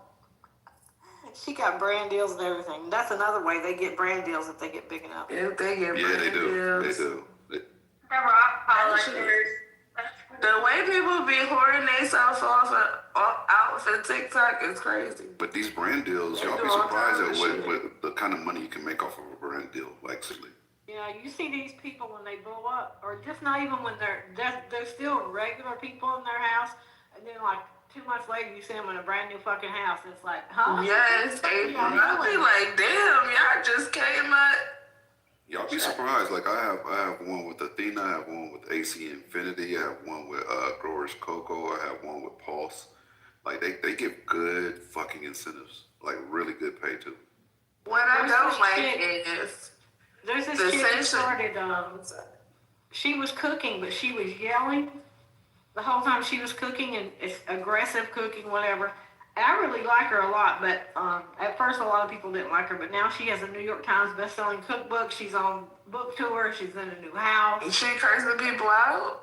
No, she just yells at them, but she'll say, well, anytime you touch the meat, wash your fucking hands. You know, she's just like, she's aggressive with teaching people how to cook or telling them, you know, you don't have to do it this way or that way. You don't have to be PC, April. Like on my channel, I curse, I do whatever I want. Like I don't do anything that would damage the brands or that like they have contracts that you sign. So with brands when you're branding, but when you're but they allow you to be you. They don't want you to try to be like. They need to ease up on the cannabis. I don't know how that's going to go with American TikTok though, because now it's not China. Mine are through YouTube, so I don't have to worry about it. It's horrible. Yeah. Well, since it's American TikTok, they need to ease up on the cannabis content, because I'll be. They won't let us. They push back. That shit is ridiculous. Like all you platforms can do it on YouTube. YouTube got cannabis content. but it can't be implied sales, right? It's got to be for educational purposes. Yeah, educational. But the shit is stupid though. Niggas is making money. We can't at this point. Yes, we want to do all of the things, invest all of the things. Like, but Brooklyn, check this out. Like, weird. I'm sponsored by Athena, which is one of the largest nutrient companies in the cannabis space. The only one bigger than them is Advanced Nutrients, right? And they would cross-post a lot of my content because I'm sponsored by them. So that would expose me to their audience on Instagram, which was dope. It would bring me a lot of business. But Instagram snatched their whole account. 330,000 people gone. Yes, Yes, that's Like what they I'm don't give a saying. fuck how big the company is. I think my page on Instagram isn't that bad, but I posted something and they took it down, and I was like, I'm just over this shit at this point. I've lost my cannabis page about 5 times. It's like weird. People smoke weed. Hello, somebody need to do something about that, because the shit that you can see on Instagram is way worse than weed.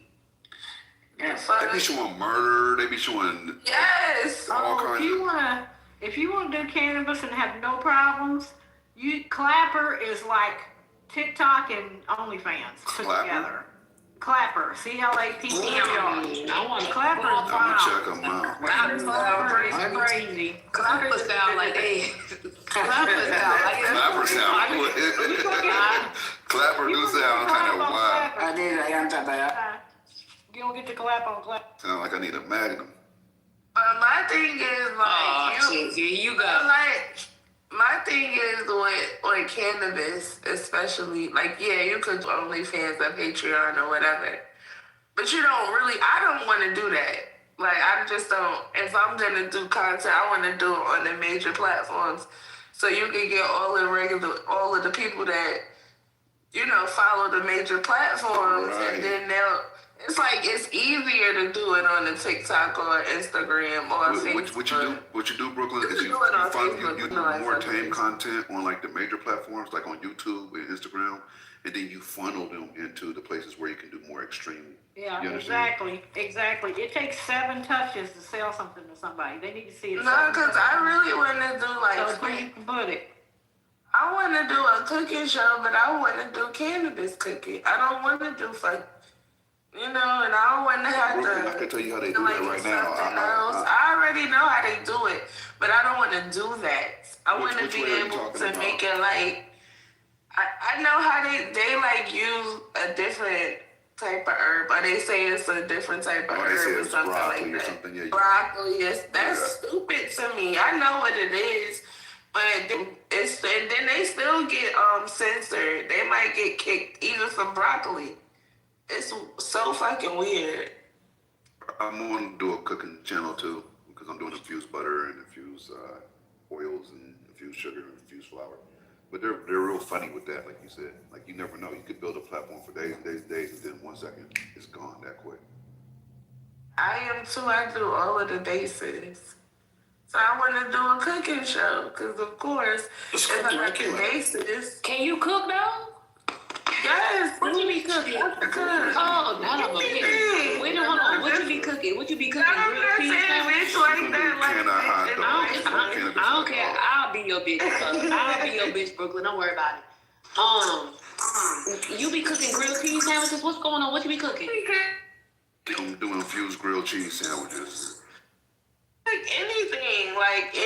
I made a bomb ass fucking mac and cheese, and it was infused, but you couldn't taste it. You couldn't taste the wheat. A lot of people. Hold on, you be cooking this food with weed in it? Yes. I can tell you the biggest secret to I'm gonna do a dinner party. Brooklyn, the biggest secret to making people got to pay for it to come to is to start off. The biggest secret to doing infused food with no flavor is to start off with a concentrate, because you need so much smaller of a portion per whatever you're infusing, whether it's butter, sugar, flour. If you start off with a keef, you will need maybe 1/8 of what you would need as cannabis-wise. The reason why cannabis actually has that flavor and smell, and you can tell the butter or the cookie or whatever, is because you have to use so much of it. So if you start off with something that's a concentrate, your food will have 0 flavor. It's going to be whatever flavor it has, and it'll be just as potent, if not more. I use keef, and I do terpenes too in some of my meals. But I just want to, you know what I mean? Like, people don't know how to make things that don't taste like weed. That's my only problem with edibles. That should be nasty. None of mine infused taste like my butter. You can't tell. It looks yellow like. Yeah, I'm gonna send you a link. Hold up, I'll send you a link. Mine don't need all of my food. Anything that I make is really good, and it gets you really high at the same time. So I just want to show the people how to do it. You know what I'm saying? Define real calorie high, because I can get high off a gummy, okay? Yeah, like, but you're not. Sometimes when you eating the gummies, you could taste it. Like, you could taste you can always taste it. Right, and not with my nothing, not my candies, not my. That shit is dangerous. Then if you can't taste it, not nothing. But I instruct you on how to eat If it's done right, you're not supposed to be able to taste it. That don't make no difference if you tell me not to eat the whole brownie. My ass gonna eat the whole brownie. Okay? People done that, but they gonna be out of here like they're going on a ride. Yeah, they gonna be I don't get that. Hey, Brooklyn, Brooklyn, they said advertise your stuff. They said advertise it. Hey Brooklyn, check your back channel. I don't be bullshitting. Ooh. Can I get in the back? I'm getting in the back channels too. Hold on. Let me go.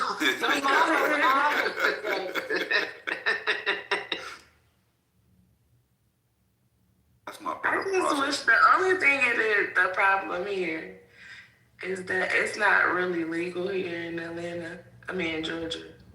It's like medically. Not medically? It's medically. Then get your card and that's that. I'm working on it. I just really got back into all of that shit, to be honest with you. But I'm working on getting my card to be licensed, but it's still like so many provisions around it, and that's what I don't like. I really want it to be recreationally legal here, and that's where the money at. But never mind. Recreational is not necessarily the money. My page is, I know, no, it is the money because it's kind of the. I'm gonna explain something to you like this. Like when I first started, I had a store in Pasadena that I owned with a friend. You know, it was medical, and we used to talk about it going recreational. No, but listen to me why I'm gonna say this, and this is all I'm gonna say. Okay. It's the money because the black market thrives. That's why it's the money. Yeah, the black market and the gray market. But what I'm saying is, what I noticed, and my friend had more foresight than me, because I was excited. Like, I can't wait till it goes recreational. We're going to go up. And he was like, no, because we're going to get less per pound. Like, the price is going to go down because the market gets flooded. And he was right. Like, the price per pound went down. Like, we were averaging $3,000, $3,500 per P. And right now, the average is around $2K. And we're still doing good at $2K because a lot of people, it's $1,500 and $1,200 because of their quality. So it does make a difference. Like, recreational is open season, right? Where the prices is hella low now. That's a fact. Yeah. But the market is heavy, so it kind of evens itself out. Make up for it in quantity. Yeah, because a lot of people smoke weed. A lot of people smoke weed. Like, down here, you don't know the amount of teachers. A lot of y'all kids are being taught by potheads. And I just want y'all to know that because I know personally that a lot of these teachers is on the pot. Okay? I just want y'all to know. When we owned the store in Pasadena. And private school teachers too, guys. Not just the public school. The private school. It's way more than just the school teachers. You got doctors, the working lawyers. People. Like there's not like bums putting into the store. I'm telling you. Like these are people that have their shit together that just enjoy cannabis like somebody enjoys a beer. They're on pot.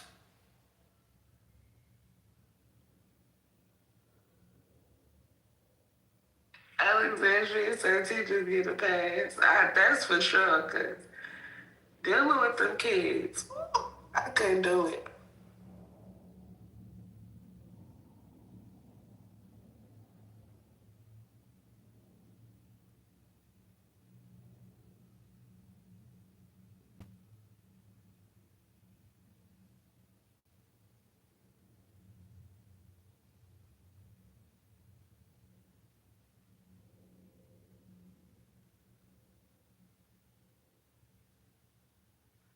A lot of you Republicans need to smoke or partake, eat,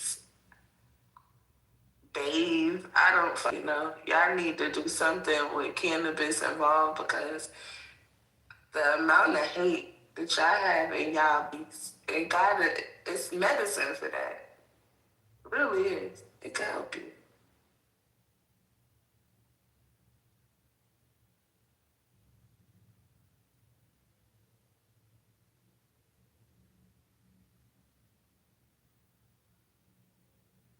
So Gemini, last question on hold back because what's going. Gemini, last question on the glasses.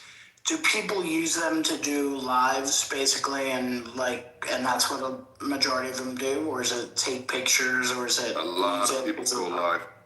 Absolutely. Okay. And it gives a POV to everybody watching.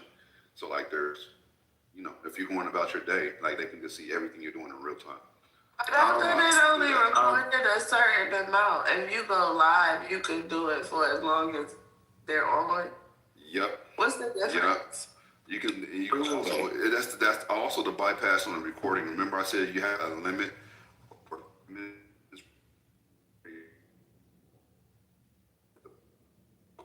I think you're in the Matrix. You can record the entire I thought that was me. You was in the Matrix. So does it go to an app on your phone or something? It goes to your Meta. You download Meta on your phone. Oh, okay, got it. Okay. And it automatically imports it, like whatever videos you save, record, it automatically imports it via Meta to your phone, to your But if you go live, what platform are you going live to?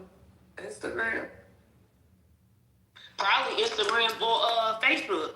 Facebook, yeah. You just probably have to choose the default. Oh boy. Okay. I just wouldn't have to go live, but I guess you could capture whatever live video you did and hold that.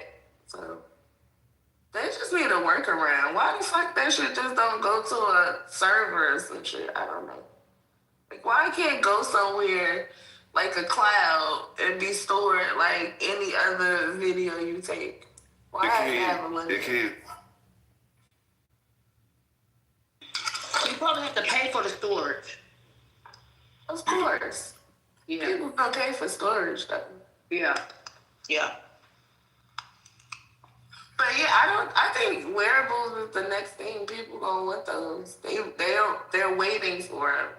I was wrong. I was wrong. No, you was right, El Mama. You was absolutely right. Like, that's all the kids, the Gen Zers. That's all they talk about. They can't wait to get something new.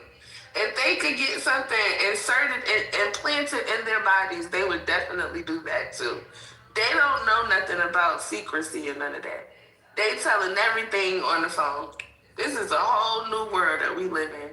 Okay? Wearables is definitely going to thrive. All right, last and final question, Gemini.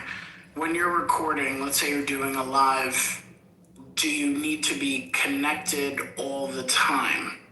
So, for example, if, I have a friend who is going to be, recording live and then he goes down subway and then takes a subway, is that going to be recorded the whole time, but maybe not live? I never went live on them, so I don't know. Oh, okay.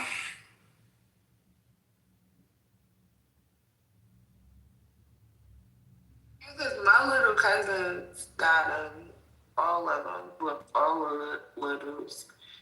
And they talk only a few minutes. I didn't know you could go live. Maybe they don't work on.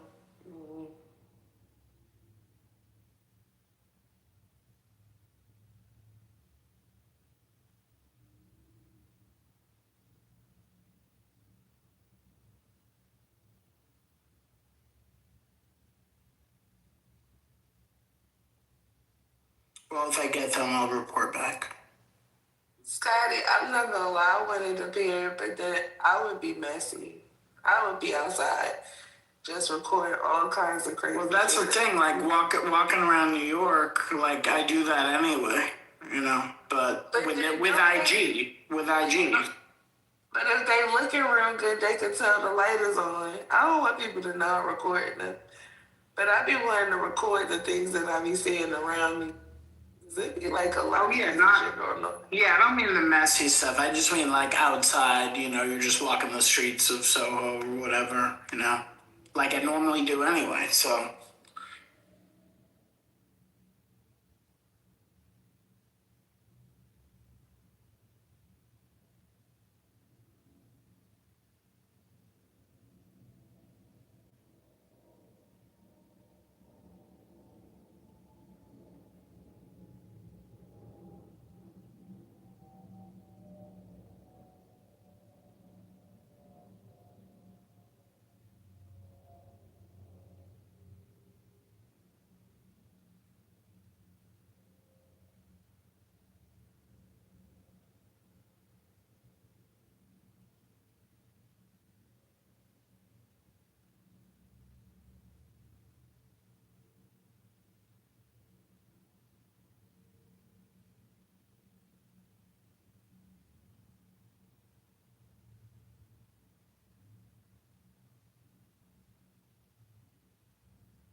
Devon, what's your news, bro?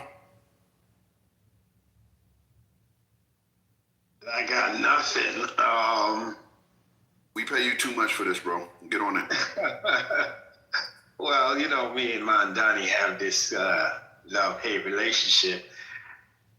He wants to dip into New York City Workers' Pension Fund to close his budget gap.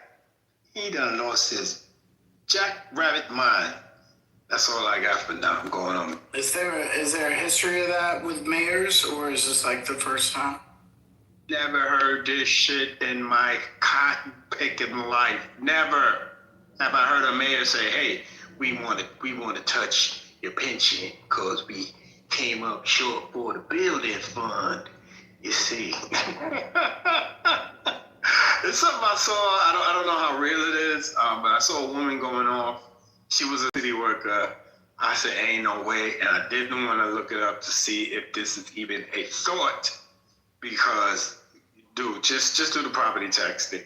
Don't touch the people pension. Like, that shit is crazy. Another thing I saw is why he's short so much money. Did you see the programs that he needs the money for? Or Bass said this happened before. I didn't look at the details, yeah. The programs that he needs the money for are, I don't know, a bit questionable. Let me get that. And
programs aren't bad.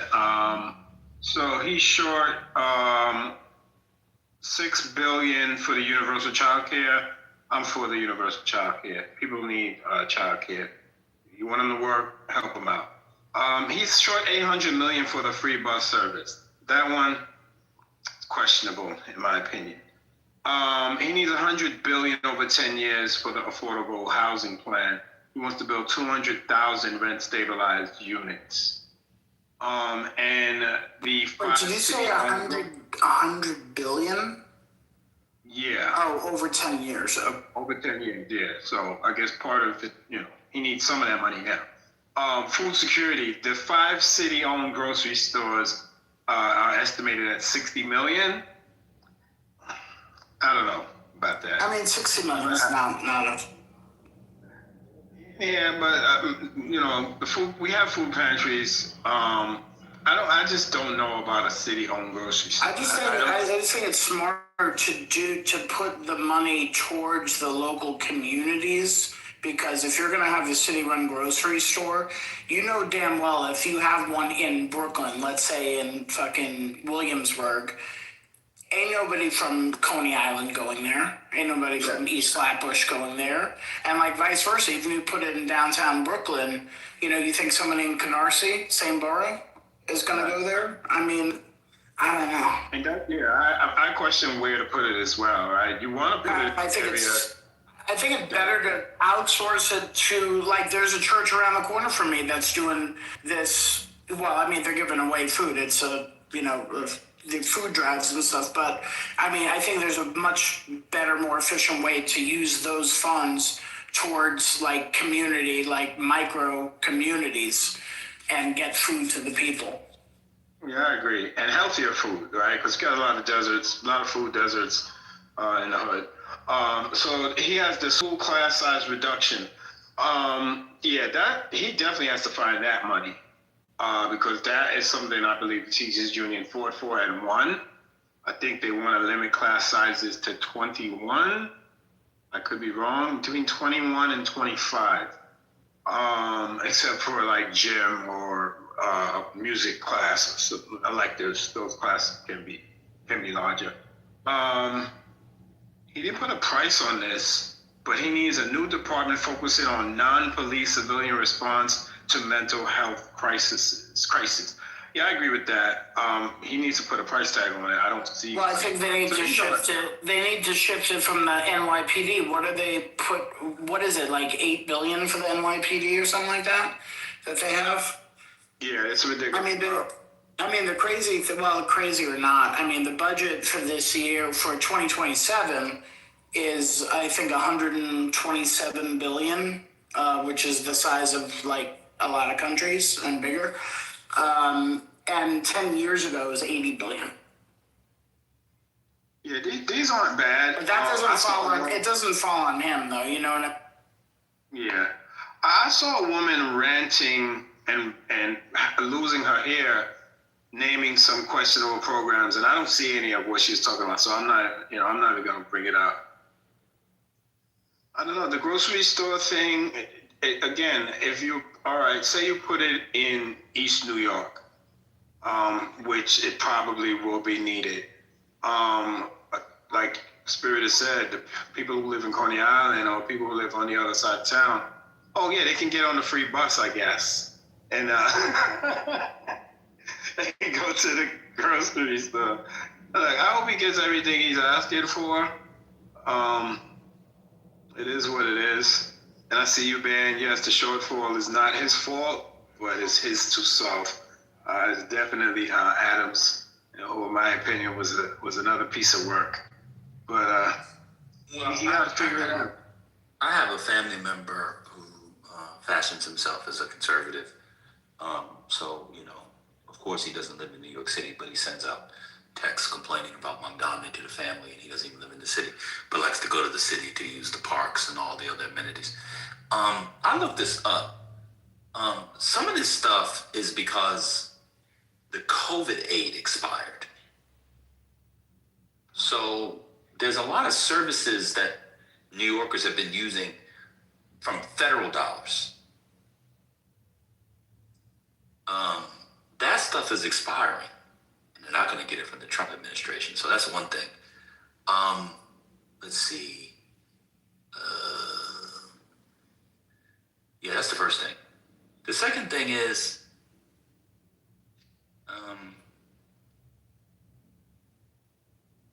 Hochul said they were going to give $1.5 billion from the state, I guess, about a week ago. Saw that. Yeah.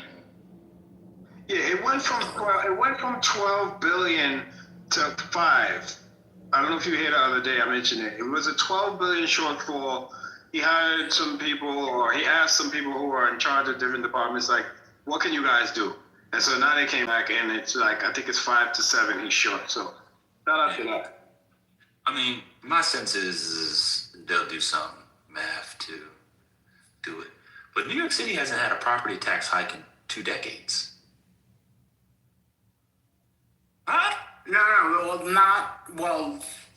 Right, and just to differentiate, they haven't, it's gone up for people every year, every other year. Well, that's because your housing value increases. Yeah, but they assess things very weirdly here, but just, yeah, they haven't had like a percentage increase or a higher assessment of that, whatever the formula they use, so that's true. Because we did the math, were you here when we did the math? It works out to about $600 a year per house. Yeah, I've seen as high as 750. That's I'm not gonna hold y'all. If y'all can't afford $750 a year over 12 months, you can't afford the house. Let's gotta be honest. At a certain point, people gotta pay for stuff, everything. People look, my grandpappy was living in this house here on White Plains Road. He bought it because they was under Jim Crow. He bought it for $25,000. And now it's worth $8 million. So you're gonna have to pay an extra $2,000 in property tax. That's not fair. So you like the appreciation of the value.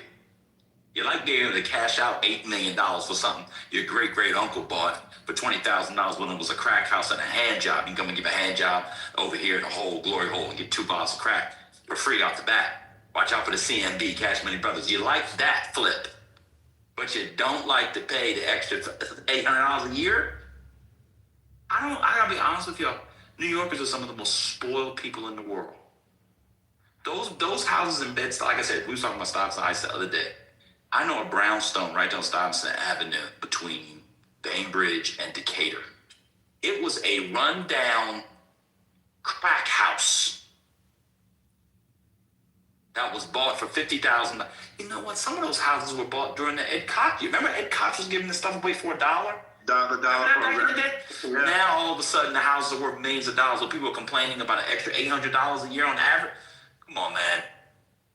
I can tell you, like the average, that I've seen, like brownstones and Bed-Stuy, they're typically going, their tax bill is typically, let's say around $7 or $8 grand for the year, which is not terrible, by the way. And this is sometimes for 2 families. So them going up 10% is, when it costs them 2.5 to 3 million, we're talking about new people.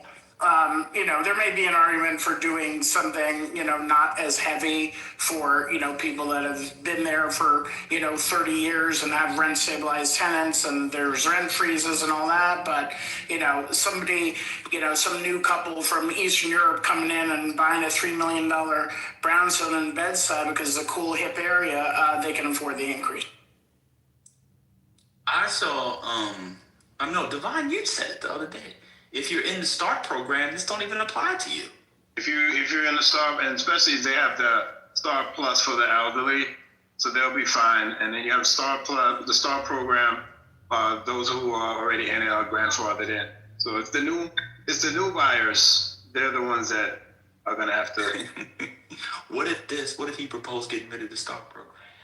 Oh, you can bring in a lot more money. Oh, no, we can't do that. I can't. No, but the thing is like the 10%, like in terms of the real estate, any buyer, like if they're looking at like a, monthly tax bill for something that they're going to buy and it ends up being 10% more than they thought it was going to be. So instead of paying $5 grand a month on some of these condos, they're now paying $5,500 a month or whatever it is. It doesn't fucking matter. It doesn't change like what they're gonna actually pay or put down on a con. I think what Mom Donnie's doing is classic. We're gonna raid the pension fund, the teachers fund. We're gonna do all these things. And people are gonna be like, no! And we're gonna look up in a month and he's done none of those things. And Kathy Hochul in Albany will have found a way to bring the money down state. Probably. Classic threats. What do y'all call it? Peace through strength. Now, when Trump does stuff like this, a lot of people are like, well, no, they like that. Or when other people, in my mind, I'm just like, well, first of all, what's the average tax bill? I don't know, man. $800 a year is not that much money. But the other thing I was going to say real quick, Devon, I don't know if you saw this. A lot of this stuff is also from the asylum seeker services. Cut it. You need to cut it. Cut it. Just cut the asylum seekers. But then all the liberals will be upset and won't be able to say how much they love the immigrant and the downtrodden. It's classic liberal hypocrisy. You want to do things for other people, but you don't want to pay for it. You don't want them in your backyard. Huh? Diamond's on your ass. He's want to see who the real leftist is. And Man, he's you supposed gotta to hear be it. in You y'all gotta hear strict it. Republicans. You gotta hear this. My wife walked in the room as soon as you said that. Hold on one sec. My wife walked in the room as soon as you said that. She said, "Yeah, I fucks with him." Well, I mean, just cut it. I mean, I don't. His wife says she fucks with Bad Bunny. What's going on with the wife? The first time somebody's wife has said What that. you doing, Devon? She only fucking with you. Your mama, come on, that's Brooklyn talk. You taking it too far now. You're taking it too far. I've been shoveling snow, and that's not only my just cut the services. I don't know how much those are, but just cut it. That's all. Why not cut it? Adam started to cut it, right? He was pissed off. He was like, remember they were sending him up here by the busload from Texas? He was like, well, this is not sustainable. I remember him crying. Adam wanted a pardon from Donald Trump. That's why he was doing it. Let's get that. That's another thing. But I don't know. I'm not gonna hold you. If an average of $800 a year brings in, how much does it bring in, Spiritus? $3 billion? Yeah, it's a couple of billion. I might just raise that bitch anyway. I mean, I don't raise it 4.5. I honestly don't. I don't have an issue. It's coming predominantly from the wealthy, regardless. So I don't know. As someone who has doors in New Jersey, you know, I see Anthony's here. We like to use the word doors. As someone has doors in New Jersey, I never want to hear about property tax from New York City people. Huh? Ever? Huh? It's better than Long Island. You don't want to, I mean, hey, if you got it, go ahead. But property tax in Long Island, it's a fucking criminal. Yeah, but people are out there. I mean, it's criminal because the value of the homes, that's what people love, the value of the homes to go up, but they want their property tax to stay flat. Ironically, that's what California, ironically, you get that in California, which is funny. I think it's Prop 11 or Prop 13 back in the 70s or whatever. But do we have a question for Anthony? No. I just wanted to chime in on the taxes because unlike California, like when a house or property gets sold here, it doesn't reset to a new tax rate. So it's not like, for example, 2% of the whatever the sale is. Very different assessment system here for real estate tax. So there's these so there's an article this morning from and I hope this doesn't come off as negrophobic or anti-black or whatever word y'all want to use. But there's an article that was in the New York Post this morning on Black New York City homeowners on Mamdani. I gotta start my listening over my Wi-Fi.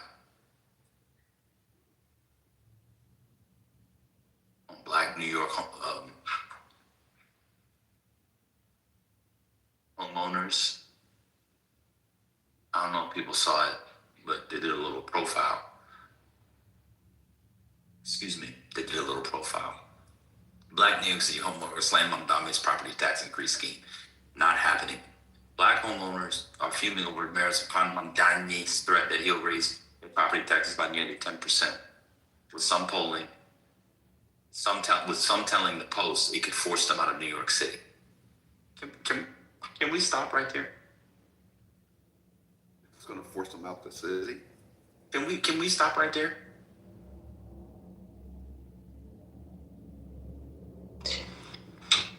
What outlet did you say? It's the Post. So they had these people. Yeah, they had these people. You screamed affordability, you ran on. You said affordability, and the first thing, not even 3 months of the administration to your term, you want to hit us with a 9.5% property tax. Not happening. Mamdami reeled the whopping 9% pitch last week. He said that his record $127 billion preliminary budget proposal for next year. The proposal is the last resort for raising revenue if Albany and Governor Hochul refuse to provide the income tax hike he wants on New Yorkers making $1 million or more. Quote, there's this narrative that the government is going to tax the rich. You tax the rich, this is gone. Oh man, what's going on? But the problem with that is that you're only giving two options. Johnson said, no, they higher property taxes and squeeze Big Apple residents where they rent or own. You're saying if we don't tax the rich, then I got to increase property taxes. There were many, many other options to make sure that things were affordable. Johnson was one of the 30 homeowners who joined the Hands Off Our Home rally. 30 homeowner. On Thursday, 30 in a city of 8 million people. 30. He's from Cambria Heights. Why would they even write this story with 30 people? That is insane. Because they put black homeowners against it. 30. And I know what this is. I know this type of astroturfing in New York City politics very well. I bet you the people there I bet you half of them don't even own homes. I know how these things are staged. But let me just continue. I could lose the bet, but still. Some of the rest of the proposal would hurt lower income New Yorkers to the point they'd be forced to sell and leave the city. They're not in the START program? Why are they not in the START program? Lower home. How much is it? What's the income for the START program? 500,000? Under 500,000. New city.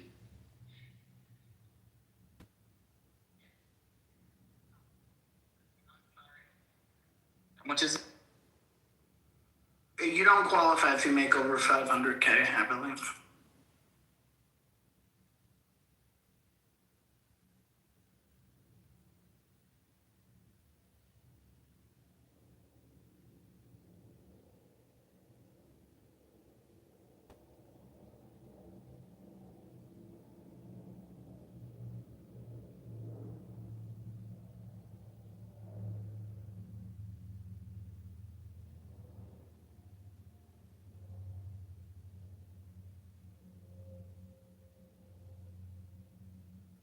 It's 500,000. NYC homeowners can qualify for the STAR school tax relief program with a total household income of 500,000 or less. Wait, is my mic working? Okay. Okay. Yeah, I couldn't hear that. Yeah, he said that already, Devon, but he didn't read the whole thing. He just said you can't qualify over $500,000, and I think Bad Bunny is gone. I mean, like something happened to his Wi-Fi or something. Okay. And then they have the enhanced STAR program requires a total household income of $110,750 or less for the 2026-27 school year. And I think the enhanced is for 65 and older. Okay. So yeah, I was looking at the chart, right? So if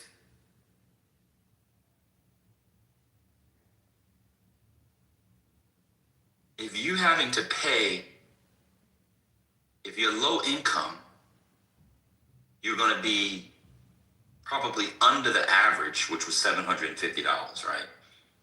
A year. But let's say you're at $750. I mean this with all due respect, and it doesn't take a genius to figure this out.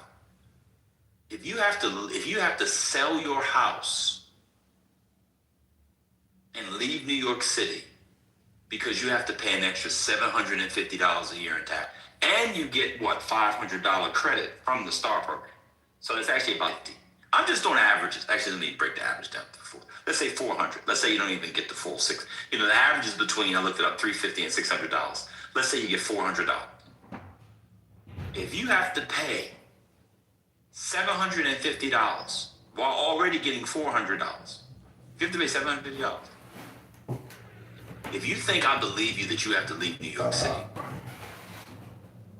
jump off a bridge. Jump off a bridge like Rufus did at the end of part 1 in James Baldwin's Another Country. He jumped right off the bridge, right off the GW bridge.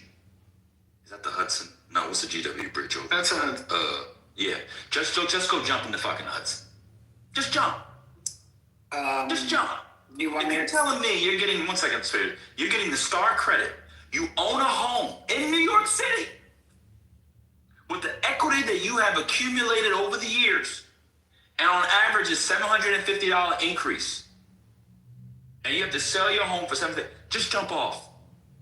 Don't tell anybody. Let your body wash up on shore on the west side over by the Playboy Club. You can see me, Howard Stern, and Baba Booey on our way in with Robin Quivers driving the fucking Uber. Just jump off. And I want you to just float right on down. Float. Load on. Just float right down the Hudson. If you want anybody to actually believe, you have to leave New York City for $750 a year. And yet I saw you up at Dykeman getting margaritas, tostadas, and fat Dominican ass. I saw you at Corner Social getting shots of Hennessy and flirting on black girls from the suburbs who came from Shaker Heights in Cleveland.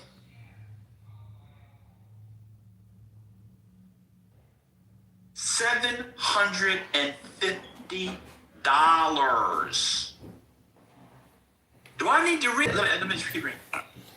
Johnson, some of the rallies said the proposal would hurt lower income New Yorkers to the point that they may force. I try not to get into the, was it wrong? Was it, I don't get it. I just. Who's